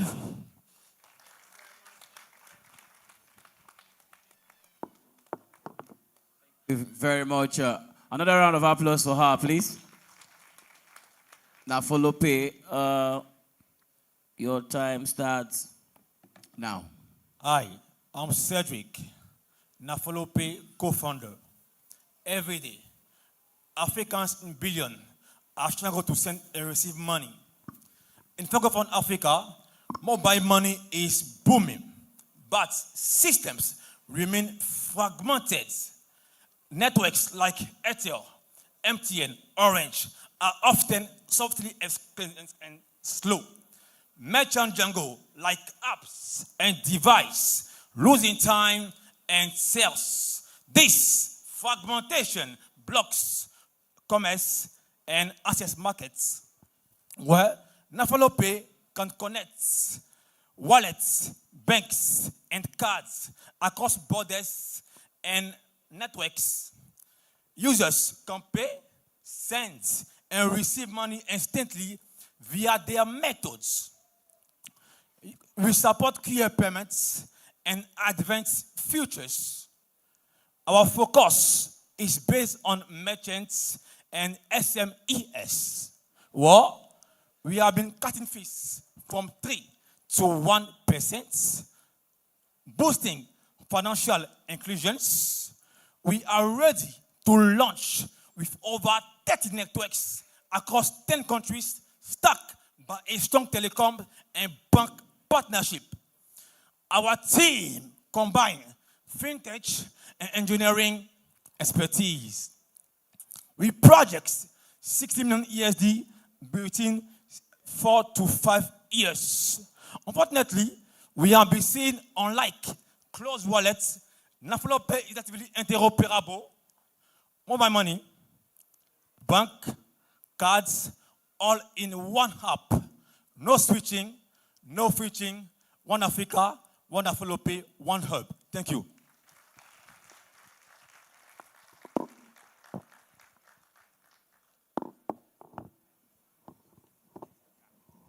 Okay, thank you very much. All the way from Ivory Coast. Please, a round of applause for him, please. Thank you. Reverse the time. Confirm your mic, please. The time starts now. Good afternoon, everybody. My name is Paul Ugoji. I'm the co-founder and CEO of RibVest, the first community-driven agri-fintech that is changing the way individuals and farmers grow wealth across Africa. To this day, Nigeria has over 73 million adults underbanked. Even the working professionals, students, artisans, and traders still find it difficult to manage their finances, save consistently, and invest in agriculture. Meanwhile, Nigeria has over 38 million smallholder farmers who are responsible for 70% of the nation's food supply. Yet, just 4% of these farmers have access to formal credit because most of them operate without modern tools or formal or proper financial records. RIPVEST was created to give everyday individuals a simple and secure platform to manage their finances, save consistently using smart tools like saving bodies, target savings, periodic savings, and vote while investing in pre-vetted agricultural projects. And for the farmers, we built GrowHub, a smart farm management dashboard that enables them manage their operations, track their finances, and keep proper records. By digitizing their processes, the farmers become investment ready with transparency and traceability built in. The total addressable market for fintech and input financing is valued at 275 trillion naira. As our target market includes individual savers and investors, local farmers, input financiers, and impact investors. We contribute to the economy by enabling individuals to build a culture of savings and investment in agriculture. We support smallholder farmers, create jobs, and also impact rural communities. We generate revenue from transaction fees, investment rate spread, subscription to GrowHub, and commission from input financing. RIPVEST is not just another fintech app. It leverages artificial intelligence to understand our users' unique pain points, their persona and behavior, to provide a personalized experience that meets their individual needs. In just 7 months, we've been able to onboard over 500 beta testers on our MVP. We've processed over 25 million naira in transactions and generated over 800,000 naira in revenue.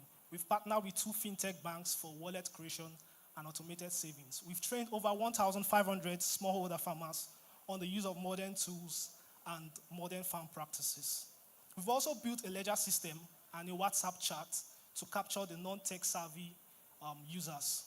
Our team brings together over 10 years of shared experience across technology, product management, agriculture, finance, and product design. This means we not only understand the problem, but possess the skill and the experience to build and scale the solution. Thank you very much. Thank you very much, sir. Niger Care AI. Your time starts now. Good afternoon. Good evening. My name is Benjamin Eze. I am a village boy. I grew in the village, and I grew in this village where you don't have a hospital, you don't have doctors. The small chemist man become our doctor and everything. And I watched people die of malaria simply because they are being diagnosed something different. This is why Niger Care AI come in. Niger Care AI is an intelligent health assistant that provides instant symptom-based diagnosis, safe prescription guide, and medical education right from your mobile phone or your desktop. It is powered by AI trained on verified Nigerian medical data and World Health Organization standard. Our target audience is the rural dwellers with no hospital nearby. The pharmacists the pharmacists that use Niger Care AI as a quick reference tool for diagnosis. And then those small chemist people who we always encounter in our villages. They are really our doctors. We do not know the big doctors. Then, our unique selling point, unlike typical health apps, Niger Care AI works offline. It provides locally, which means that the local chemist man can actually use it without network.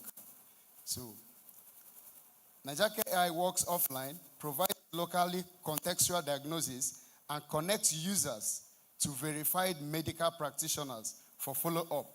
It's built to serve the African healthcare ecosystem, not to replace it.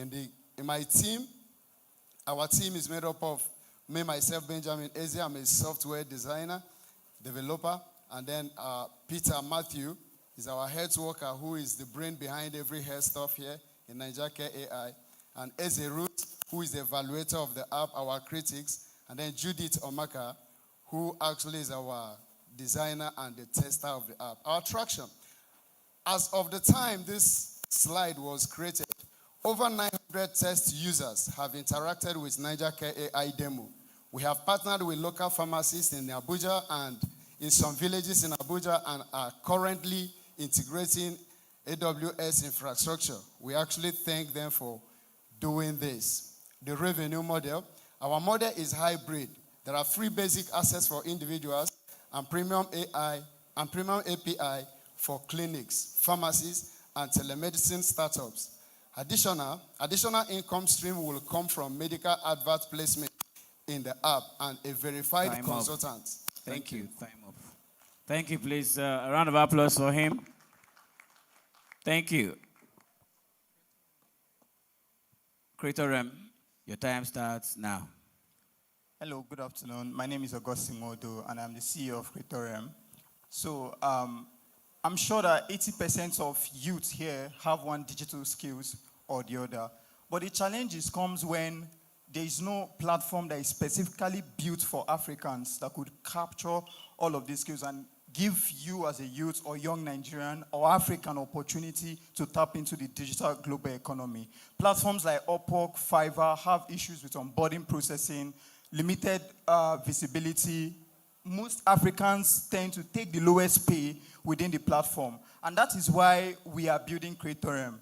Creatorem is an AI-powered freelance platform that connects African freelancers with global opportunities. We do that by, we currently are building a platform, a software already. And within the platform, we are capturing clear onboarding process, verification system that serves Africans. Then also we integrate escrow payment. This enables trust within the platform. Next slide, please. Okay, our target audience, like I said, are African freelancers and clients globally. These are you and I that have the digital skills that you want to sell it or offer it to clients anywhere in the world. And then we have businesses, startups like you and I that want to hire some of these people with these digital skills. Next slide. Our unique value is that, first of all, we understand the pain within Africa. Myself, I've worked with Upwork for like 5 years now, and I understand the limitation, and I believe that 1 or 2 persons here who has used Fiverr or Upwork understand the challenges that most Africans face within these platforms. Personally, I have lost hundreds of dollars just within Upwork because this platform were not specifically built for us. So we are building from ground up, having Africa in mind. Next slide. So our traction so far, we've built a custom website whereby we showcase what we are doing. What does it look like? So when you go to creatorm.com, you see the idea of what we are building, right? Also, through that website, we've been able to gather about 100 plus freelancers on our wait list. Also, we've connected clients to some creators within Creatorem right now. And the deployment of our fully automated AI system is currently ongoing and will launch next month. Next slide. Our revenue model, we are capturing 2 revenue models for now, which is unlike Upwork and Fiverr that charge from 15 to 20%, we are charging just 8 to 10%. Also, a subscription model. Next slide.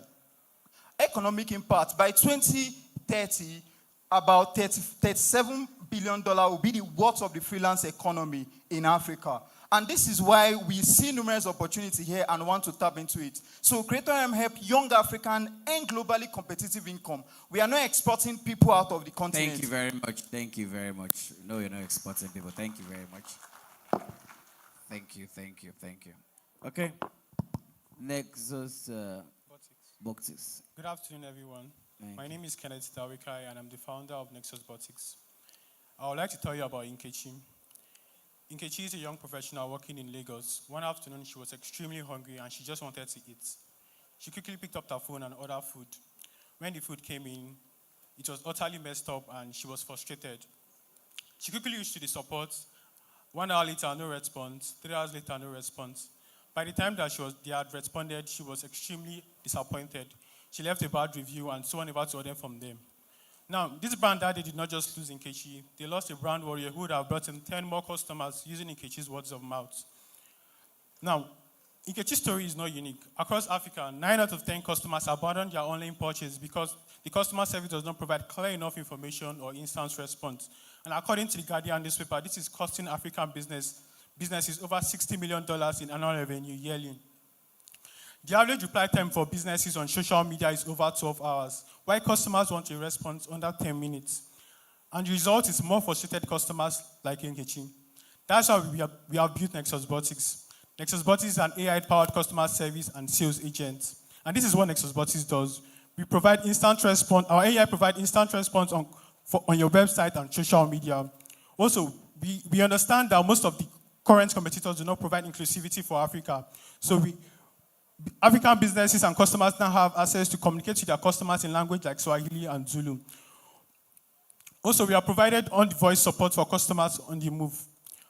For our target audience are medium to large-scale businesses in Africa, ranging from fintech, healthcare, e-commerce. For our unique selling points, one of the main points for Nexus Botics is providing inclusivity for African customer service. So we have integrated other African languages, so businesses and customers can easily communicate with each other. Also, we understand that at its core, an average African is not a very extremely technical person. So our UI is extremely simple, and you can easily create your bot in less than 3 minutes. Whether you can code or you cannot code, you can easily create your platform and deploy on your social media or on your website. Also, we are providing social media information. You have a dashboard where all your social media accounts for your business are easily managed and organized. Next slide, please. So our team have over 10 years of experience, and we have front-end developers, AI engineers, and business developers. Next slide, please. We have built our product, and we currently have over 100 people using our product, but they are free users. And we plan to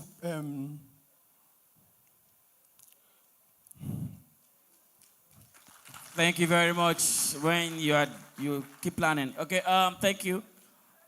Our revenue model is currently SaaS model. Sir. I beg now. Thank you. Thank you. Please, can you appreciate him? Clap for him, please. They keep planning. Deep Secure 360. Good afternoon, everyone. Your time Last starts year, now. Nigerian bank lost over $5 million to cyber attack. Not because their system we are weak, but because they depend on foreign solution that doesn't understand the African patterns. I am Ibrahim Issa Liman, founder of Deep Secure 360, an intelligence, cybersecurity, and digital forensic platform. Africa lost over $4 billion every year to cybercrime. In Nigeria alone, 60% of SMEs experienced at least one attack last year. Most of these tools we are built in Silicon Valley, not in Abuja or Lagos. They didn't understand our local threat patterns. This Secure 360 doesn't just react, it predates before the attack happened. It's unified with real-time threat detection, data forensic investigation, and dark web monitoring, all in one smart dashboard. DS360 targeted national security agencies, bank, fintech, government MDS, and private enterprises. While global companies sell tools, we deliver intelligence. They play checker, we play chess. Our AI learn those local patterns, and our forensic understand African infrastructure. And our price is affordable, up to 40% cheaper than foreign alternative. We run SaaS subscription model, basic plan for SMEs, professional plans for enterprises, custom deployment for government agencies. We also generate income from security consulting and data forensic services. DS360 protects over 150 clients from phishing and deepfake manipulation. I know say Abuja is not going to like this one. We deploy a live platform at www.deepsecure360.com. We also register with CAC. We create high-value tech jobs, defending national assets, advancing Africa's digital sovereignty. We also reduce cyber loss with up to 70%. Our team, Ibrahim, Ridwan Gabi, and Fatima Bashir, together we merge AI, security, and design into one powerful defense line. Ladies and gentlemen, the world say Africa needs help with cybersecurity. No, not lie. We are proving them that Africa is the hub. We are building $1 billion tech African company. The question is not whether you believe in us. It is whether you watch us from sideline or join us in building the most important cybersecurity company ever rise from the continent. One of the speakers here was implementing startup. Prioritize cybersecurity is the first important. Thank you very much. Thank you very much. Please, a round of applause for him, please. Thank you. Deep Secure. Okay. One Click Med. Thank you. Good afternoon, everyone. Good afternoon. My name is Reagan. I'm the CEO and founder of One Click Med, the digital health passport for Africa. Next slide, please. This was me in 2020. My wife was in a deep state giving birth through C-section. The doctors came to me and said there was a slight problem. What was this problem? She was bleeding, and they needed me to just tell them if she had an allergy so they could be sure that the treatment they had would work. Unfortunately, at that time, I was confused, disoriented, and I did not even know if she had any allergy. At the end of the day, I had to indemnify. It's not something I wish on anyone because it's a 50-50 chance, but luckily she survived. How many of you have had to go to hospitals and at the end of the day you cannot get care on time because they have to spend time looking for your records or they cannot even find the records, you have to start all over again. Next slide. That's why we are solving the problem at One Click Med of digitizing healthcare for both providers and patients. The problem stems from the fact that over 80% of hospitals in Nigeria are still paper reading.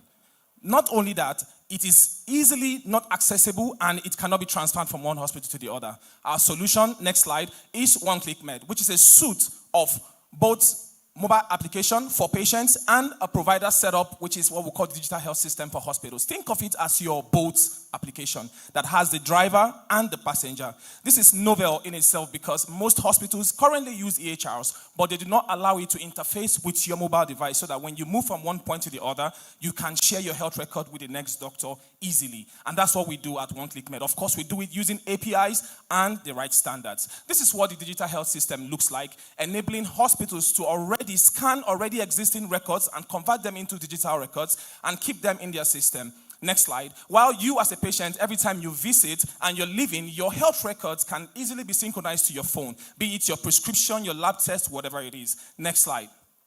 Our unique value proposition is a lot, but the most important one for us is the fact that you, as a patient, becomes the owner of your health record and you decide where it goes to and at what time. Next slide. Our traction so far, we piloted our system just less than a month ago, and we did that across 30 hospitals because of our partnership with Impact Healthcare Group. It's a group of hospitals that has over 30 hospitals. And since then, just last week, we got our first pay. We have over $2,800 from our first clients. Next slide. This is the team. We are made up of health, IT, business, and marketing, and we're supported by industry standard players in healthcare and AI. Next slide.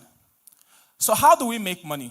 We all know that there is market in digital health. Nigeria alone boasts of over $500 million, but our target is just 10% of that amount. But how do we really make money? We charge a simple $60 per user per year for each facility that uses our product, and we do a minimum of 5 users. From the mobile application, it is currently free, but in time, we would also charge from people who use our emergency care features, pharmacy features, and the likes of them. Time up. Thank you very much. Time up. You are the founder, right? You are really the founder. Thank you. Yeah, you're the founder, indeed. You held AI. Let's go. Yeah. Good day, everyone. First of all, I want to appreciate the Startup Abuja team for this stage. This is just a proof that what we are building at Youth AI is worth it. My name is Temi. I'm the strategic lead at Youth AI. Youth AI, not so different from what he just presented, is solving one major problem in Nigeria's healthcare industry, which is the problem of data. Next slide. I'm sure we are all accustomed to all the problems we face in Nigeria's healthcare industry, queues, and even more systematic problems such as cost of healthcare and access. But you see, all this problem boils down to one thing, data. Just like you mentioned, healthcare data, every single thing within our healthcare journey involves the transfer of data from us to those institutions. But those data are burdensome, unproductive, unstructured pieces of information in hospital IT infrastructure. We're taking off that cost for hospitals to manage the analytics and transfer of this data while facilitating the transfer of this data between different hospitals, solving the problem of interoperability. Just like you see there, so I'm creating a central data management system for Nigeria's healthcare ecosystem while operating a patient portal and added features such as advanced medical health management system. Next slide. So this system is designed for 3 categories of users. If you're just a normal person and you need healthcare, you're the first category. The second category of user is designed for people who have specific health needs because they will tend to take their health more seriously. And the last is designed for either parents who are trying to monitor the health of their children or children who are trying to monitor the health of their elderly dependable parents. Next. So the market opportunity, we're targeting this solution for Nigeria's middle class, which is Nigeria's middle class because they tend to have the platform, which is smartphone and internet access, and they tend to obviously take their health more seriously rather than the lower income class, not to be classist. Next slide. So the quantifiable impact, like I said, hospitals run expensive IT departments, typically range between 50 to 200K. We're taking off that cost for them, and we hope that that would also reduce the cost of healthcare. We're reducing doctors' time, and we're improving the overall efficiency in healthcare industry. Next slide. The progress so far. So since concepting this idea this year, we have gone on to become part of Honoris Network. Honoris is a private university network that has private universities across 14 countries in Africa, and we are part of their collective labs. We also came first place in the University of Nigeria's pitch competition out of 65 startups, and our co-founders got $1,000 worth of scholarship from DataCamp. Next slide. Honestly, being on this stage is just proof that what we're building is actually really important. Next slide. I guess it's just about the team. So I'm the strategic Thank lead. you very much. All right. Thank you. Thank you. Yeah. Just being on the stage is enough. Thank you very much. Meal trips, food. Yes. Time. Okay, good afternoon, everyone. Good afternoon. My name is Juliet. I am the social media manager and marketer at Meal Trips. Right, so Meal Trips is an online delivery app that helps connect users to their favorite products. Now we have different arrays of products on our apps, which include food, groceries, and pharmaceutical products. So before we launched out in Makadi, Benue State, we carried out a market survey to help us understand the pain points of users that are conversant with online delivery app, and we were able to identify 2 major problems. One is the inconvenience in accessing food, groceries, and pharmaceutical products. 2 is the delay in delivery services. And after identifying this problem, we're able to come up with a solution that is, 1, building one platform that provides solution to what I just mentioned, and 2, is creating an optimized delivery system that helps users track their products or services from the point of the vendors up until it gets to their doorsteps. Next slide, please. Our target audience are majorly young professionals, busy young professionals, have the elderly ones and the students. Right. How the app works, you just need to go on the Google Play Store, download it, sign up, and you just, all of these are just walkovers, pretty much self-explanatory. Yes, what makes our product unique is pretty much easy. First off is the AI integrated nutritional insight that gives you a check and balance of what your meal calorie intake is. We also have the B2B partnership that allows for bulk orders. Also, we have the meal scheduling that helps busy individuals to just schedule their meal ahead of time. Now, from inception, we have successfully onboarded, say, 30 active vendors and 100 plus users on the app. Now, our revenue model is pretty much simple. We charge a service fee of 10% off of all deliveries that are completed and 5% from the delivery services, the logistics services that we've partnered with. Yes, over time, from inception up until this point, that is Q4 last year down to Q3 this year, we've been able to generate, say, close to ₦1 million, and we are looking to expand into other states because of the low adoption rates in Benue State, Makurdi. Right, the economic impact of our product is, 1, revenue generation for vendors that we have onboarded. Secondly, would be it helps users with time management. Yes, you can just schedule your meal and you don't even have to stress about going out. The meal comes to you. Thank you very much. Thank you very much. Thank you. There's a round of applause for her. Thank you. Ledger Finance. Thank you. Hi, everyone. Good afternoon. My name is Orasutu Emmanuel Ehimare, and I am the founder and CEO of Ledger Finance. Africa faces a critical problem. Our financial management system has evolved from trade by barter to swift transfers, but something is critically missing. We need financial systems that are adaptable and are very, very smart. This problem is a 600 million user problem that is being faced in sub-Saharan Africa today, and it manifests itself in so many ways. You still have educational institutions that verify payment via WhatsApp. SMEs lose about 80% of their revenue and go out of businesses within their first year as a result of mismanagement. And this solution, this problem, is what Ledger is solving. With Ledger, every single person here, every single startup here can create an account, get a personal account, and they can create an organization. With the organization, they can create sub-accounts, saving accounts, wallets, and ad managers, giving rule-based assets transparency like never before. That's how finance should be, smart and adaptable. Our primary competition are the neobanks and the traditional banks and educational financial systems. How Ledger stands apart from them with our unique selling point is that we're adaptable. With Ledger, you can easily create multiple organizations, you can create sub-accounts, bring in personal banking and business banking into one space. Our traction, so far we've been in private beta for an extended period of time. And with that short period of time, we've done about 80 million naira in transaction volume, and we're currently undergoing an integration with University of Benin for 70,000 students to be onboarded on our platform. The addressable market for a business like Ledger is very large. It has been quoted that $90 billion is the market that we're targeting. And in the next 5 years, we're looking at approaching $106 million for Ledger to capture. The vision of what Ledger is trying to do, or what Ledger intends to do in the financial economy, is something that is very clear. We want to do smart and modular finance, not just for businesses, not just for individuals, but for each and every one right here. We are all Nigerians. We understand the entrepreneur that we can be. Everybody has a business that they are doing. What we are bringing together is personal banking and business banking. We generate money through fixed fee charges, and pro subscription. And this is the reason why I've come here to pitch Ledger, to join everyone here, to join us in transformative journey of putting adaptable, smart finance into the hands of every individual in the country. Thank you. Thank you. Oh, sorry. Thank you. I think that example, yeah. I mean, Examinable. Examinable. Examinable, yeah. Yes. Okay. Thank you. Okay. Good evening, everybody, or good afternoon, everybody. My name is Kenneth. I'm the co-founder of Examinable.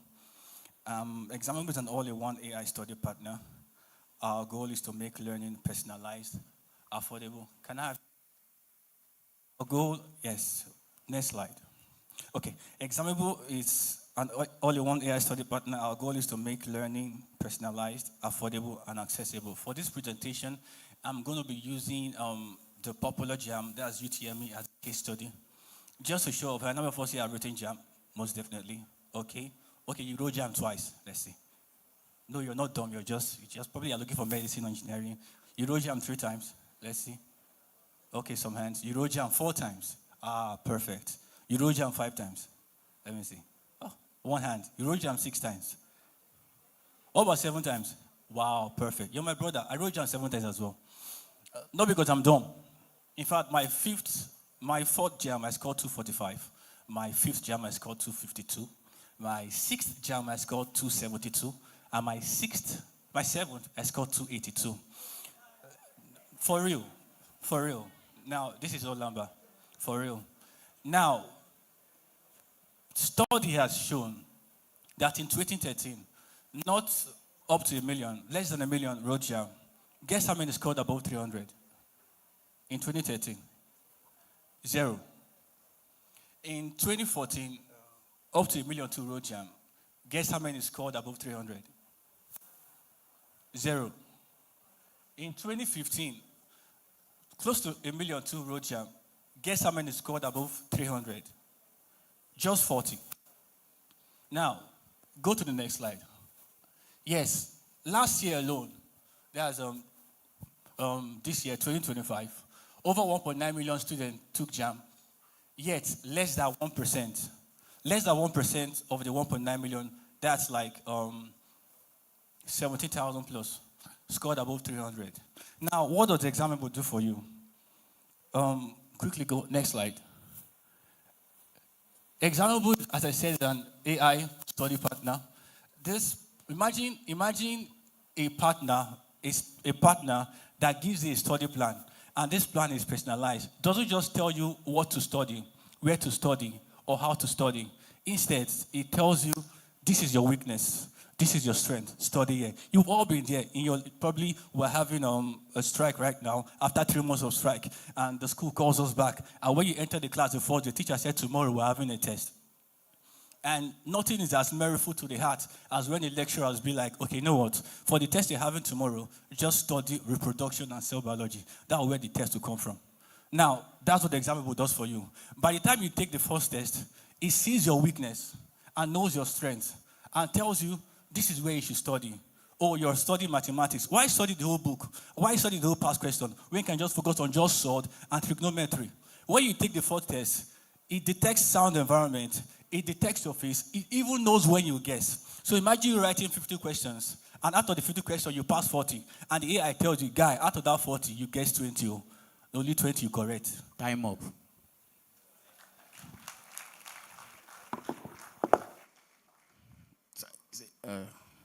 That's it. How many of you wrote JAM 8 times? I saw you do. Time up. Sorry, please, can you all come? Let us snap a picture, please. Please just come. So I'm made to understand that we still have the last sets, right, to pitch. Who said now, wow? So you wrote JAM 10 times, huh? Can we just have this picture, please? We're trying to round up. We have, we're still in time now. We're still in time. If I hear start up again, you will not go wrong.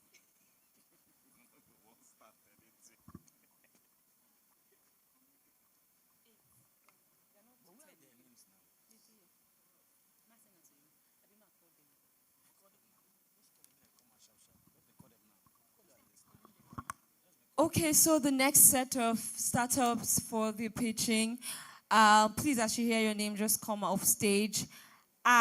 Core Tech. I hope I'm calling you correctly. Forgive me if I murder the name of your company. Indwedge. Escore. Oh, okay. Escore Tech. Indwedge. Please put your hands together for them as they come up. Escore Tech. Indwedge. Rapid Medicare.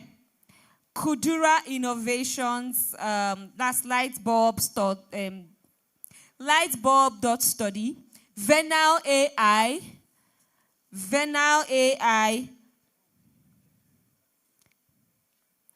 Buffett Body, Pulo Intelligence Global Limited, Akkad AI.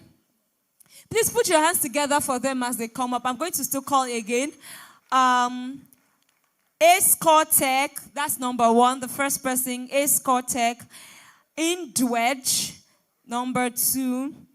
Rapid Medicare, number 3. Kudura Innovations, number 4. Venal AI, number 5. Pulo, number 6. Intelligence Global Limited, number 7, Akkad AI, Buffett Body. I'll go again for the last time. Escore Tech, Indwedge, Rapid Medicare, Kudura Innovations, Escore Tech, Indwedge, Rapid Medicare, Kudura Innovations, Home Match. Okay, that will be after Buffett Body. Venal AI, Kudura. After Kudura, we have Venal AI. After Venal AI, we have Pulo. Okay, after Pulo, we have Intelligence Global. After Intelligence, we have Akkad AI. After Akkad AI, we have Buffett Body. After Buffett Body, we have Home Match. Okay.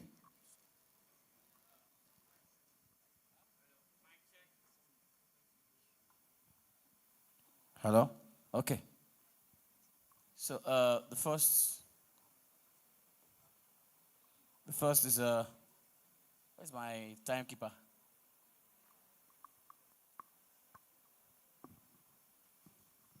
First is ESCO. Our time.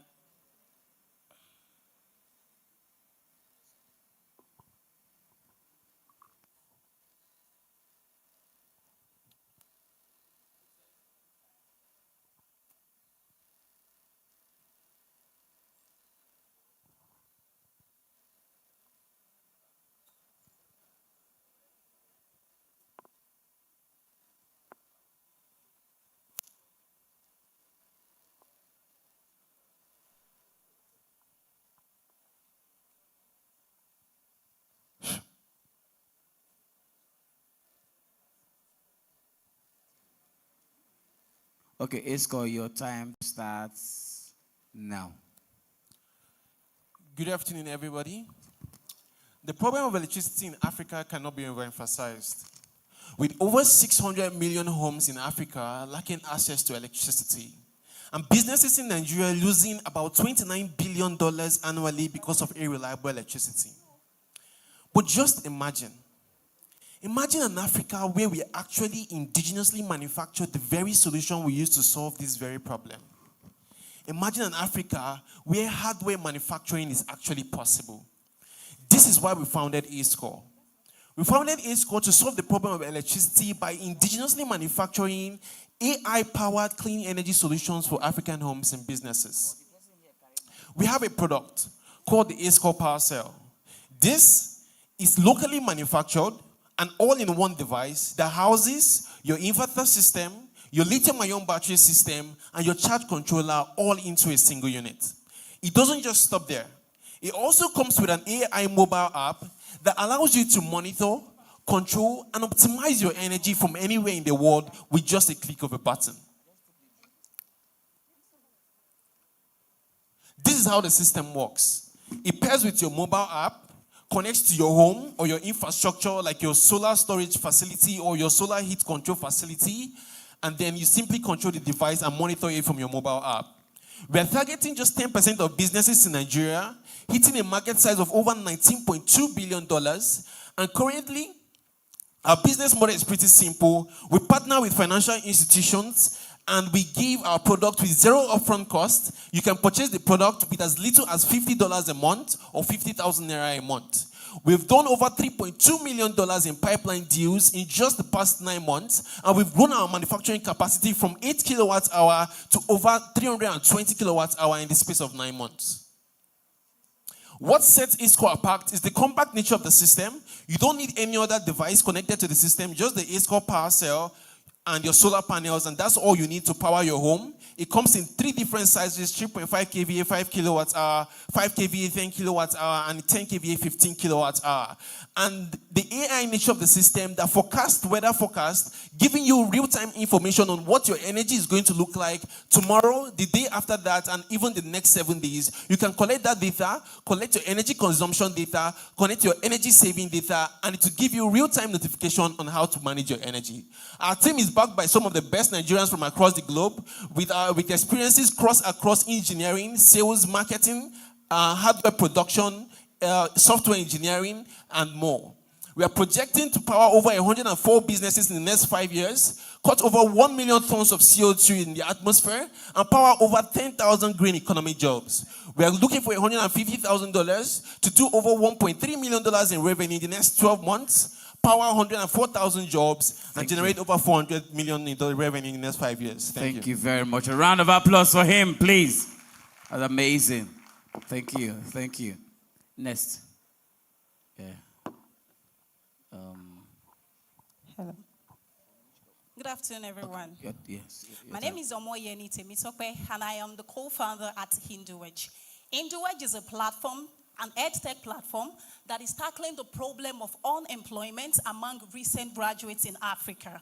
A quick story. After the completion of my NYSC, I got a job, and on this job, I discovered that this role has been vacant for more than 7 months. This means my employers have been interviewing a lot of people, but they couldn't get capable hands to fill the role.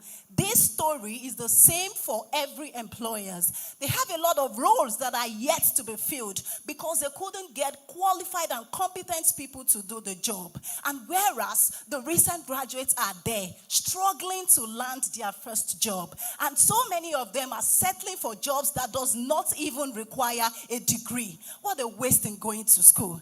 And so this calls for the solution in Duage. We are building the capacity of these recent graduates, transforming them into capable people that are worthy of driving business growth that is going to lead to more job creation. And we are doing this by focusing on business skills, because these skills are essential for business growth. And there is no organization that can survive without having either a salesperson, a customer support, or somebody in business development. And so this makes us really, really essential. And our solution is not just a regular training. We are so big on mentorship. These our enrolled graduates, they have a one-on-one access to mentors that's going to give them feedback and guidance that they need for growth. And they also undergo a 1-month compulsory internship so that they can have real access to the real world of work and have experience needed to really deliver. After this, we connect them to businesses that are already on our platform looking for talents that can do well on the role. And the beautiful part is, since inception in May 2025, we have been able to achieve a 100% job placement rate. This means every graduate that has completed Induage program has successfully gotten a meaningful job. So far, we have also, next slide please. So we make money by charging an affordable fee of 1,000 naira daily for 50 days from these graduates, or they pay us 50,000 naira. And we also charge 10% from their monthly salary for on-the-job support. And all thanks to the feedback that we have gotten from being a part of this hackathon, we have been able to create another business line for B2B, for customer support people on the job. And this has increased our revenue margin and also earned us a partnership in Tanzania, expanding our reach beyond Nigeria. We have an experienced team that could drive Induage to success, with myself being the CEO and our tech guys, and we have a digital marketer as well. Thank you very much. Thank you. Thank you. Wow.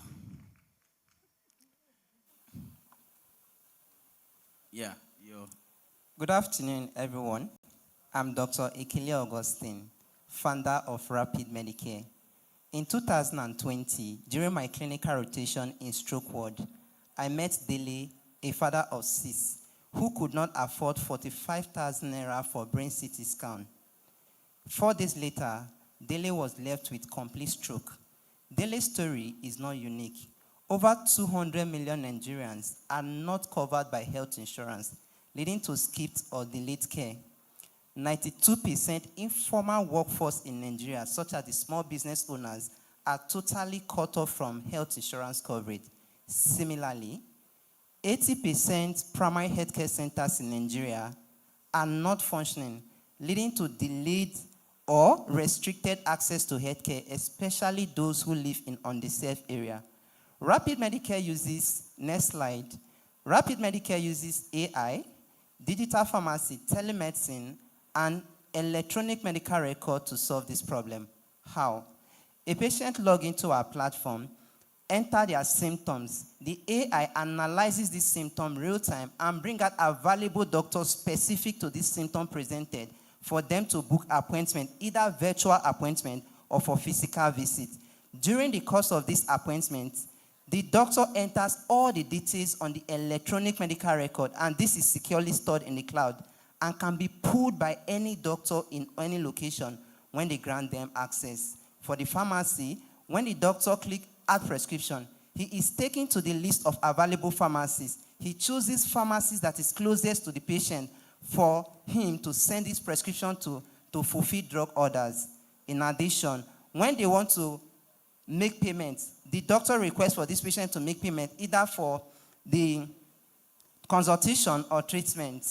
they have two options, to use insurance or to use card. When they click use insurance, they are automatically redirected to a place where they enter their insurance ID. This is authenticated, OTP generated, and this is approved seamlessly. Our value proposition is convenience, access, and affordability. Next slide.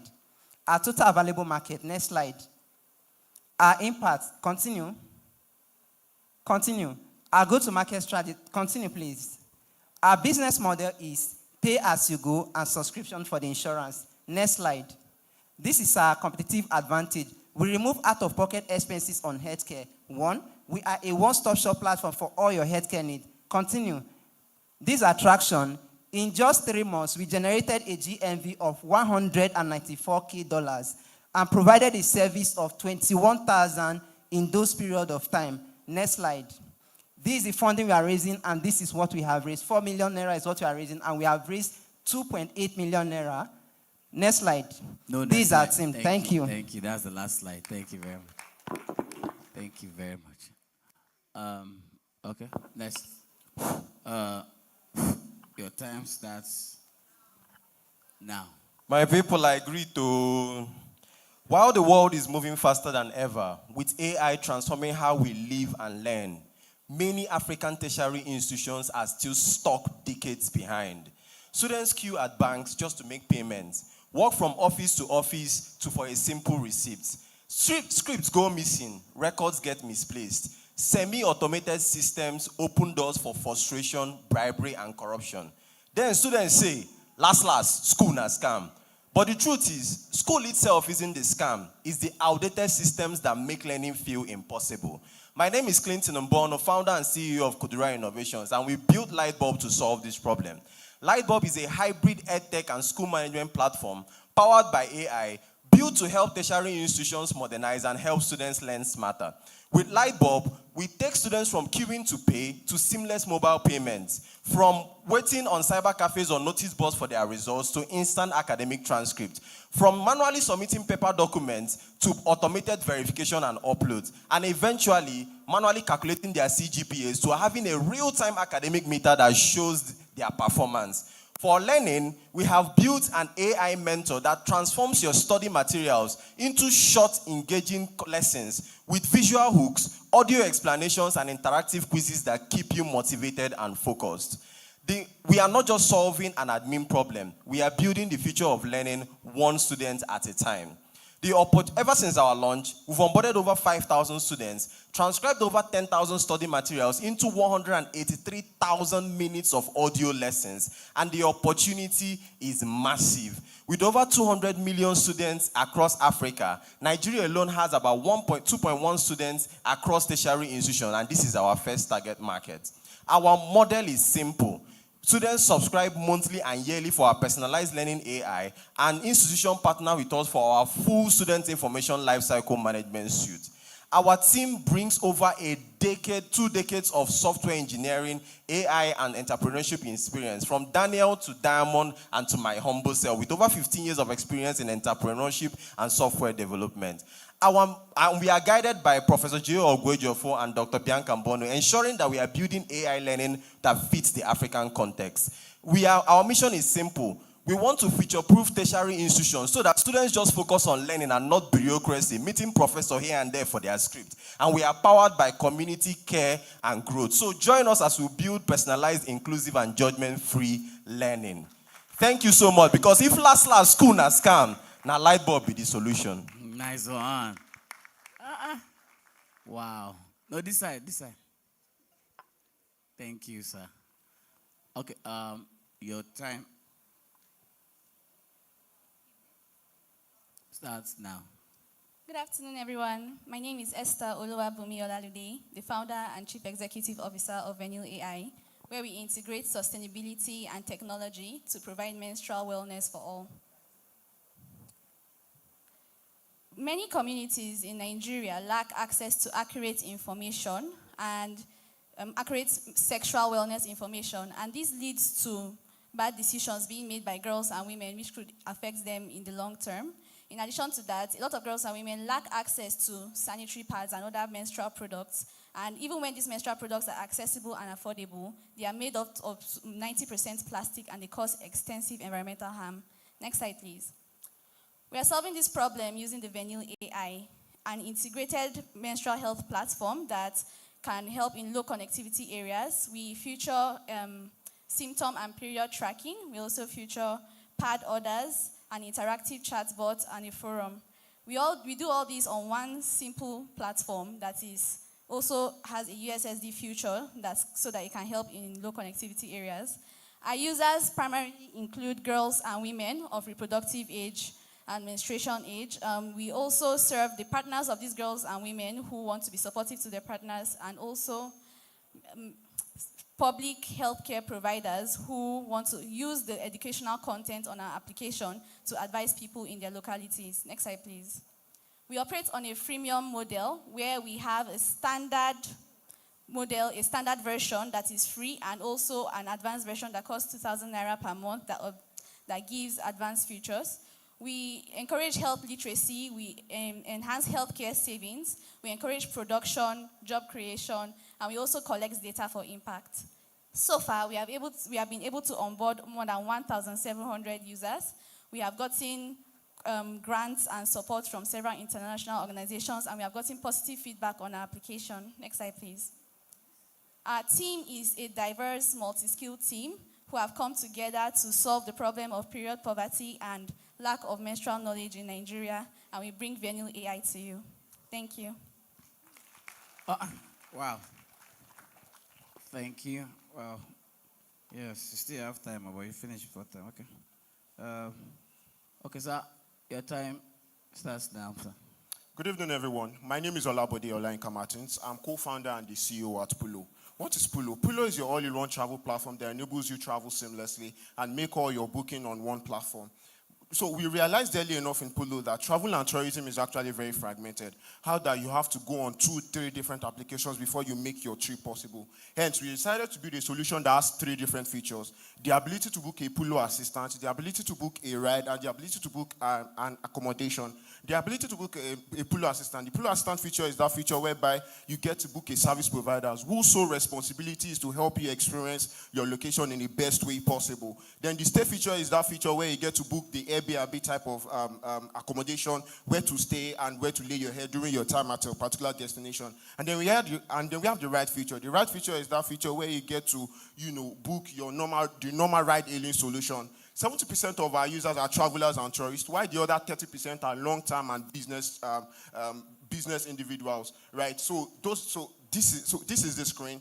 Now, going to the market validation, WTTC, World Travel and Tourism Council, actually recorded that travel and tourism made about $11.1 trillion in 2024. This added 10% to the global GDP. IPP Media recorded that Africa saw 74 million travelers, and Nairametrics also recorded that Nigeria saw 1.3 million travelers and over 3 million trips was recorded. So we have a big market, and Pulo is meeting the rising demands of travelers and tourists. Now, our serviceable obtainable market is 61 billion naira to 186 billion naira. That is the dollar, but so our economic impact. So we are not just going to be a commercial app, but we are also going to be an economic engine that is going to be creating jobs, and that is also going to be, and that's also going to add to the GDP of the Nigerian economy, right? So how is the business model like? We charge 20 to 30% on every booking made on Pulo,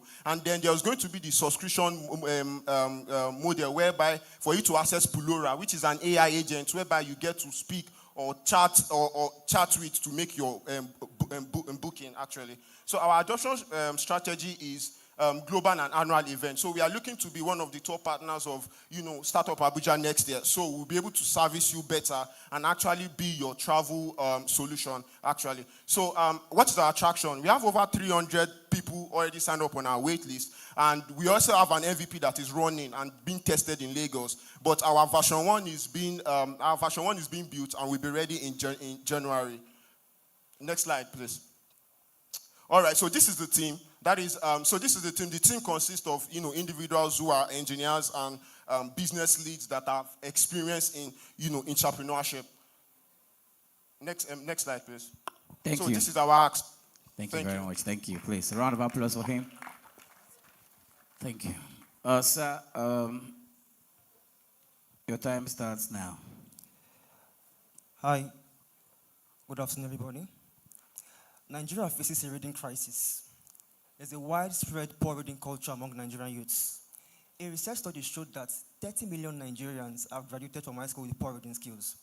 Now, these poor reading skills impede their mental capacity to learn the in-demand skills needed to acquire quality jobs. And so, we discovered that the challenge is not a lack of content, it's a lack of engagement. Solution slide. So how do we solve this? Solution slide. So how do we solve this? Intelligence uses gamification to help Nigerian youth build critical reading and in-demand skills and give them access to job opportunities. We solve the engagement problem by turning learning into a game because it's a well-known fact that Nigerian youth naturally love games. So on the Intelligence app, we organize weekly and monthly quiz competitions on academics and digital skills, and we'll give out substantial cash prize to the winners. You see, these competitions help strengthen their reading and comprehension skills. Also, our blend of gamification and cash incentives helps the youth to develop a sustainable learning pattern which contributes to their cognitive development. And finally, through our strategic partnership with reputable HRO companies, we give youths real-time access to quality job opportunities. Traction. During our 4-week pilot launch, 212 users signed up, 405 quizzes were played, 34 hours was the total time spent learning, and 84 transactions were carried out, which resulted to 101,500 in revenue. Next slide. Our customers are individual users, HRO companies, and regular companies. We generate revenue through subscriptions and wallet top-ups. Next slide. I'm the CEO, and I've built one of Nigeria's leading software and cybersecurity company, JVEX Solutions. Our CTO, Andrew, is a data engineer, and he specializes in big data engineering and cloud architecture. Our CFO, Timi Lane, is a seasoned financial accountant, and he brings deep expertise in financial risk management. Next slide. With our focus on tertiary institutions, Intelligent will produce graduates with high human capital and intellectual quotient. And this makes it possible for them to land high-paying jobs. And if our youth have high-paying jobs, automatically, the country will experience a steady rise in GDP and per capita income. Unemployment will also decline. Next slide. Our gamification mechanism keeps the youth daily engaged. Our use of financial incentives provides instant gratification and motivation for learning. And finally, connecting youth to employment opportunities is golden value. My name is Joshua Povin. Join me as we build the future of learning together. Thank you. Thank you very much, my namesake Joshua. Thank you. Your time starts now. Meet Bola, a final year university student who had waited 3 months for her exam results, only to find out that 2 of her scripts were missing and she would not be graduating with her mates. With no way to prove Bola actually wrote the exams, Bola ended up with carryovers. Can I have the problem slide, please? Bola ended up with carryovers. She couldn't handle the setback and decided to take her life. This is the reality of thousands of students across Nigeria and Africa. My name is Angela Oluwa Ajayi. I'm the founder of Acad AI. During my university days, I was the course representative of my class, a large department with over 250 students, where 30% of them had stories similar to Bola's. Please, can we leave it on the problem slide? And the reason for this, the fact that lecturers are usually assigned to hundreds of students, left to mark mountains of scripts, and the process is time-consuming, stressful, and overwhelming. When people are pushed that hard, mistakes are bound to happen, bias slips in, records go missing, and students like Bola end up paying the price. Acad AI was built to end stories like Bola's. Next slide, please. Acad AI is an AI-powered assessment platform that is capable of grading theory assessments just the way a human teacher would, only 99% faster. That means results are ready in minutes, not months, and it works in 4 simple steps. Next slide, please. The teacher creates an exam on the platform. The students take the exam on the platform. The AI grades it instantly and generates feedback that will help the students improve, and the teacher reviews, cross-checks, and approves the results. Next slide, please. Since our launch in June 20, 2025, we've been able to secure a B2B partnership with BrainBlocks, an organization that is affiliated with several schools in Nigeria. Our partnership is for them to onboard 12 schools in the next 1 year, and 5 have already indicated interest. When it comes to the B2C side of things, our user growth has been going on a 400% month-on-month rate, with 1,800 users on board, over 150 verified teachers across 60 schools in Nigeria, such as Babcock University, Covenant University, Obafemi Awolowo University, and many more. Next slide, please. Why now? Our target markets, educators and learning institutions, but the biggest opportunity here is actually national bodies like WAEC and NECO, whom the federal government has mandated to conduct their exams the computer-based way, starting from next year. This validates our $200 billion market size. Next slide, please. Next slide. How do we make money? We charge a license fee based on the number of students an institution has, starting from 5,000 naira per student per semester, with discounts for schools with a lot of students. And for the B2C side, they pay based on how much they use our system. Next slide, please. Academia is different from other CBT platforms because we do not just grade only multiple choice, we also grade theory questions, and we provide personal feedback to every student. And it's not just a shabby online tool, it has anti-malpractice features, making it ideal for institutions and educators alike. Next slide, please. We're asking for 10 million naira to position Academia as a trusted CBT for institutions in Nigeria and Africa. With this, we'll be able to reach up to 10 million students under our enterprise licensing, positioning us for $10 million in annual recurring revenue. Thank Our you. growth, okay. Thank you. Thank you very much. Thank you.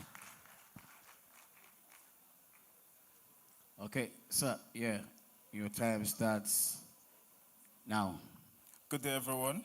My name is Amasa Jamil, and a while ago I wanted to treat my mother to an exquisite Chinese meal, but unfortunately I couldn't, and that's because her health condition restricts certain food.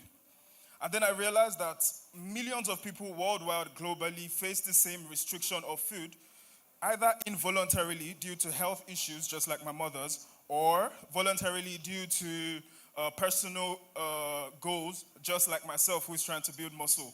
And that is why I came up with Buffet Buddy, an AI-powered meal recommender system that is integrated into restaurants. And it works by taking in your health profile.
Sure. Okay. Um, I want to believe you need the screen, right? You need the screen? So let's wait for the screen to come up.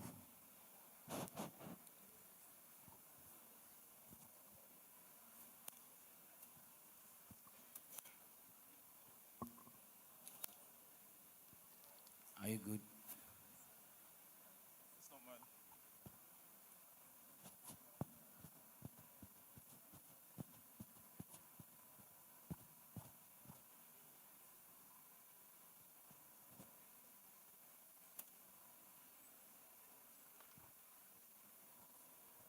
Media will grow.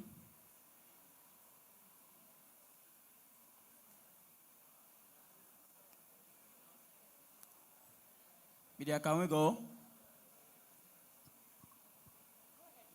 Okay, so you can start from the beginning. Your time starts now. Good day, everyone. My name is Amasa Jamil, and a few months ago, I wanted to treat my mother to an exquisite Chinese meal. But unfortunately, I couldn't do that because her health condition restricts certain foods. And then I realized that millions of people face the same problem, the same food restriction problem, either involuntarily due to health problems, just like my mom, or voluntarily due to personal goals, just like myself, who wants to build muscle.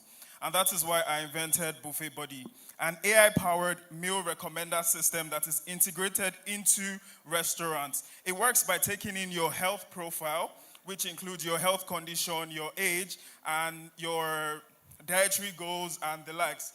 And then it intelligently filters through all the meals in the restaurant that you are in and returns a list of items that you can eat, why, and the ones you should avoid and why. We do not stop there. We go on to provide these restaurants with data-driven insights as to what is being consumed the most, what is being consumed the least, so they get to produce more of the former and less of the latter, hereby reducing food waste. Also giving them insights as to the most prominent health issues in their area to foster inclusion, so they consider people with health conditions when preparing meals.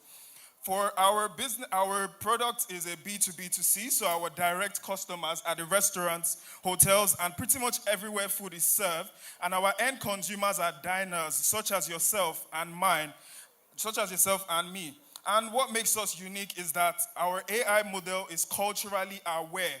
What that means is my AI knows how EBA is made, if it is good for you or not. Also, we have our food waste insights, which we produce, which we give to restaurants, is also what makes us stand out, as well as the fact that we are directly integrated into these restaurants. Our team is made up of two, myself, the founder and the CTO, and Susan, who is the head of operation. And for traction, we have validated our markets during our prototype phase, testing our model amongst 74 users with diverse health conditions, achieving an accuracy of 92%. We're currently in our pilot phase, having 5 partner restaurants in Abuja and Lagos currently using our system. And our revenue model is subscription-based. We charge a recurring fee from restaurants or hotels, and also a one-time setup fee, which includes your onboarding kit as well as staff training. And later on, we're going to be charging per API call as well as premium access. And for our economic impact, it will be felt mostly in hospitality and tourism, because Nigeria welcomed 1.2 million visitors in just 1 year. Thank you. Thank you very much. Thank you. Yeah, last but not the least for today, your time starts now, sir.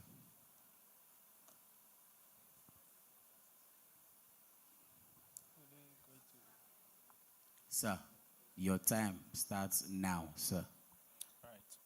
Good day, everyone. My name is Miracle. I'm the founder of Home Match, a platform built to bridge the trust gap in Nigerian rental market. In Nigeria today, renting a home is one of the most stressful, painful, and risky thing to do.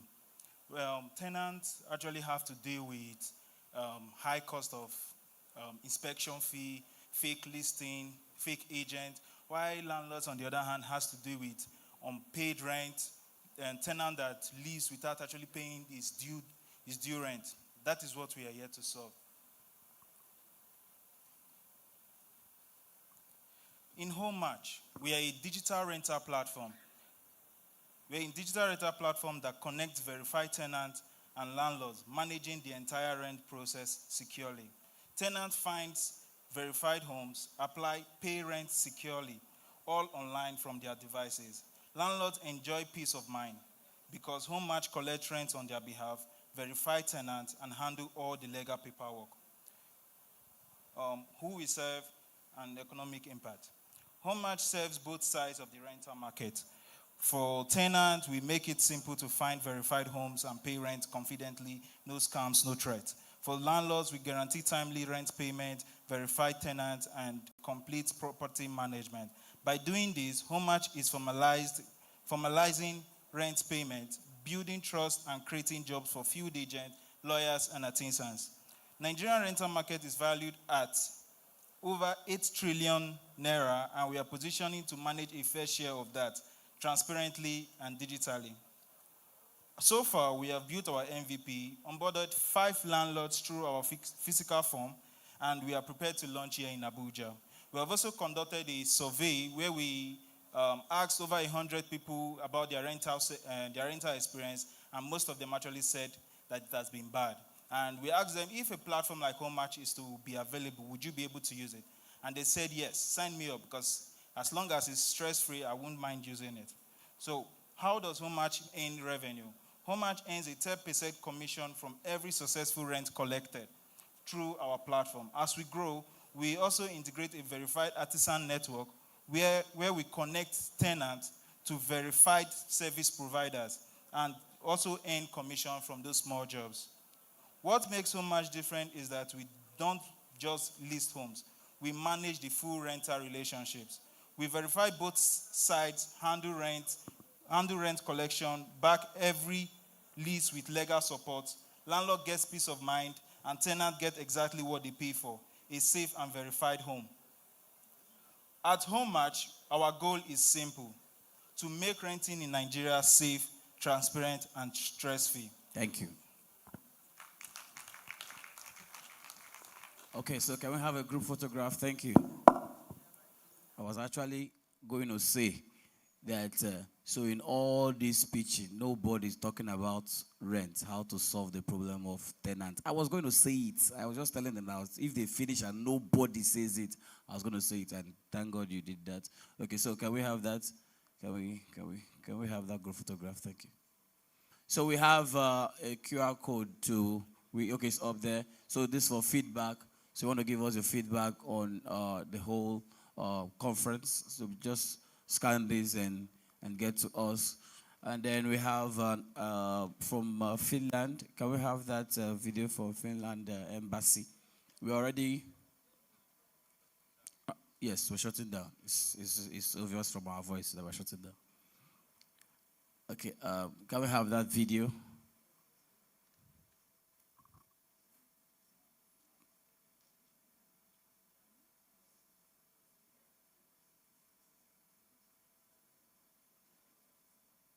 Thank you very much. Thank you. Thank you. So the judges are just trying to put, yes, thank you for that clap. Thank you for that clap. So the judges, they're trying to get us a winner and write the check for the winner. Okay, can we have that video? So, yes, that's the feedback. It was up before. We have a video. Can we have that video? I've told them before. From the Finland embassy, the video. If the video is not ready, then we'll leave the QR code so that, okay. Embassy of Finland in Abuja. Although I cannot be with you in person today, I'm truly honored to join you virtually. A heartfelt thank you to Startup Abuja and all the organizers for making this important gathering possible. Nigeria is a hub of creativity, resilience, and digital ambition, and this event is a great example of that spirit. Finland believes in the power of innovation to drive inclusive and sustainable growth. Our digital success is built on trust, education, and strong public-private collaboration. But innovation is not a solo journey. It thrives through partnerships across borders and across continents. That's why we are committed to strengthening ties between Finland and Africa's vibrant tech ecosystems. We see enormous potential in working with African startups, entrepreneurs, and digital pioneers. We want to support investment in digital infrastructure. We want to foster entrepreneurship and inclusive innovation. And we want to build long-term equal partnerships. Together, we can co-create solutions that are smart, scalable, and sustainable. Let's connect, let's collaborate, and let's innovate together. Thank you and enjoy the event. Thank you very much. Okay, so the judges, I want to believe that the judges are, wow. It's been an eventful, wow.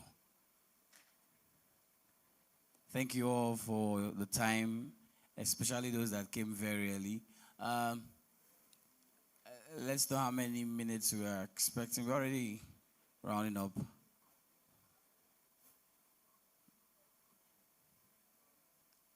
I don't know, our judges.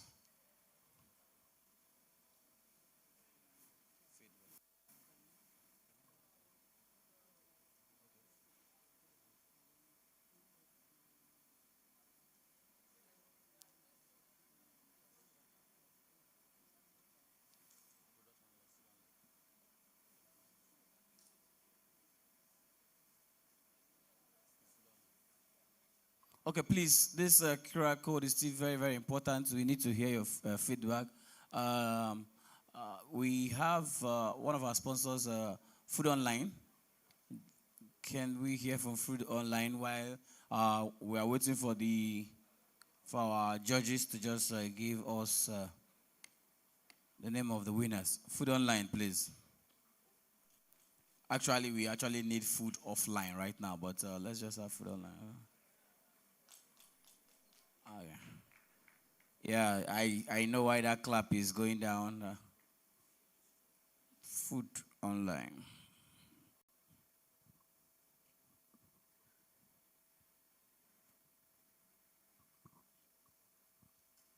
Hello, Abuja. You guys are not making noise, though. I've been out of the chop food. I say, hello, Abuja. Hi, hello. So I'm Osuji Chisom Ninian, and I'm here with my colleague, Victor Oni. So we work with Food Online, and like the name says, Food Online. We take your food online and to your doorstep at your convenience, right? So you don't have to go through the hustle of being stuck at home. You're tired, you cannot cook. We do we bring the right meal to your doorstep. So my colleague has something else to say to you. All right. I know we've been sitting for a long time, and it's time to play just a little game so that we can give some reward to some people this afternoon. So we have a voucher that we are going to give so that people can order free food on the Food Online app right now. So we have a premium voucher that will be going for 5 people. So I believe people are already picking out their phone and they can start scanning the QR code on the screen. Yeah. So we have free food, free voucher going for 20 people, the premium voucher for the 5 first people, and standard voucher going for the next 15 people. So get it right on the screen, and we have our team here that are going to pick the first 20 people to download the app and sign up on the app. All right? So the time is counting right now and now and now and now. So if you want the fastest finger, so we are actually looking at it and we are going to pick the winners out right now. So like my colleague said, that's the code up there. The first 20 people to download the app, register, sign in, will win a free voucher, courtesy Food Online.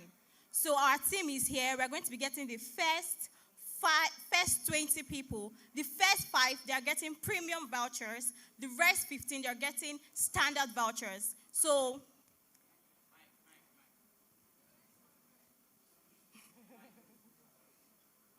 you guys are going to be receiving an SMS. Sorry.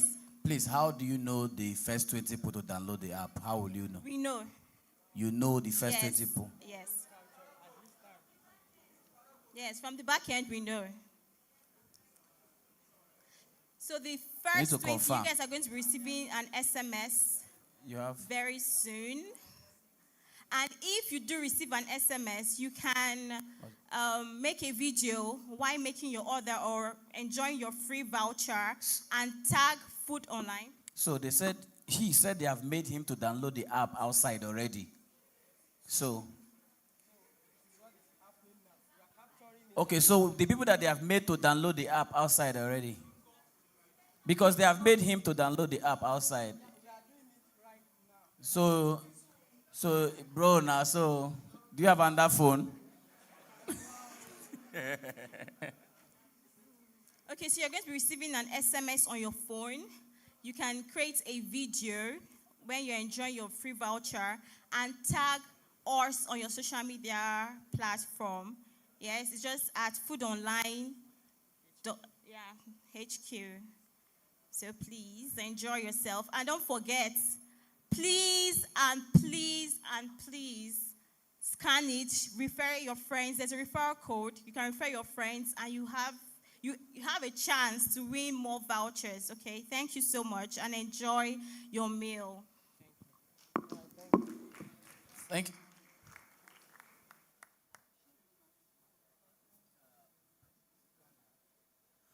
Okay, please, can we clap for Food Online, please? So if you enjoy that food that you ate, they give us the food free. We are sponsors. Can we clap for them one more time, please? And so, since you are our sponsor, I wanted to say some things, but you have already, we have already eaten the food you are sponsoring now, so you can't withdraw your sponsorship from us. So that's, I wanted to ask how much is the voucher for the food that we are getting? Yes, sir. Because I remember downloading one app one time, and they said you have won the voucher. So I got there, and it's just 1,000 naira food, and I used boat to go there.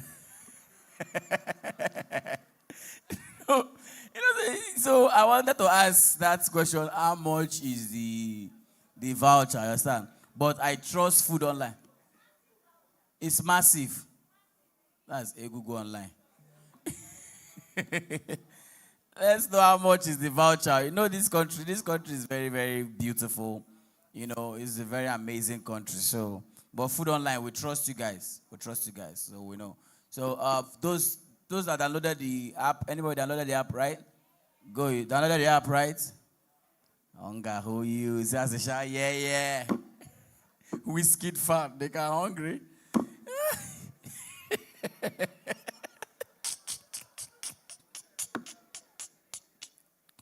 But hunger is bad. No, I'm just trying to buy us time. We have been here. Okay, let me just cheer us up a little. Hunger is actually bad. It's just hunger is bad. Please, judges, know that we are waiting for you. Seriously, hunger is one of those things that just download the app. Don't worry, sister. Download the app. We still have food though. Yeah, we still have food. If you are still hungry, but we know that nobody is hungry again. But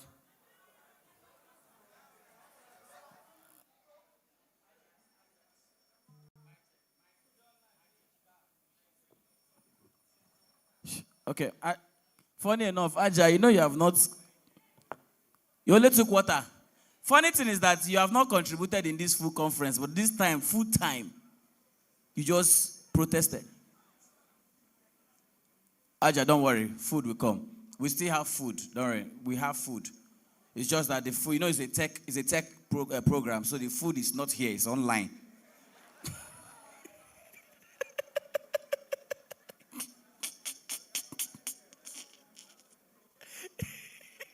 Nobody has could do everything online.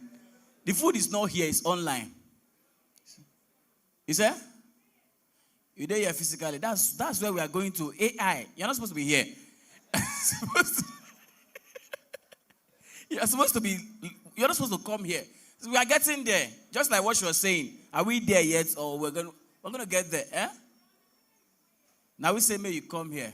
You're not even using tech word. Which I'm saying now, say, may you come here. Use tech word. Let's make this place in tech. But please, can you help me appreciate Aja? Please, a round of applause for her. Please, just help me appreciate her. Aja, you have not eaten, right? You haven't eaten. I owe you. Yeah, I owe you. Let me give you, Aja, will 20,000 be enough for a good meal? 20,000? Okay, I owe you 20,000. Yeah. So I owe you 20,000 naira worth of advice. You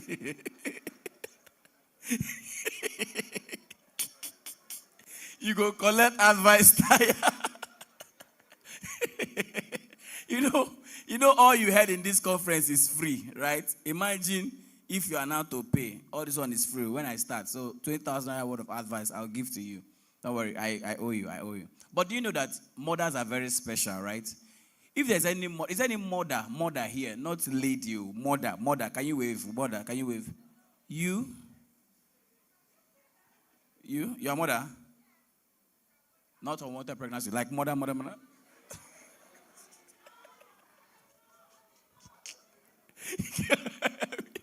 Can you help me appreciate all the mothers, please? A round of applause for all the mothers, please. All the mothers clap for mothers. I know why.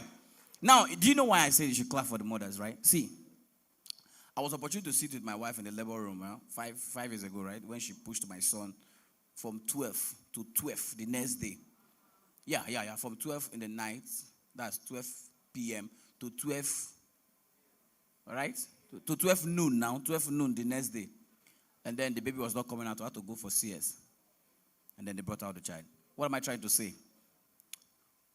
When you see how women almost lose their life just to bring in life into this world, it will help you to appreciate your mother and any mother you know. So with this in mind, can you help me clap for your mother anywhere she is, whether she's alive, she's gone? Do you know that somehow our mothers are all related? Whether you grew up in the north, in the west, in the south, all our mothers are related.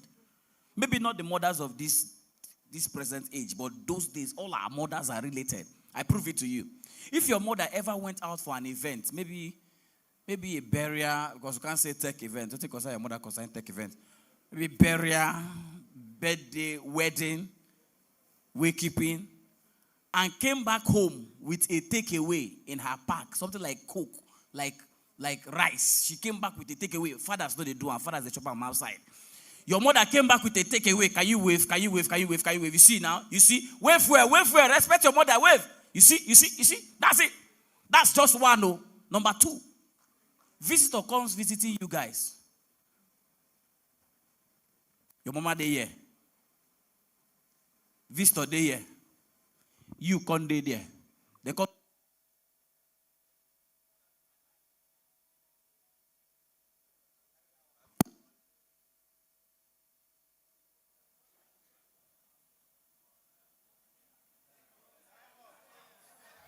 Yeah.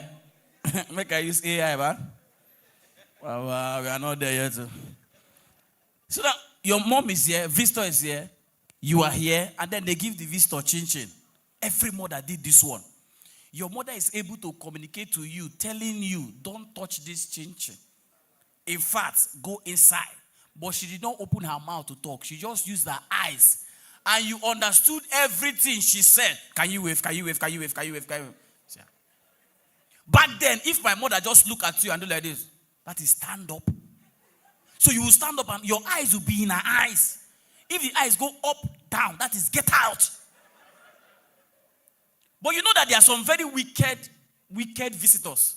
That even when they have asked you to go outside, and you know say, to be truth, that may we no lie, visitor food they sweet past the one where they say house. When I know ba, immediately then carry that food, give visitor, he gets tastes where they sweet inside. Now, there are some wicked visitors that will, even after they notice that you have gone inside, they will still carry that thing and come and meet you. Junior, can't take this thing now. So your mother knows that that visitor is that kind of visitor. My mother can't do the last one. That is this. If her eyes just go round like that, now be come up for the compound, go outside. But after your mother have done all these things, you can't still stretch your hand, chop that thing. You understand, ba? That's you talk now. That is walking towards your death. That's that time when men slept. Now 2 weeks food you chop like that. You know that item not they work again. I have an event now. I went to see the woman. The event is next week. They served me chin-chin. The boy was eating I've not even touched the chin-chin though. The boy don't chop half. The mother they do eye. The boy they asked the mother, Mommy, what's wrong with your eyes? I say, idiot, come over here. They give you sight. They work again. Back then, our mothers did it. Now, there is no mother that did not do this one. When they ask you to stop playing, you're still playing. Now, you know, say mothers, then get this. Let me even know the constituency that let me know the discipline that you are. Your mother beat you with slippers. Wave. Slipper set. Your mother beat you with, this one is not common, but some mothers do. Conk set. Now, your mother beat you, this one is father's own, but mothers can still do it. Belt or cane. Belt, okay. Now, this one, I think every mother is in this university. Your mother beat you with the closest thing to her. That's a spatula, tonengare set. Now, this one, your mother beat you with broom.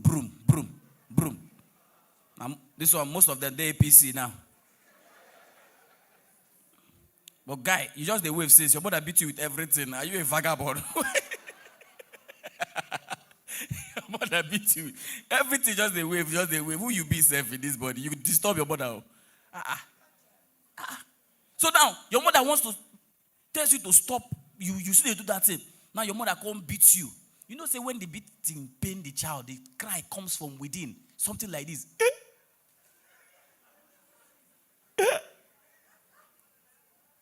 The more you know, say enter.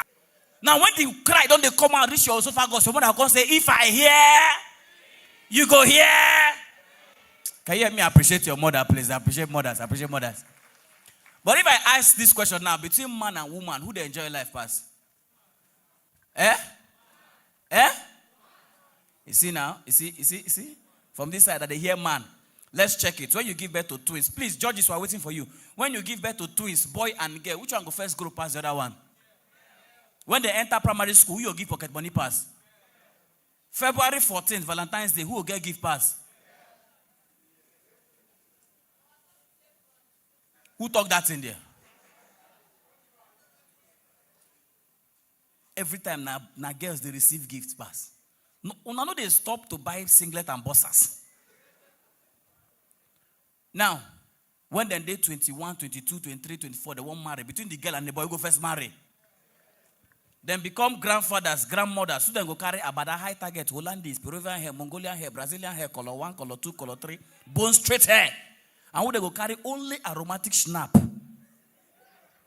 So between papa and mama, who they get gift pass? Now when they won't die, who go first die? Now God go judge all these women here. Do you know that after this suffering when man suffer, they will see expect man to first die? God now, you see, Aja, keep you don't make me verse. Do you know that if a woman dies at the age of 80, this is how they announce obituary announcement. We regret to announce the painful passing away of our mother, grandmother, great-grandmother, age 80. Who you be for that body?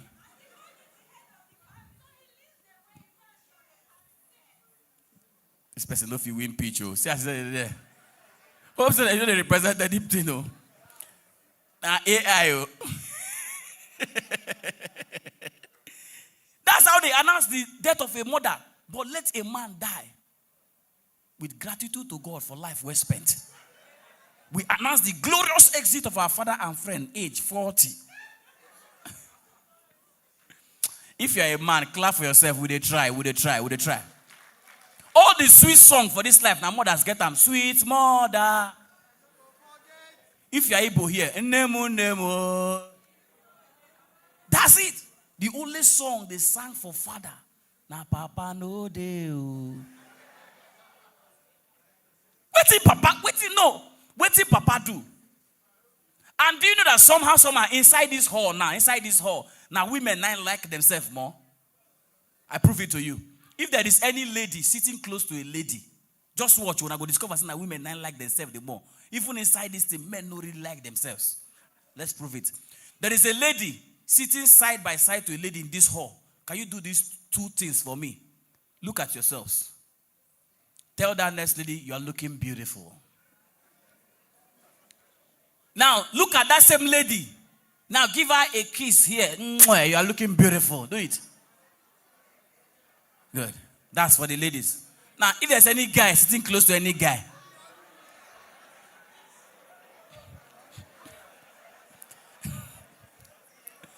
sir, can you give him a kiss on his cheek? Say, you're looking.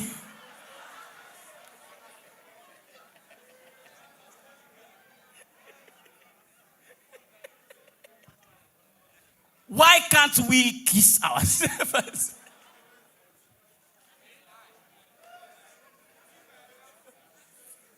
So, bro, you with baby, you know if you kiss this,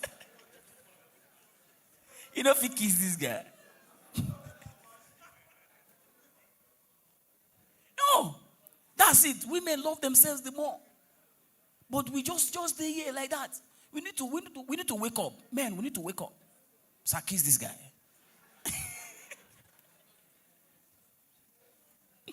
Oh my God. Do you notice something when they were doing their presentation? Some of them, you see, when Ajebo they do presentation, it is easy. Yeah. You could notice that some of them were Ajebo. Things were easy for them. Pure Ajebo. Life is so easy for them. Go to Metama here. This Metama hospital. Go to their labor room. They don't even call it labor room. It's favor room. Because any child they give birth to there, the child know that he or she is coming into wealth. Not wealth. Wealth. Money there. Before the woman even push, they are the Hebrew women. Before they even push, the pikin don't run out. You don't say money, they come into money. The pikin, immediately the pikin come out. Now the doctor now go they pinch the pikin, cry. Or go to Kubwa. They go to shout, push. Pikin go hold umbilical cord, no go walk come out. When pikin come from the womb, they don't they cry. Ah! That's poverty. Do you know what wealth is? To be rich? Have you seen a rich man visit the ATM? Let me show you guys how the rich man, before the judges come and visit the ATM. Now, when they go to the ATM, let's imagine that this is the ATM. They don't disturb anybody. Now, they wait for their turn. When it gets to their turn, they will put in their card. Immediately the card reads their account balance. The card will tell them, welcome. Please enter your secret number because of the account balance. Then they put it. You will see the machine counting their money. But a poor man, from far, you'll be asking useless questions. Hey, they pay? You know they pay, now they line up. You go reach, when he reach the time, go tell Mona shift now, how much they inside? Press useless pin. Immediately press enter. 25. Go outside. See when Michelle left here. Go. People were sitting on his bonnet. They don't know when the man starts in car. The car start like mess. You don't go know. But see this cameraman. When he start in car outside, the car first they laugh at him. After some time, the car hiss at him. I beg, no be comedy show now. Good night. Thank you. Thank you. Ladies and gentlemen, the time we've been waiting for is here. A round of applause for the MC. So, the category we are going to, the category of winners we're going to announce now is from our partner, Team Manager. If you know you register for Team Manager, can I see you start up? You register for Team Manager, that's good. So, the person to do the justice of the Team Manager's manager, Mr. Chukwuemeka. Welcome him on stage. A round of applause. Okay, so we will just go to wait. So the winner for Team Startup Abuja, Team Manager 2025 award category for optimizing team manager process is in no other person but Deep Secure 360. Come on, guys, a round of applause. You can give it up for a champion. And he's winning 300K just for registering, optimizing it, and using Team Manager. Thank you for that, and congratulations. Okay, pictures? Please hold your chair. It's your own. Hold it. Thank you.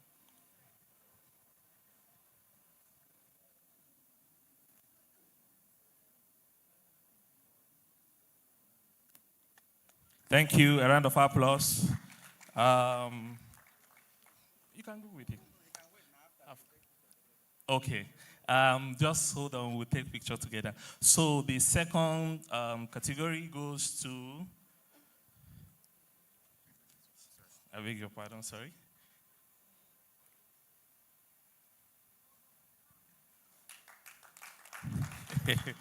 Who go fix Sam?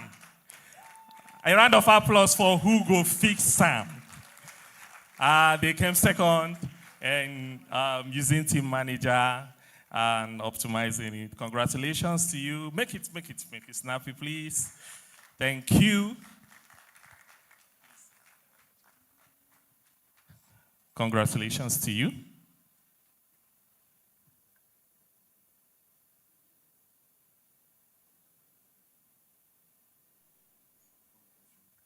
Congratulations. You can stay over there.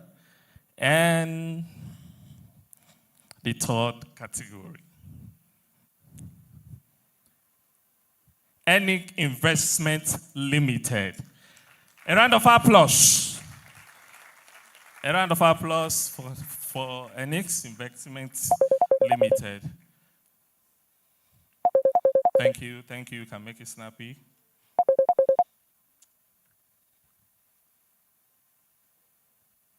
Congratulations.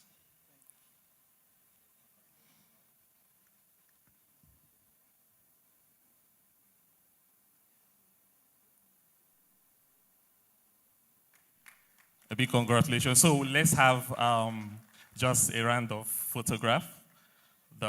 You can bring your check. Bring your check, please.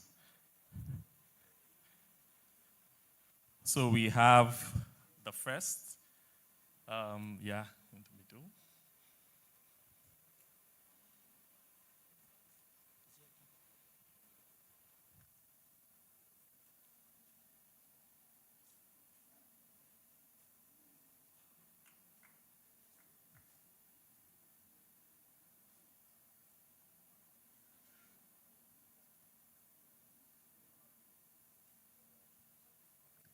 Thank you.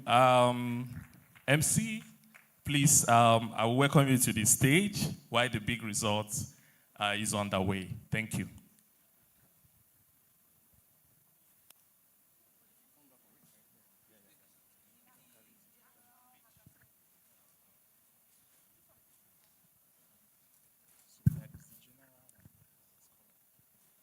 Oh, okay.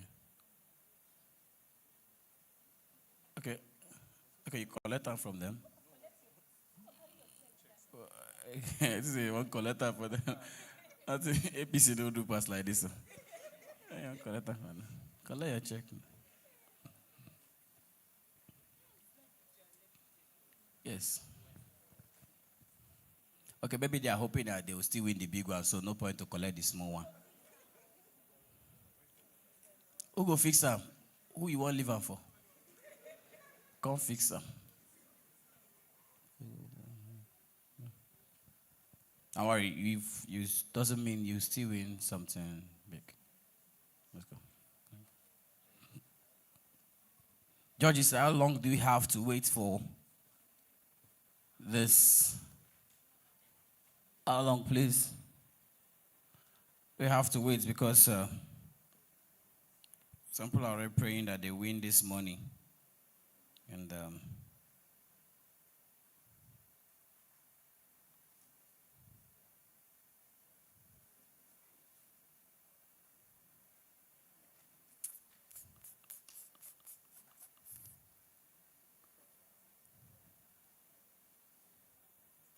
so let me know so that don't, I was saying something before I left, right?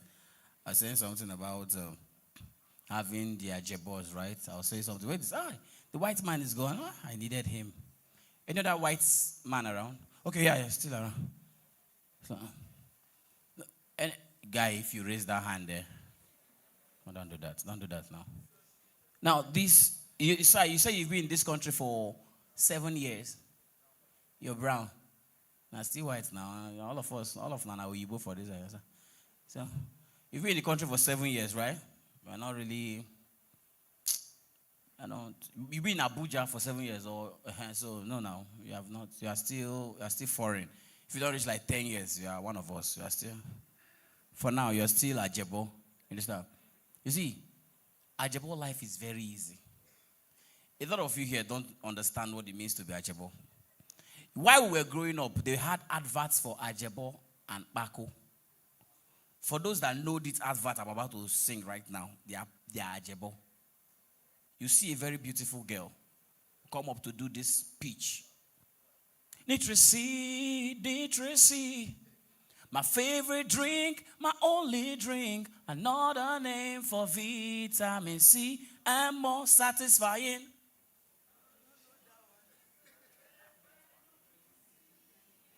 Oh.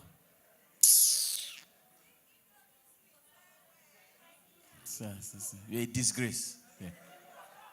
Look at, you see that nobody know him. Only few people remember. I'm not be say them be ajebo. That time their parents get money, they just no, they're bad. Kubwa.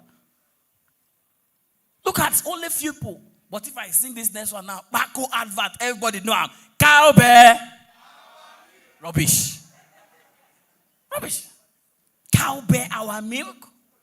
And they do that advert in national TV. The part where they pay me for that advert now. Put down for tea. Put down for coffee.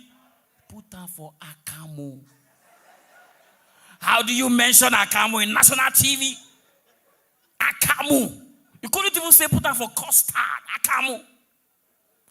Imagine Trump, they watch that thing. They're going to say, what that this nigger is talking about? What's Akamo? Now, listen. From the tone of their voice, you go know real Ajebo. Real Ajebo. Sir, can you just say hi? Hello. Hello. Did you hear that voice? You see, if this man was a Nigerian and was staying in this country, he would not stay anywhere outside Gusape. Some areas of Wuse, not Zone 5. Wuse 2, premium Wuse 2. That's it.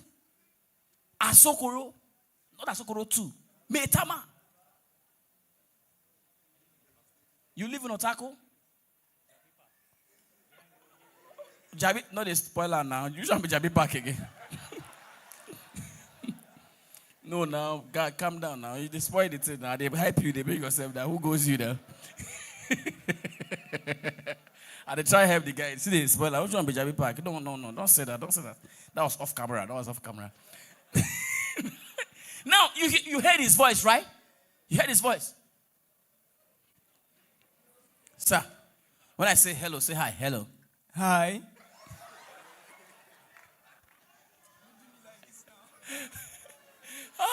How Pape Pute call you? Can I get another Ajebo? I need another Ajebo in this place. Another pure Ajebo. You know I Ajebo. I need a lady. You know you are pure Ajebo. Can I have a lady? A lady. Sorry. I know you look it. Your name says it. Let's go. Hello. Hi. Wait. Let's say you want to deceive the man of God. Hello. Hello. Hello. You know what happened in this case? It's not like she's Ajebo, but she has friends that stays in Maitama. So because she visits them often, she's not Ajebo by affiliation. You understand? Yes, sir. But we're looking for those that are pure breed Ajebo. Can you say hi? With this your cray coil. Darling Yankee. Let's go. Say hi. Hello. Let's go and say hello. Just say hi. Hello.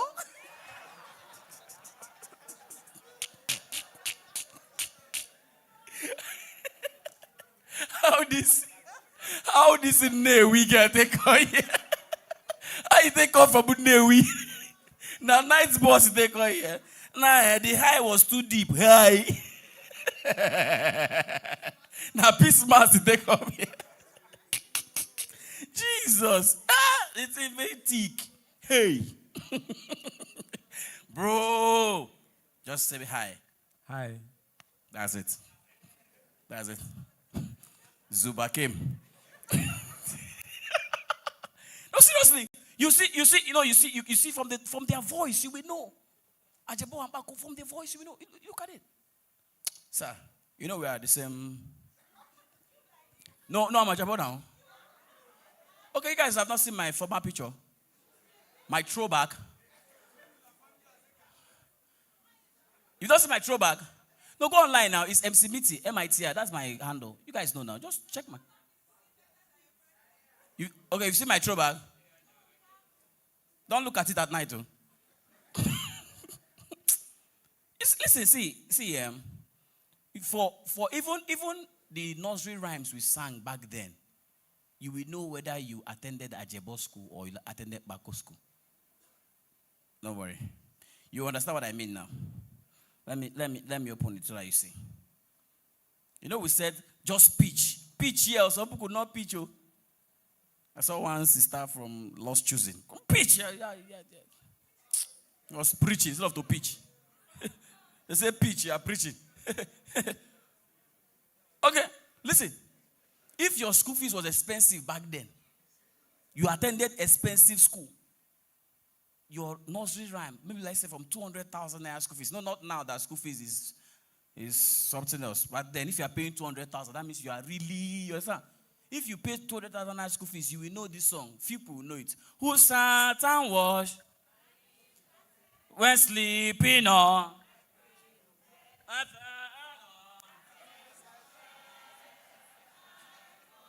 You guys are a disgrace. Disgrace. You can't even sing this song. You will see that the more we come down, the more people know it. Let's bring it down now. Maybe your school fees are that kind 100,000. Mary had a little lamb. Mary had a little lamb. Which what? Which one?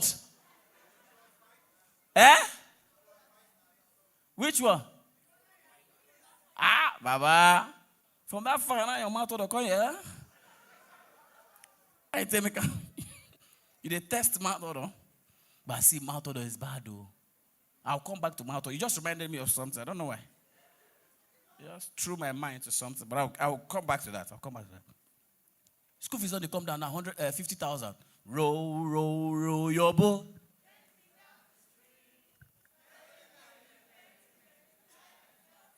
Life is what?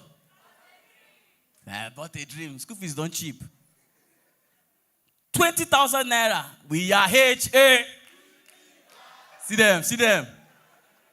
Fence jumpers. See them. Jump fence finish. Can't they do tech now? Now smart thing, remember you do Yahoo. Now that's smart thing. 10,000 naira. Oh my oh. Oh my oh. Let's go. No be the home you they come from now. Then 5,000 naira, they'll come, they remember what they never be before. I remember. Where you be soldier now? Now, free education. Nsobu.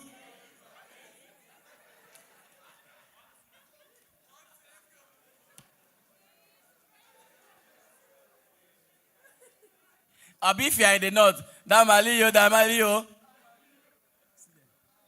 And I know. That's it.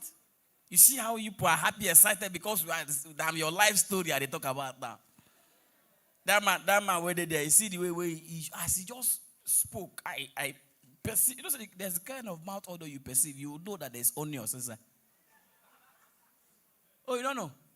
The only thing that is worse than mouth odor, I'll come back to mouth odor. You, sir, I will do that. The only thing that is worse than that is purge.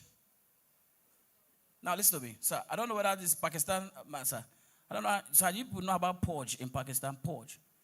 It's not running stomach. There's difference between running stomach and purge. Okay, you don't know. Okay, now in this country, there's difference between running stomach and purge. Yeah, of course. Now, when you have running stomach, you can do some activities. You can even go to church and sing songs like I waka, no one. Because it's just running stomach. When it moves to purge, now listen to me. Purge, you can get your pen down to write this thing now. Now, purge is no respecter of anybody. Purge doesn't care who your father is. Purge keeps you at a spot. When you have purge, when you try that, I waka Jesus. Purge restricts your movement. It brings you to a halt. God help you when you have purge and you're wearing jeans. You now use your jeans to lock up yourself. Because after purge have told you to stop there, you still insist and sing that song. I waka. If you try it, there will be someone.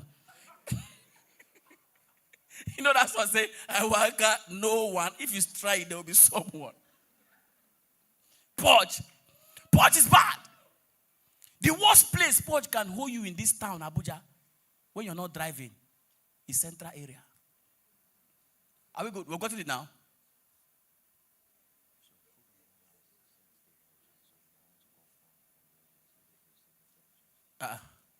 They say food online, don't have same voucher.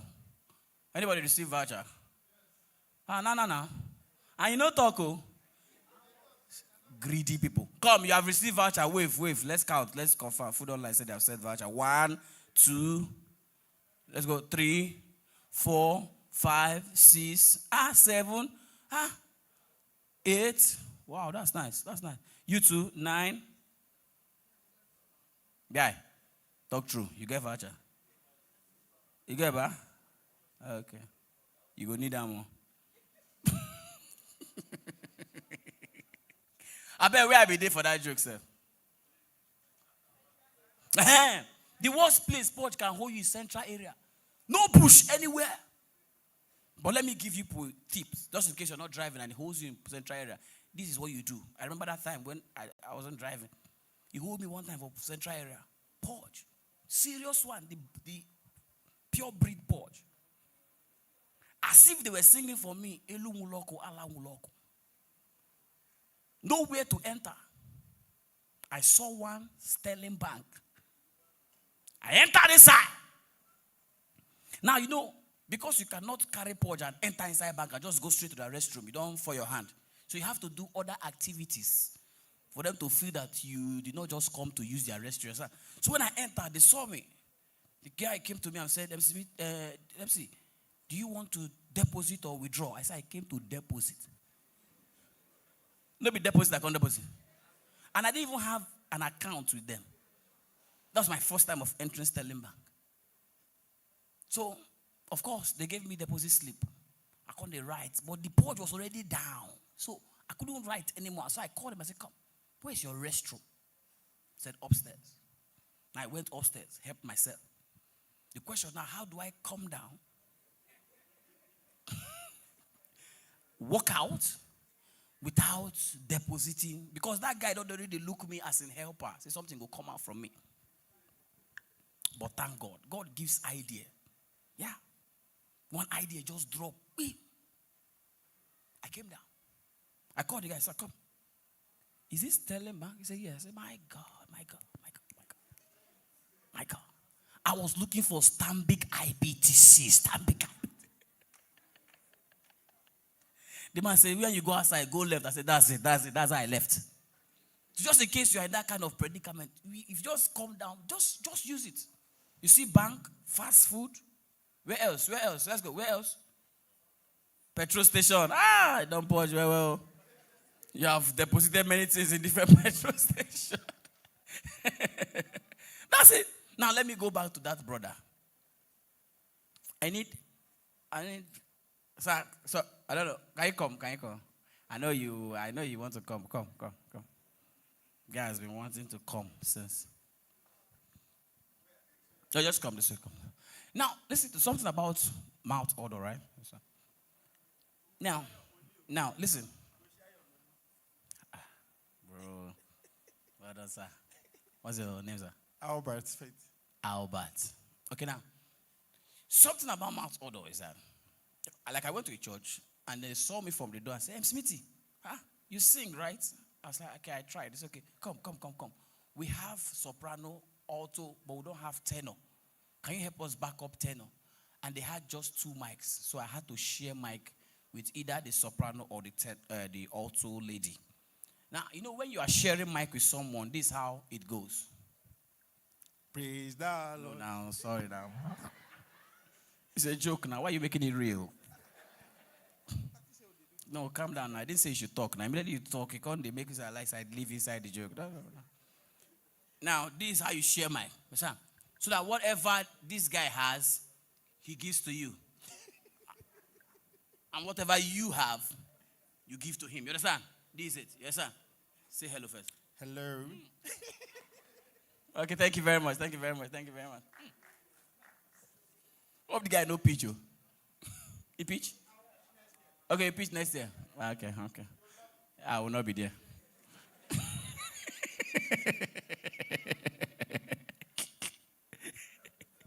So that's it. So when I sat, and I immediately took side with this soprano sister. You understand? So when she opened her mouth to sing, and with the share Michael, the kind mouth odor that came out from her mouth, as if they carry my nose put inside pit toilets like this. And the thing where they pay me, the guy where they sing song, no even sing song where the girl where they close her mouth at intervals. I don't know how many of you know this song, but let's do it just in case you know this song. You discover that you close your mouth. Song like Zimbalema, Zimbalema. Let's do it. You know it, ba? Zim. So that at least when the girl say Zim, I go immediately breathe. Song where this guy sing from the beginning of the song to the end, then they close mouth. We give you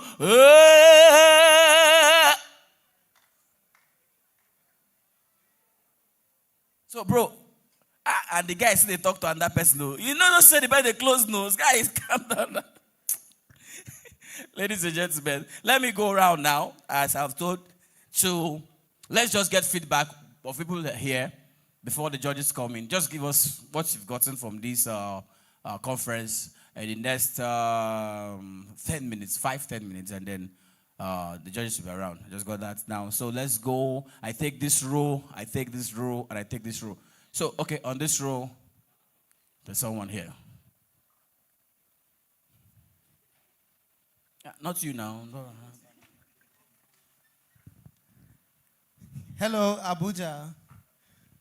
Good evening, everyone. My name is Barnabas Simano. I'm a startup founder of an event live streaming brand. I was so happy to be here. So what I've learned from this conference this year is that just one simple thing. There was a speaker that made us to know that our clients, like our customers, prospective customers, are no longer in the streets, that they are online. So we need to make a lot of plans to put our business out there online for those prospective clients to see and then reach out to us. So that is one of the biggest lessons I've learned among many others. Thank you so much. Thank you. Please, a round of applause for him, please, please, please. Our clients are online now, so take your business online. Depending on the business. Even if it's caskets you're selling, you can still post online. Okay, on this row. Let's get someone on this row. Media team, yes, okay. Hello everyone, my name is Abdurrahman Isa. I'm into sustainable energy and a lot in between, sure. So what I've learned from this conference is that don't give up, keep working, and just one day everything all change. I'm rooting for you guys. Thank you so much. Okay, don't give up, keep working. One day everything will change. Yeah, that's it.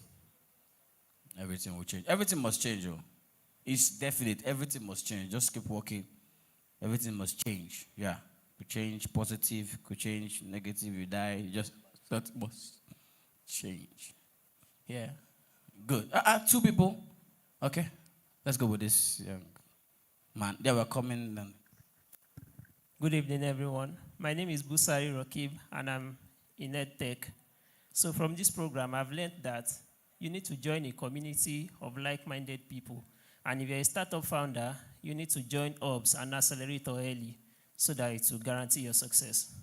Thank you. a round of applause for him, please. And lastly, I think I can see our checks here already. All right, good evening, everyone. I'm a software developer and a startup founder.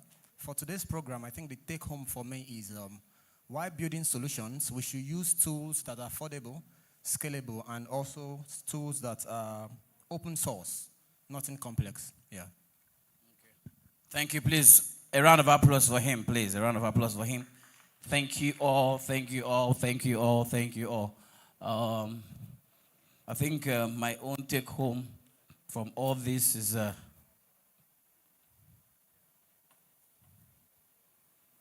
I didn't believe I could stay to this 5 p.m. So anything is possible in life.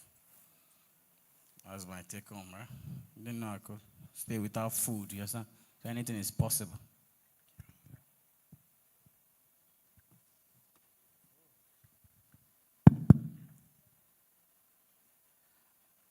Good evening, everyone. I'm sorry for keeping you till this time. I think we have come to the end of the event. So, when we started the Startup Abuja Innovation Challenge, we had one thing in mind to really inspire startups to go global, build all the things they need to build, and we have been able to do that. If any of the startups that pitched today, at least they have been able to showcase. So the award doesn't represent, if you did not win, doesn't represent that you're not doing well at all. It simply means that, of course, there are more numbers than the winners. So that is just what we want to say. It's not a definition of your startup. So basically what we have a total of 13 winners out of the 31 startups that pitched today, almost 50%. So in no particular, if you just hear your name, you come out. We have intelligence.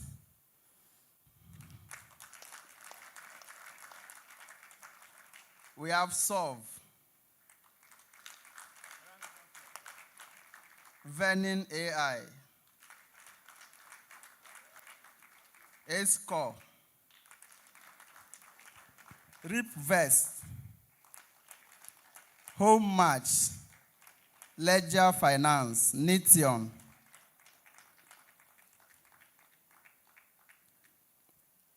Nafolope, CDI, One Click Med.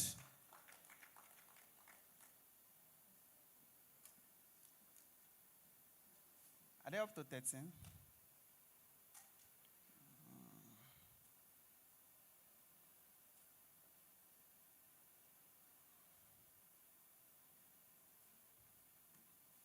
Are we up to 13?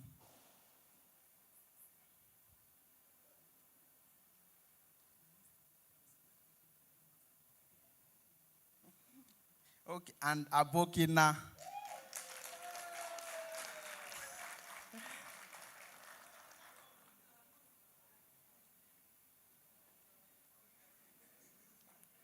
Listen, bring the other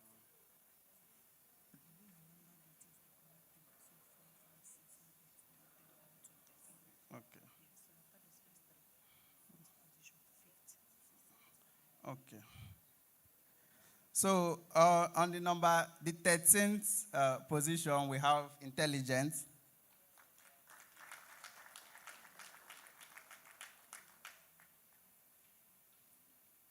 And from number 4 to 13th, we have 200,000 naira for them.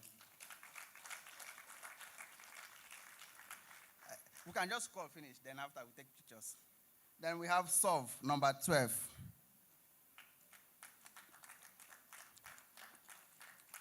Venin AI, number 11. Ledger Finance, number 6. Ron Teller, number 7. Home Match, 8. Reverse, 9. Ace Score, 10.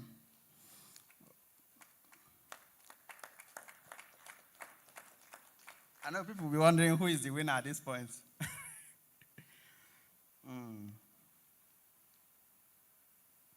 So, in deciding the top 3, there are things that we looked at so that when we call it, you'll not be confused. One is the person that the money will make the most impact in. Some of the startups here are big guys, actually. So this amount will not really be the deciding factor. So if you did not get the money, do not think that the startup it didn't make it. It simply means that maybe the money may not make much. You have like $2 million in your account. $5 million may not make much. So on a lighter note, anyway. So we have Abokina on number 5. We have CDI on number 2.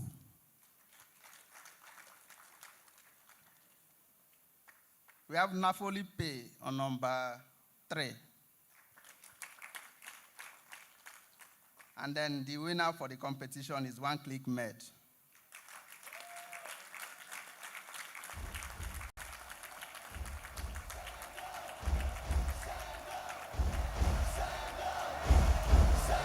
So, as we explained earlier, the prize for the winning startup is 10 million naira, which is divided into 2, 5 million naira cash and 5 million naira on support. There are a lot of support that they will be receiving. Then the prize for the second position is 3 million naira. Sorry, 3 million naira cash and 5 million naira on support. And then the prize for the third position is 7 million naira, 2 million naira cash, and 5 million naira on support, including AWS credits and others. So it was not easy deciding actually because you can't place a bet on a startup. You can imagine how long and our partners and others have been really taking. So I want to invite our partners, Mr. Kenneth, please come up.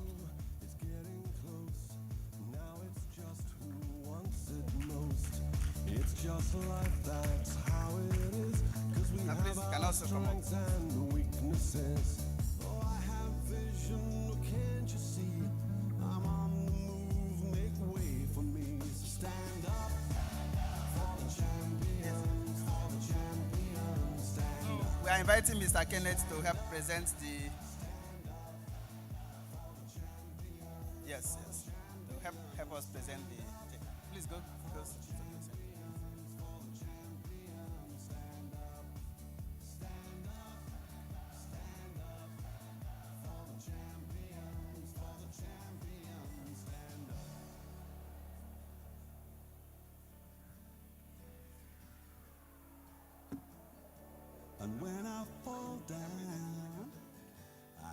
to pick myself back up. And when I fall down, I have to pick myself back up. So, Vincent, are you ready? So you already know your this, so please just start coming out.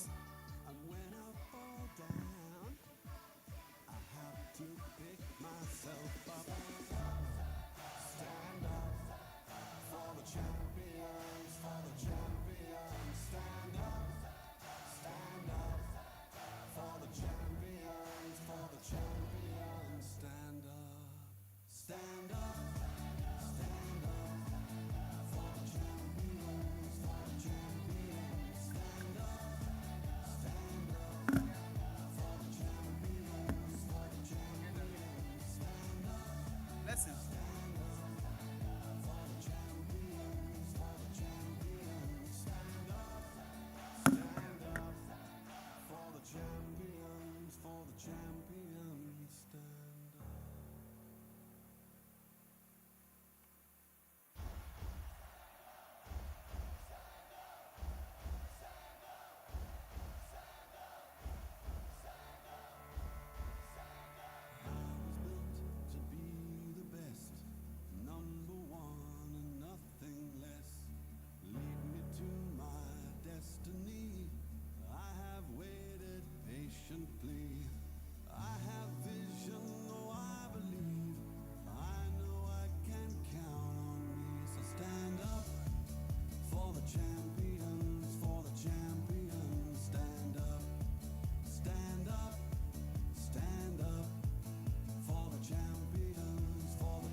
Just life, that's how it is. Cause we have our strengths and weaknesses. Oh, I have vision, oh, can't you see? I'm on the move, make way for me. So stand up for the champions, for the champions. Stand up, stand up, stand up for the champions, for the champions. Stand up for the champions.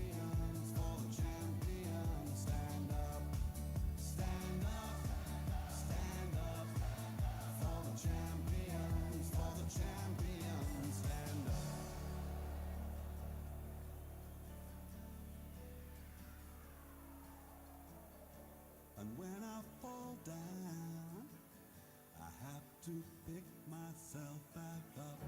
And when I fall down, I have to pick myself back up. And when I fall down, I have to pick myself back up. And when I fall down, I have to pick myself up. Stand up for the champions, for the champions. Stand up for the champions, for the champions. Stand up, stand up, stand up for the champions, for the champions. Stand up for the champions, for the champions. Stand up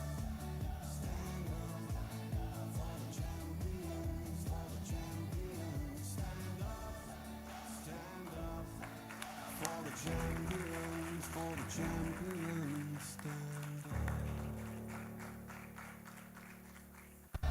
Stand up for the champions, for the champions.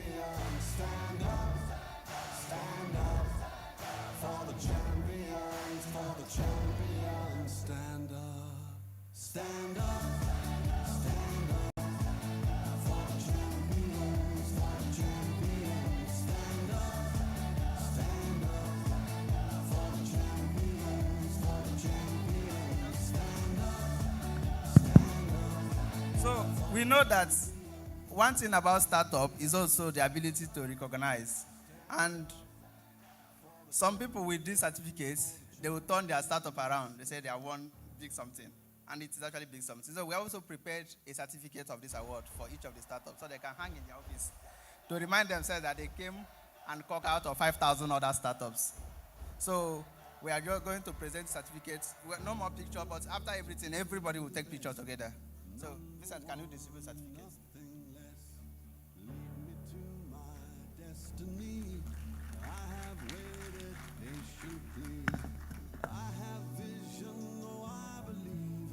I know I can count on me. So stand up for the champions, for the champions. Stand up, stand up, stand up for the champions, for the champions. Stand up for the champions, for the champions. Stand up, stand up, stand up for the champions, for the champions. Stand up.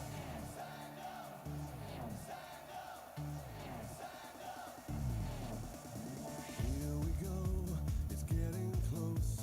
Now it's just who wants it most. It's just life, that's how it is. 'Cause we have our strengths and weaknesses.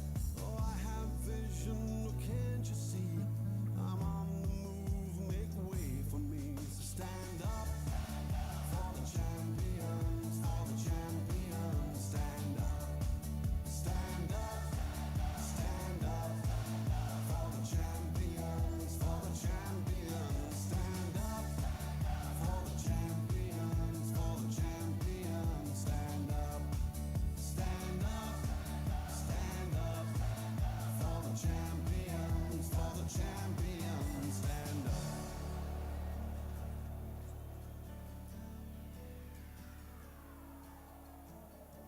And when I fall down, I have to pick myself back up. And when I fall down, I have to pick myself back up. And when I fall down, I have to pick myself back up. And when I fall down, I have to pick myself up. Stand up for the champions, for the champions. Stand up for the champions, for the champions. Stand up, stand up, stand up for the champions, for the champions. Stand up for the champions, for the champions. Stand up for the champions, for the champions. Stand up for the champions, for the champions. Stand up.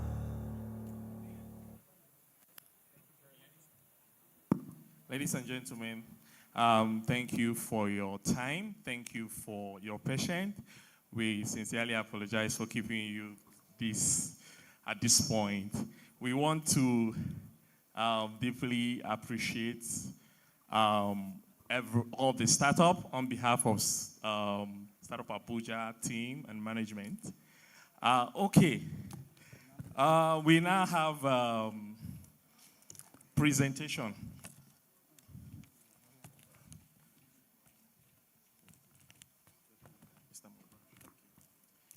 Okay, let's welcome on stage.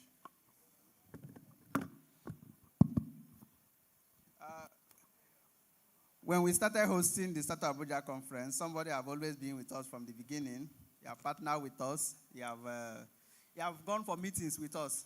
So we want to really appreciate Mr. Mubashi Shahsad for always contributing in most of their conferences.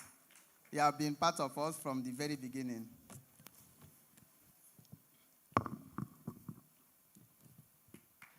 you very much.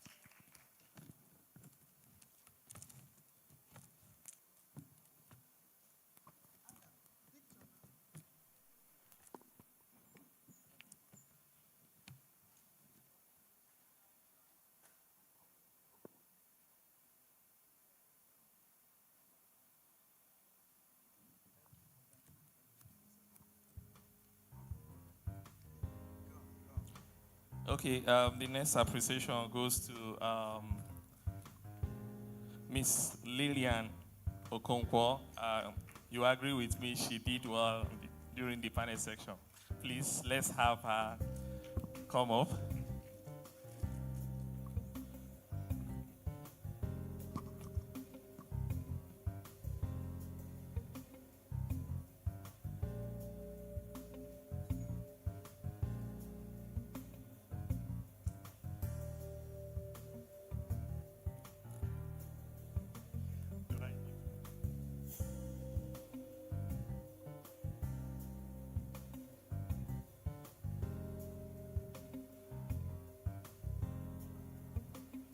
Okay, the next appreciation goes to Onyinye Favor Ezenduka.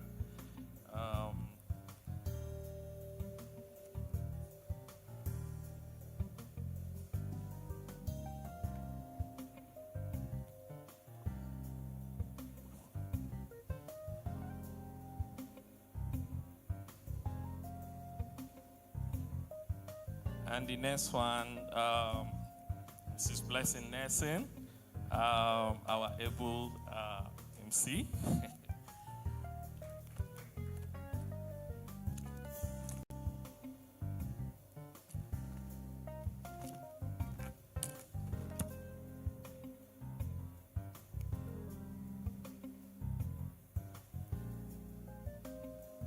And the next one, Mr. Kenneth Eze, our able moderator. Okay.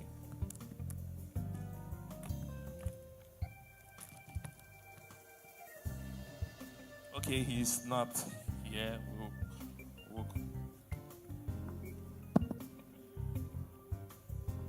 Mr. Vincent, you have a word here. You have a appreciation here as well. You have really been running up and down so far. So thank you very much.